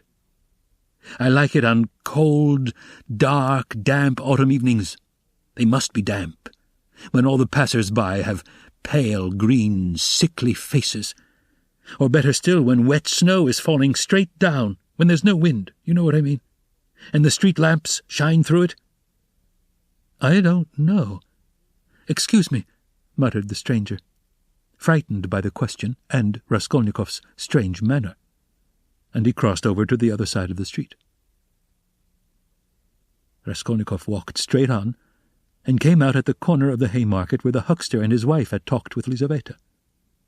But they were not there now. Recognizing the place, he stopped, looked round, and addressed a young fellow in a red shirt who stood gaping before a corn-chandler's shop. "Isn't there a man who keeps a booth with his wife at this corner?" "All sorts of people keep booths here," answered the young man, glancing superciliously at Raskolnikov. "What's his name?" "What he was christened." "Aren't you a Zaraisky man, too? Which province?" The young man looked at Raskolnikov again. "It's not a province, Your Excellency, but a district. Graciously forgive me, Your Excellency." "Is that a tavern at the top there?" "Yes, it's an eating-house, and there's a billiard-room, and you'll find princesses there, too, la-la." Raskolnikov crossed the square. In that corner there was a dense crowd of peasants. He pushed his way into the thickest part of it, looking at the faces. He felt an unaccountable inclination to enter into conversation with people. But the peasants took no notice of him. They were all shouting in groups together. He stood and thought a little, and took a turn to the right in the direction of V. He had often crossed that little street which turns at an angle leading from the marketplace to Sadovy Street. Of late he had often felt drawn to wander about this district when he felt depressed, that he might feel more so. Now he walked along, thinking of nothing. At that point there is a great block of buildings, entirely rented by dram shops and eating-houses. Women were continually running in and out, bareheaded and in their indoor clothes. Here and there they gathered in groups on the pavement, especially about the entrances to various festive establishments in the lower stories. From one of these, a loud din, sounds of singing, the tinkling of a guitar and shouts of merriment, floated into the street. A crowd of women were thronging round the door. Some were sitting on the steps, others on the pavement. Others were standing, talking. A drunken soldier, smoking a cigarette, was walking near them in the road, swearing. He seemed to be trying to find his way somewhere, but had forgotten where. One beggar was quarrelling with another, and a man dead drunk was lying right across the road. Raskolnikov joined the throng of women who were talking in husky voices. They were bareheaded and wore cotton dresses and goatskin shoes. There were women of 40, and some not more than 17. Almost all had blackened eyes. He felt strangely attracted by the singing and all the noise and uproar in the saloon below. Someone could be heard within dancing frantically, marking time with his heels to the sounds of the guitar and of a thin falsetto voice singing a jaunty air. He listened intently, gloomily and dreamily, bending down at the entrance and peeping inquisitively in from the pavement. "Oh, my handsome soldier, don't beat me for nothing," trilled the thin voice of the singer. Raskolnikov felt a great desire to make out what he was singing, as though everything depended on that. "Shall I go in?" he thought. "They are laughing. From drink. Shall I get drunk?" "Won't you come in?" one of the women asked him. Her voice was still musical and less thick than the others. She was young and not repulsive, the only one of the group. "Why, she's pretty," he said, drawing himself up and looking at her. She smiled, much pleased at the compliment. "You're very nice-looking yourself," she said. "Isn't he thin, though?" observed another woman in a deep bass. "Have you just come out of a hospital?" "They're all generals' daughters, it seems, but they have all snub noses," interposed a tipsy peasant with a sly smile on his face, wearing a loose coat. "See how jolly they are." "Go along with you." "I'll go, sweetie." And he darted down into the saloon below. Raskolnikov moved on. "Hey, sir!" the girl shouted after him. "What is it?" She hesitated. "I'll always be pleased to spend an hour with you, kind gentleman. But now I feel shy. Give me 6 kopecks for a drink, there's a nice young man." Raskolnikov gave her what came first, 15 kopecks. "Oh, what a good-natured gentleman." "What's your name?" "Ask for Duclida." "Well, that's too much," one of the women observed, shaking her head at Duclida. "I don't know how you can ask like that. I believe I would drop with shame." Raskolnikov looked curiously at the speaker. She was a pock-marked wench of 30, covered with bruises, with her upper lip swollen. She made her criticism quietly and earnestly. "Where is it?" thought Raskolnikov. "Where is it I've read that someone condemned to death says or thinks, an hour before his death, that if he had to live on some high rock, on such a narrow ledge that he'd only room to stand, and the ocean, everlasting darkness, everlasting solitude, everlasting tempest around him, if he had to remain standing on a square yard of space all his life, 1,000 years, eternity, it were better to live so than to die at once. Only to live, and live. Life, whatever it may be. How true it is, good God, how true! Man is a vile creature. And vile is he who calls him vile for that," he added a moment later. He went into another street. "Bah, the Palais de Cristal." Razumikhin was just talking of the Palais de Cristal. But what on earth was it I wanted? Yes, the newspapers. Zosimov said he'd read it in the papers. "Have you the papers?" he asked, going into a very spacious and positively clean restaurant, consisting of several rooms, which were, however, rather empty. 2 or 3 people were drinking tea, and in a room further away were sitting 4 men drinking champagne. Raskolnikov fancied that Zamyetov was one of them, but he couldn't be sure at that distance. "What if it is?" he thought. "Will you have vodka?" asked the waiter. "Give me some tea and bring me the papers, the old ones for the last 5 days, and I'll give you something." "Yes, sir. Here's today's. No vodka?" The old newspapers and the tea were brought. Raskolnikov sat down and began to look through them. "Oh, damn! These are the items of intelligence: an accident on a staircase, spontaneous combustion of a shopkeeper from alcohol, a fire in Pesky, a fire in the Petersburg quarter, another fire in the Petersburg quarter, and another fire in the Petersburg quarter. Ah, here it is." He found at last what he was seeking and began to read it. The lines danced before his eyes, but he read it all, and began eagerly seeking later additions in the following numbers. His hands shook with nervous impatience as he turned the sheets. Suddenly, someone sat down beside him at his table. He looked up. It was the head clerk, Zamyatov. Looking just the same, with the rings on his fingers and the watch chain, with the curly black hair parted and pomaded, with the smart waistcoat, rather shabby coat, and doubtful linen.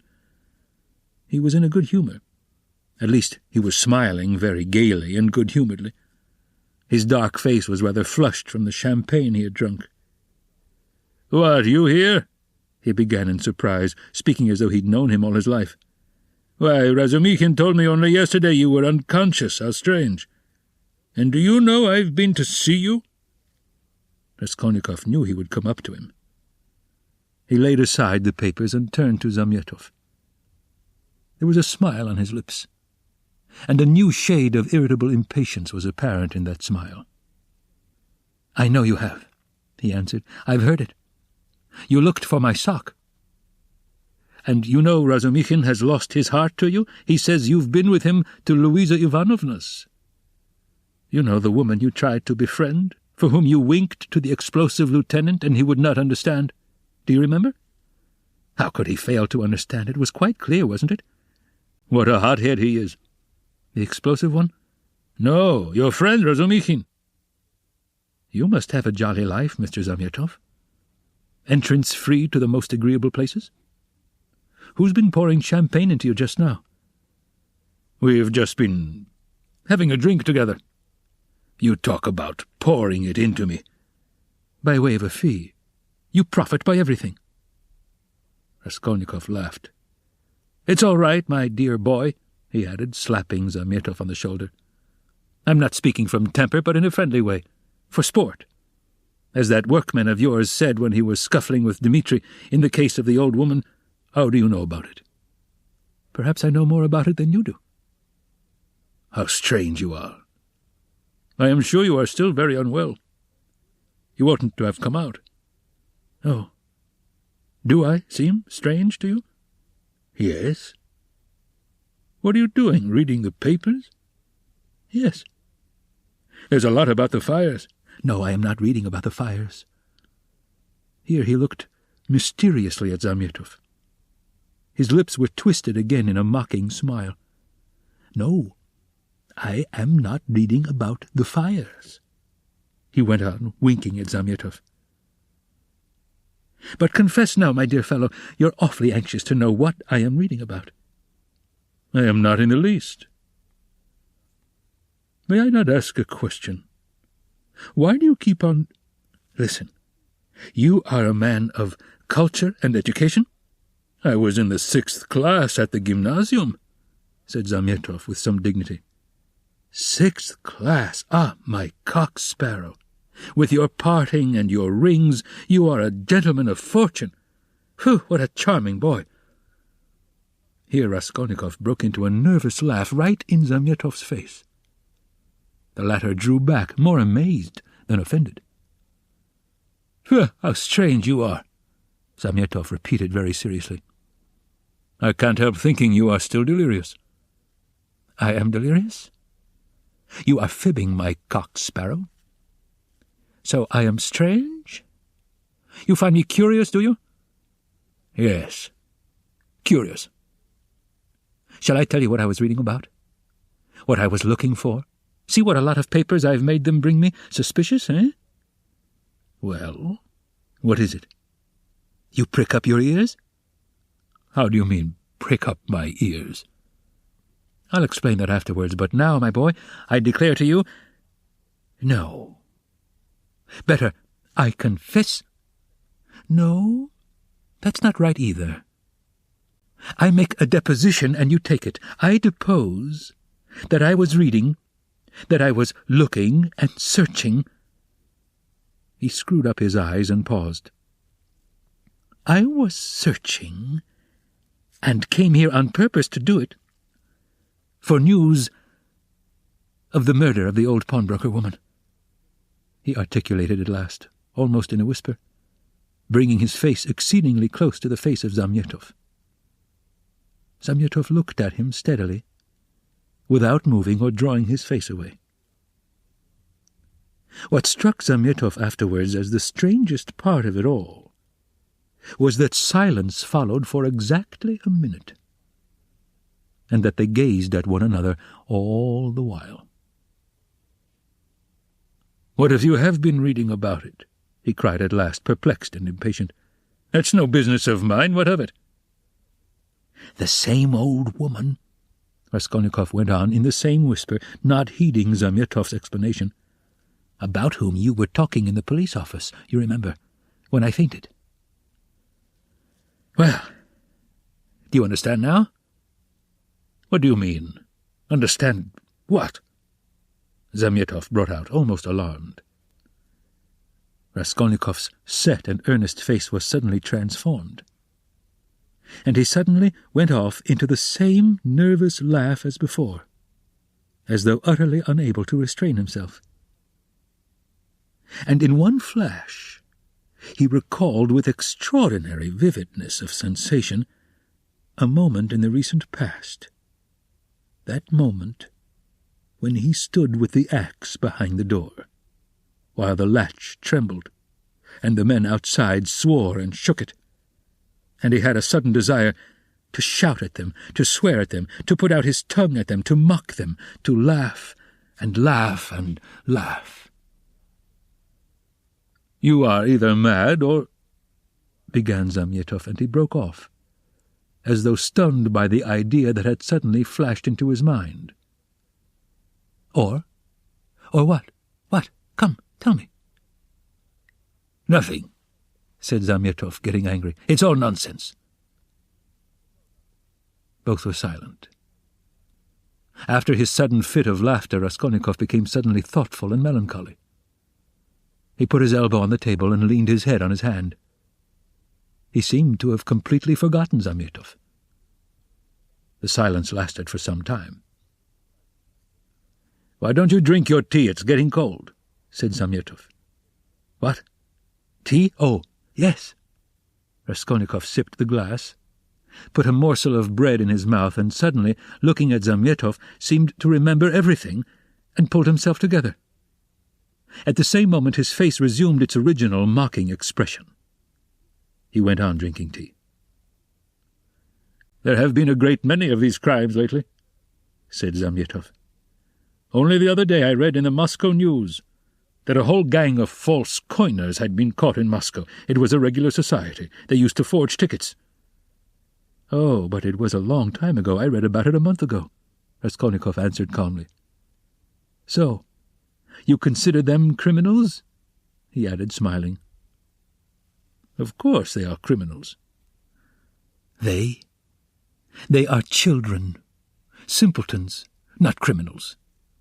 Why, 100 people meeting for such a purpose? What an idea! 3 would be too many. Unless each could trust the other 2 more than himself. One has only to talk when he's drunk, and it all collapses. Simpletons. They engaged untrustworthy people to change the notes. What a thing to trust to a casual stranger. Well, let us suppose that these simpletons succeed, and each makes $1 million. And what follows for the rest of their lives? Each is dependent on the others for the rest of his life. Better hang oneself at once. And they didn't know how to change the notes either. The man who changed the notes took 5,000 rubles and his hands trembled. He counted the first 4,000, but didn't count the 5,000. He was in such a hurry to get the money into his pocket and run away. Of course he roused suspicion. And the whole thing came to a crash through one fool. Is it possible? That his hands trembled? Observed Zamyatov. Yes, it's quite possible. That I feel quite sure is possible. Sometimes one can't stand things. Can't stand that? Why, could you stand it then? No, I couldn't. For the sake of 100 rubles to face such a terrible experience? To go with false notes into a bank where it's their business to spot that sort of thing? No, I should not have the face to do it. Would you? Raskolnikov had an intense desire again to put his tongue out. Shivers kept running down his spine. I would do it quite differently, Raskolnikov began. "This is how I would change the notes. I'd count the first 1,000 3 or 4 times backwards and forwards, look at every note, and then I'd set to the second 1,000. I'd count that halfway through, and then hold some 50-ruble note to the light, then turn it, then hold it to the light again to see whether it was a good one. 'I am afraid,' I would say, 'a relation of mine lost 25 rubles the other day through a false note.' And then I'd tell them the whole story. And after I began counting the third, 'No, excuse me,' I would say, 'I fancy I made a mistake in the 7th hundred in that second 1,000. I am not sure.' And so I would give up the third 1,000 and go back to the second and so on to the end. And when I had finished, I'd pick out one from the 5th and one from the second 1,000, and take them again to the light and ask again, 'Change them, please,' and put the clerk into such a stew that he wouldn't know how to get rid of me. When I'd finished and had gone out, I'd come back. 'No, excuse me,' and ask for some explanation. That's how I'd do it." "Huh! What terrible things you say," said Zamyatov, laughing. "But all that is only talk. I dare say when it came to deeds you'd make a slip. I believe that even a practised, desperate man cannot always reckon on himself, much less you and I. To take an example near home, that old woman murdered in our district. The murderer seems to have been a desperate fellow. He risked everything in open daylight, was saved by a miracle, but his hands shook too. He didn't succeed in robbing the place. He couldn't stand it. That was clear from the—" Raskolnikov seemed offended. "Clear? Why don't you catch him, then?" he cried, maliciously jibing at Zamyatov. "Well, they will catch him." "Who, you? Do you suppose you could catch him? You've a tough job. A great point for you is whether a man is spending money or not. If he had no money and suddenly begins spending, he must be the man, so that any child can mislead you."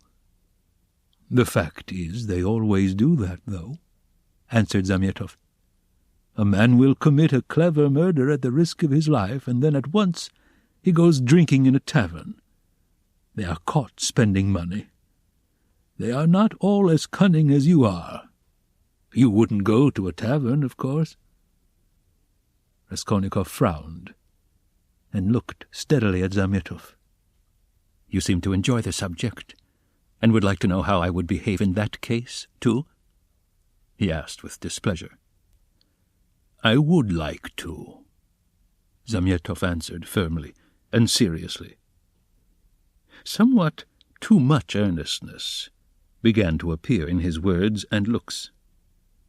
"Very much?" "Very much." "All right, then. This is how I would behave," Raskolnikov began, again bringing his face close to Zamyatov's, again staring at him and speaking in a whisper, so that the latter positively shuddered. "This is what I would have done. I would have taken the money and jewels. I would have walked out of there and have gone straight to some deserted place with fences round it and scarcely anyone to be seen. Some kitchen garden or place of that sort. I would have found beforehand some stone weighing 100 weight or more, which had been lying in the corner from the time the house was built. I would lift that stone. There would be sure to be a hollow under it. And I would put the jewels and money in that hole. Then I'd roll the stone back, so that it would look as before, would press it down with my foot and walk away. And for a year or 2, 3 maybe, I wouldn't touch it. And, well, they could search. There'd be no trace." "You are a madman," said Zamyatov, and for some reason he too spoke in a whisper, and moved away from Raskolnikov, whose eyes were glittering. He had turned fearfully pale, and his upper lip was twitching and quivering.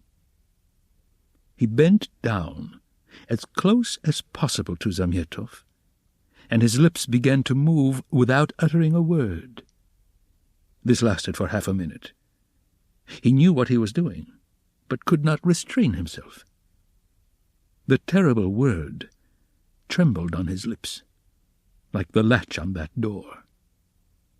In another moment it will break out. In another moment he will let it go. He will speak out. "And what if it was I who murdered the old woman and Lizaveta?" he said suddenly, and realized what he had done. Zamyatov looked wildly at him and turned white as the tablecloth. His face wore a contorted smile. "But is it possible?" he brought out faintly. Raskolnikov looked wrathfully at him. "Admit that you believed it. Yes, you did." "Not a bit of it. I believe it less than ever now," Zamyatov cried hastily. "I've caught my cock-sparrow." "So you did believe it before, if now you believe less than ever." "Not at all," cried Zamyatov, obviously embarrassed. "Have you been frightening me so as to lead up to this?" "You don't believe it, then? What were you talking about behind my back when I went out of the police office? And why did the explosive lieutenant question me after I fainted?" "Hey, there!" he shouted to the waiter, getting up and taking his cap. "How much?" 30 kopecks, the latter replied, running up. "And there is 20 kopecks for vodka. See, what a lot of money!" He held out his shaking hand to Zamyatov with notes in it. "Red notes and blue, 25 rubles. Where did I get them? And where did my new clothes come from? You know I had not a kopeck. You've cross-examined my landlady, I'm sure. Well, that's enough. Assez causé. Till we meet again." He went out, trembling all over from a sort of wild, hysterical sensation, in which there was an element of insufferable rapture. Yet he was gloomy and terribly tired. His face was twisted as after a fit. His fatigue increased rapidly. Any shock, any irritating sensation stimulated and revived his energies at once, but his strength failed as quickly when the stimulus was removed. Zamyatov, left alone, sat for a long time in the same place, plunged in thought. Raskolnikov had unwittingly worked a revolution in his brain on a certain point, and had made up his mind for him conclusively. Ilya Petrovitch is a blockhead, he decided. Raskolnikov had hardly opened the door of the restaurant when he stumbled against Razumikhin on the steps. They didn't see each other till they almost knocked against each other. For a moment they stood looking each other up and down. Razumikhin was greatly astounded. Then anger, real anger, gleamed fiercely in his eyes. "So here you are," he shouted at the top of his voice. "You ran away from your bed, and here I've been looking for you under the sofa. We went up to the garret. I almost beat Nastasia on your account, and here he is after all. Rodya, what is the meaning of it? Tell me the whole truth. Confess. Do you hear?" "It means that I am sick to death of you all, and I want to be alone," Raskolnikov answered calmly. "Alone? When you are not able to walk, when your face is as white as a sheet and you are gasping for breath? Idiot! What have you been doing in the Palais de Cristal? Confess at once." "Let me go," said Raskolnikov, and tried to pass him. This was too much for Razumikhin. He gripped him firmly by the shoulder. "Let you go? You dare tell me to let you go? Do you know what I'll do with you directly? I'll pick you up, tie you up in a bundle, carry you home under my arm, and lock you up." "Listen, Razumikhin," Raskolnikov began quietly, apparently calm. "Can't you see that I don't want your benevolence? A strange desire you have to shower benefits on a man who curses them, who feels them a burden, in fact. Why did you seek me out at the beginning of my illness? Maybe I was very glad to die. Didn't I tell you plainly enough today that you were torturing me, that I was sick of you? You seem to want to torture people. I assure you that all that is seriously hindering my recovery, because it's continually irritating me. You saw Zosimov went away just now to avoid irritating me. You leave me alone too, for goodness sake. What right have you indeed to keep me by force? Don't you see that I am in possession of all my faculties now? How can I persuade you not to persecute me with your kindness? I may be ungrateful, I may be mean. Only let me be, for God's sake, let me be. Let me be. Let me be. He began calmly, gloating beforehand over the venomous phrases he was about to utter, but finished panting for breath, in a frenzy as he had been with Luzhin. Razumikhin stood a moment, thought, and let his hand drop. "Well, go to hell, then," he said gently and thoughtfully. "Stay!" he roared as Raskolnikov was about to move. "Listen to me. Let me tell you that you are all a set of babbling, posing idiots. If you've any little trouble, you brood over it like a hen over an egg. And you're plagiarists even in that. There isn't a sign of independent life in you. You are made of spermaceti ointment, and you've lymph in your veins instead of blood. I don't believe in any one of you. In any circumstances, the first thing for all of you is to be unlike a human being. Stop!" he cried with redoubled fury, noticing that Raskolnikov was again making a movement. "Hear me out. You know, I am having a housewarming this evening. I dare say they've arrived by now, but I left my uncle there. I just ran in to receive the guests. And if you weren't a fool, a common fool, a perfect fool, if you were an original instead of a translation. You see, Rodya, I recognize you're a clever fellow, but you're a fool. And if you weren't a fool, you'd come round to me this evening instead of wearing out your boots in the street. Since you have gone out, there's no help for it. I'd give you a snug, easy chair, my landlady has one, a cup of tea, company, or you could lie on the sofa, any way you would be with us. Zosimov will be there too. Will you come?" "No." "Rubbish!" Razumikhin shouted out of patience. "How do you know? You can't answer for yourself. You don't know anything about it. Thousands of times I've fought tooth and nail with people and run back to them afterwards. One feels ashamed and goes back to a man. So remember, Pochinkov's house on the 3rd story." "Why, Mr. Razumikhin, I think you'd let anybody beat you up from sheer benevolence." "Beat? Whom? Me? I'd twist his nose off at the mere idea. Pochinkov's house, 47, Babushkin's flat." "I shall not come, Razumikhin." Raskolnikov turned and walked away. "I bet you will," Razumikhin shouted after him. "I refuse to know you if you don't. Wait, hey, is Zamyatov in there?" "Yes." "Did you see him?" "Yes." "Talked to him?"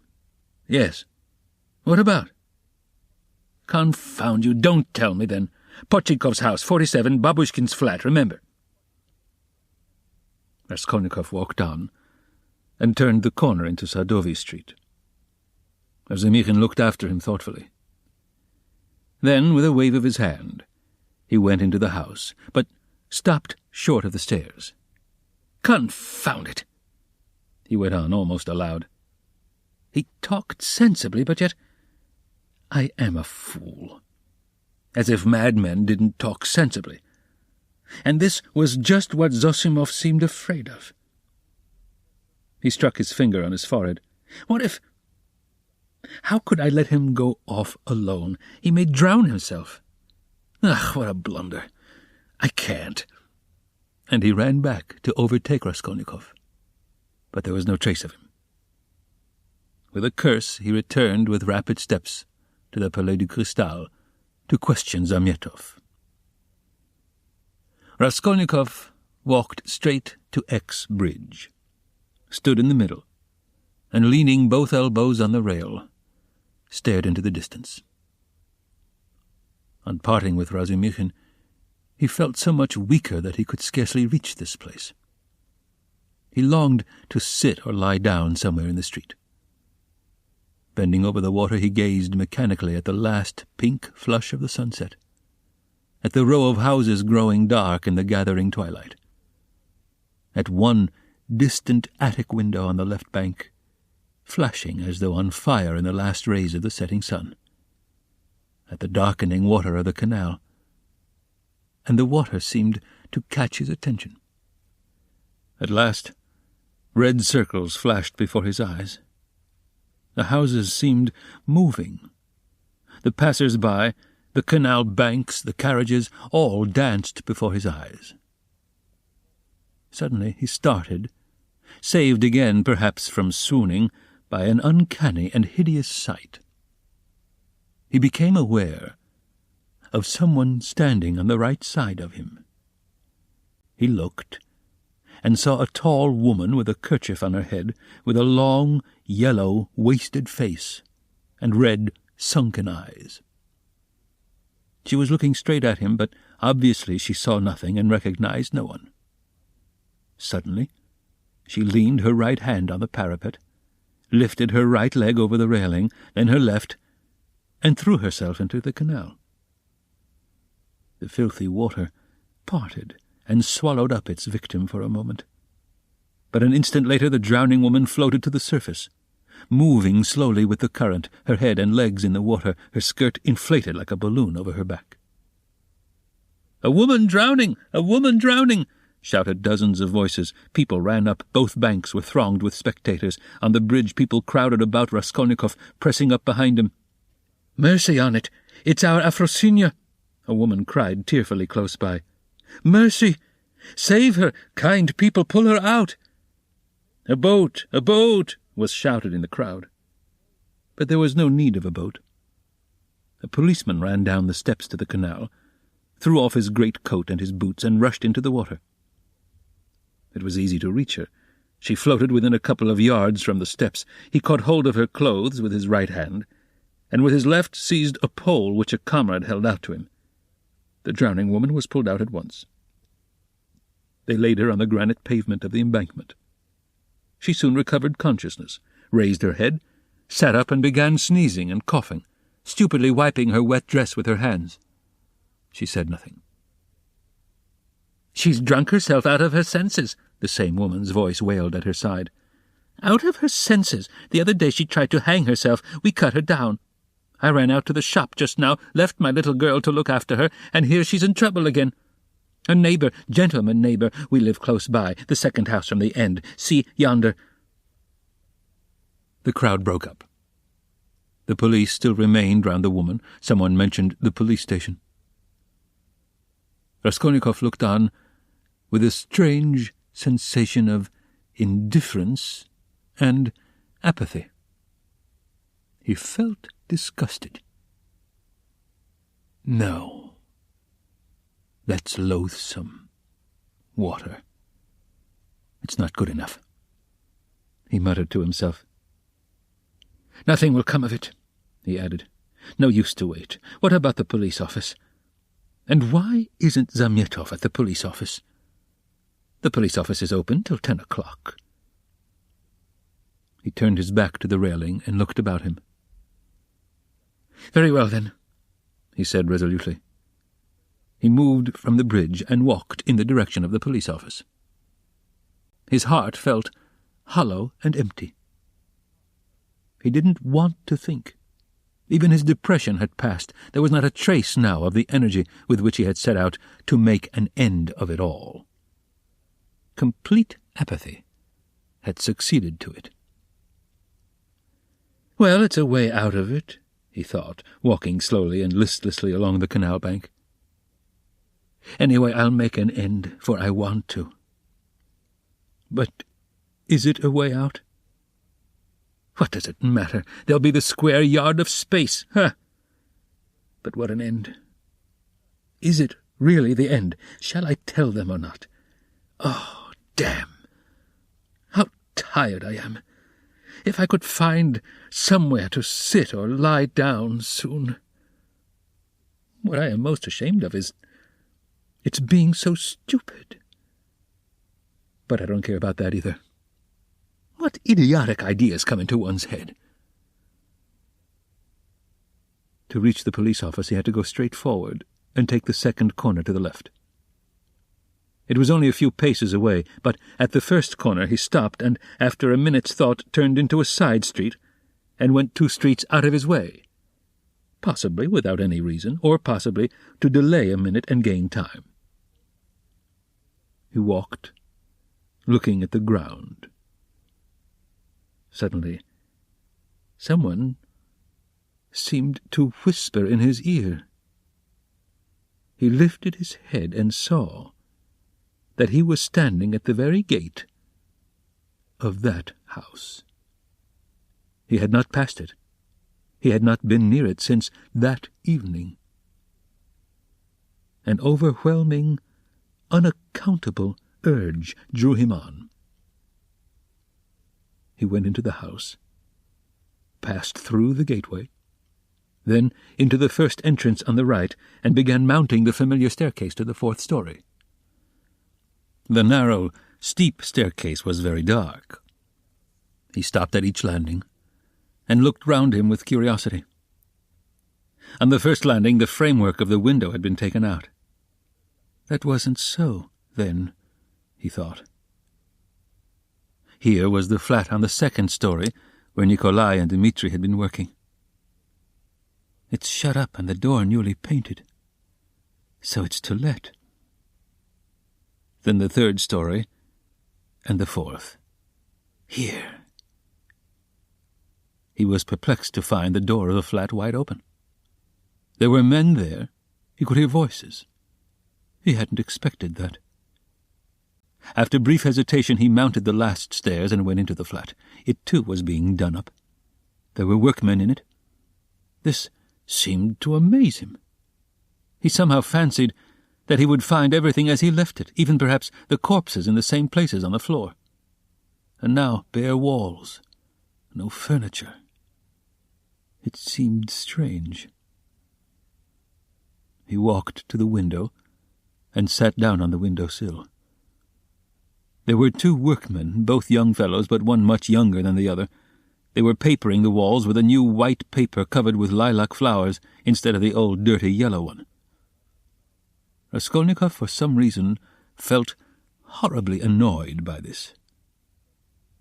He looked at the new paper with dislike, as though he felt sorry to have it all so changed.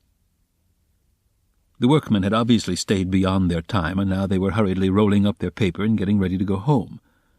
They took no notice of Raskolnikov's coming in. They were talking.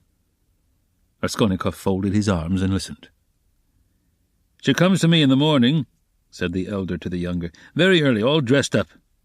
'Why are you preening and prinking?' says I. 'I am ready to do anything to please you, Tit Vasilyich.' That's a way of going on. And she dressed up like a regular fashion book." "And what is a fashion book?" the younger one asked. He obviously regarded the other as an authority. "A fashion book is a lot of pictures, coloured, and they come to the tailors here every Saturday by post from abroad to show folks how to dress, the male sex as well as the female. They're pictures. The gentlemen are generally wearing fur coats, and for the ladies' fluffles, they're beyond anything you can fancy." "There's nothing you can't find in Petersburg," the younger cried enthusiastically. "Except father and mother. There's everything." "Except them. There's everything to be found, my boy," the elder declared sententiously. Raskolnikov got up and walked into the other room where the strong box, the bed, and the chest of drawers had been. The room seemed to him very tiny, without furniture in it. The paper was the same. The paper in the corner showed where the case of icons had stood. He looked at it and went to the window. The elder workman looked at him askance. "What do you want?" he asked suddenly. Instead of answering, Raskolnikov went into the passage and pulled the bell. The same bell, the same cracked note. He rang it a second and a third time. He listened and remembered. The hideous and agonizingly fearful sensation he had felt then began to come back more and more vividly. He shuddered at every ring, and it gave him more and more satisfaction. "Well, what do you want? Who are you?" the workman shouted, going out to him. Raskolnikov went inside again. "I want to take a flat," he said. "I am looking round." "It's not the time to look at rooms at night. And you ought to come up with the porter." "The floors have been washed. Will they be painted?" Raskolnikov went on. "Is there no blood?" "What blood?" "Why, the old woman and her sister were murdered here. There was a perfect pool there." "But who are you?" the workman cried, uneasy. "Who am I?" "Yes." "You want to know? Come to the police station, I'll tell you." The workman looked at him in amazement. "It's time for us to go. We're late. Come along, Alyoshka. We must lock up," said the elder workman. "Very well, come along," said Raskolnikov indifferently, and going out first, he went slowly downstairs. "Hey, porter!" he cried in the gateway. At the entrance several people were standing, staring at the passers-by. The two porters, a peasant woman, a man in a long coat, and a few others. Raskolnikov went straight up to them. "What do you want?" asked one of the porters. "Have you been to the police office?" "I've just been there. What do you want?" "Is it open?" "Of course." "Is the assistant there?" "He was there for a time. What do you want?" Raskolnikov made no reply, but stood beside them, lost in thought. "He's been to look at the flat," said the elder workman, coming forward. "Which flat?" "Where we are at work." "Why have you washed away the blood?" says he. "There has been a murder here," says he, "and I've come to take it." And he began ringing at the bell, all but broke it. "Come to the police station," says he. "I'll tell you everything there." He wouldn't leave us. The porter looked at Raskolnikov, frowning and perplexed. "Who are you?" he shouted as impressively as he could. "I am Rodion Romanovich Raskolnikov, formerly a student. I live in Gilles's house, not far from here, flat number 14. Ask the porter, he knows me." Raskolnikov said all this in a lazy, dreamy voice, not turning round, but looking intently into the darkening street. "Why have you been to the flat?" "To look at it." "What is there to look at?" "Take him straight to the police station," the man in the long coat jerked in abruptly. Raskolnikov looked intently at him over his shoulder and said in the same slow, lazy tone, "Come along." "Yes, take him," the man went on more confidently. "Why was he going into that? What's in his mind, eh?" "He's not drunk, but God knows what's the matter with him," muttered the workman. "But what do you want?" the porter shouted again, beginning to get angry in earnest. "Why are you hanging about?" "You're afraid of the police station, then?" said Raskolnikov, jeeringly. "Afraid of what? Why are you hanging about?" "He's a rogue," shouted the peasant woman. "Why waste time talking to him?" cried the other porter, a huge peasant in a full open coat and with keys on his belt. "Get along! He is a rogue, and no mistake! Get along!" And seizing Raskolnikov by the shoulder, he flung him into the street. He lurched forward, but recovered his footing, looked at the spectators in silence, and walked away.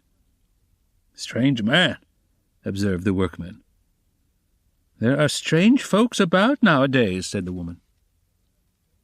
"You should have taken him to the police station all the same," said the man in the long coat. "Better have nothing to do with him," decided the big porter. "A regular rogue.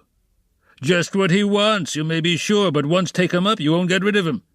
We know the sort." "Shall I go there or not?" thought Raskolnikov, standing in the middle of the thoroughfare at the crossroads. And he looked about him as though expecting from someone a decisive word.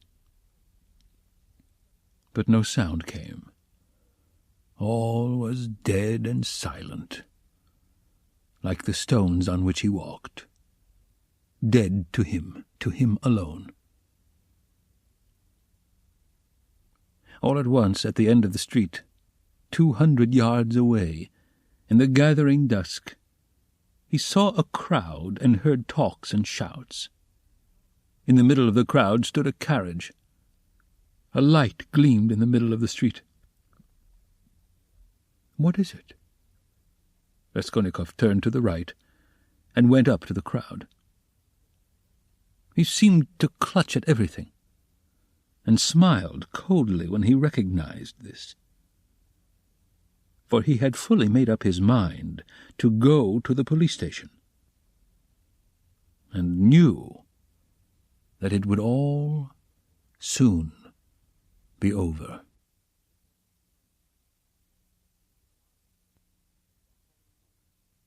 Chapter 7. An elegant carriage stood in the middle of the road, with a pair of spirited grey horses. There was no one in it, and the coachman had got off his box and stood by. The horses were being held by the bridle. A mass of people had gathered round, the police standing in front. One of them held a lighted lantern which he was turning on something lying close to the wheels. Everyone was talking, shouting, exclaiming. The coachman seemed at a loss and kept repeating, "What a misfortune! Good Lord, what a misfortune!" Raskolnikov pushed his way in as far as he could, and succeeded at last in seeing the object of the commotion and interest.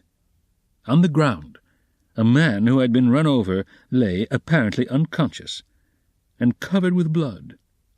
He was very badly dressed, but not like a workman. Blood was flowing from his head and face. His face was crushed, mutilated, and disfigured. He was evidently badly injured. "Merciful heaven!" wailed the coachman. "What more could I do? If I'd been driving fast or had not shouted to him, but I was going quietly, not in a hurry. Everyone could see I was going along just like everybody else. A drunken man can't walk straight, we all know. I saw him crossing the street, staggering and almost falling. I shouted again, and a second and a third time. Then I held the horses in, but he fell straight under their feet. Either he did it on purpose or he was very tipsy. The horses are young and ready to take fright. They started. He screamed. That made them worse. That's how it happened." "That's just how it was," a voice in the crowd confirmed. "He shouted, that's true, he shouted 3 times, another voice declared. 3 times it was, we all heard it, shouted a third. But the coachman was not very much distressed and frightened. It was evident that the carriage belonged to a rich and important person who was awaiting it somewhere. The police, of course, were in no little anxiety to avoid upsetting his arrangements. All they had to do was to take the injured man to the police station and the hospital. No one knew his name. Meanwhile, Raskolnikov had squeezed in and stooped closer over him. The lantern suddenly lighted up the unfortunate man's face. He recognized him. "I know him! I know him!" he shouted, pushing to the front. "It's a government clerk, retired from the service, Marmeladov. He lives close by in Kozel's house. Make haste for a doctor. I will pay. See?" He pulled money out of his pocket and showed it to the policeman. He was in violent agitation. The police were glad that they had found out who the man was. Raskolnikov gave his own name and address, and as earnestly as if it had been his father, he besought the police to carry the unconscious Marmeladov to his lodging at once. "Just here, 3 houses away," he said eagerly. "The house belongs to Kozel, a rich German. He was going home, no doubt, drunk. I know him. He is a drunkard. He has a family there, a wife, children. He has 1 daughter. It will take time to take him to the hospital, and there is sure to be a doctor in the house. I'll pay. At least he will be looked after at home. They will help him at once. But he'll die before you get him to the hospital." He managed to slip something unseen into the policeman's hand. But the thing was straightforward and legitimate. And in any case, help was closer here. They raised the injured man. People volunteered to help. Kozel's house was 30 yards away. Raskolnikov walked behind, carefully holding Marmeladov's head and showing the way. This way, this way. We must take him upstairs, head foremost. Turn around. I'll pay. I'll make it worth your while, he muttered. Katerina Ivanovna had just begun, as she always did at every free moment, walking to and fro in her little room from window to stove and back again, with her arms folded across her chest, talking to herself and coughing. Of late she had begun to talk more than ever to her eldest girl, Polyanka, a child of 10, who, though there was much she did not understand, understood very well that her mother needed her, and so always watched her with her big, clever eyes, and strove her utmost to appear to understand. This time Polyanka was undressing her little brother, who had been unwell all day and was going to bed. The boy was waiting for her to take off his shirt, which had to be washed at night. He was sitting straight and motionless on a chair, with a silent, serious face, with his legs stretched out straight before him, heels together and toes turned out. He was listening to what his mother was saying to his sister, sitting perfectly still with pouting lips and wide-open eyes, just as all good little boys have to sit when they are undressed to go to bed.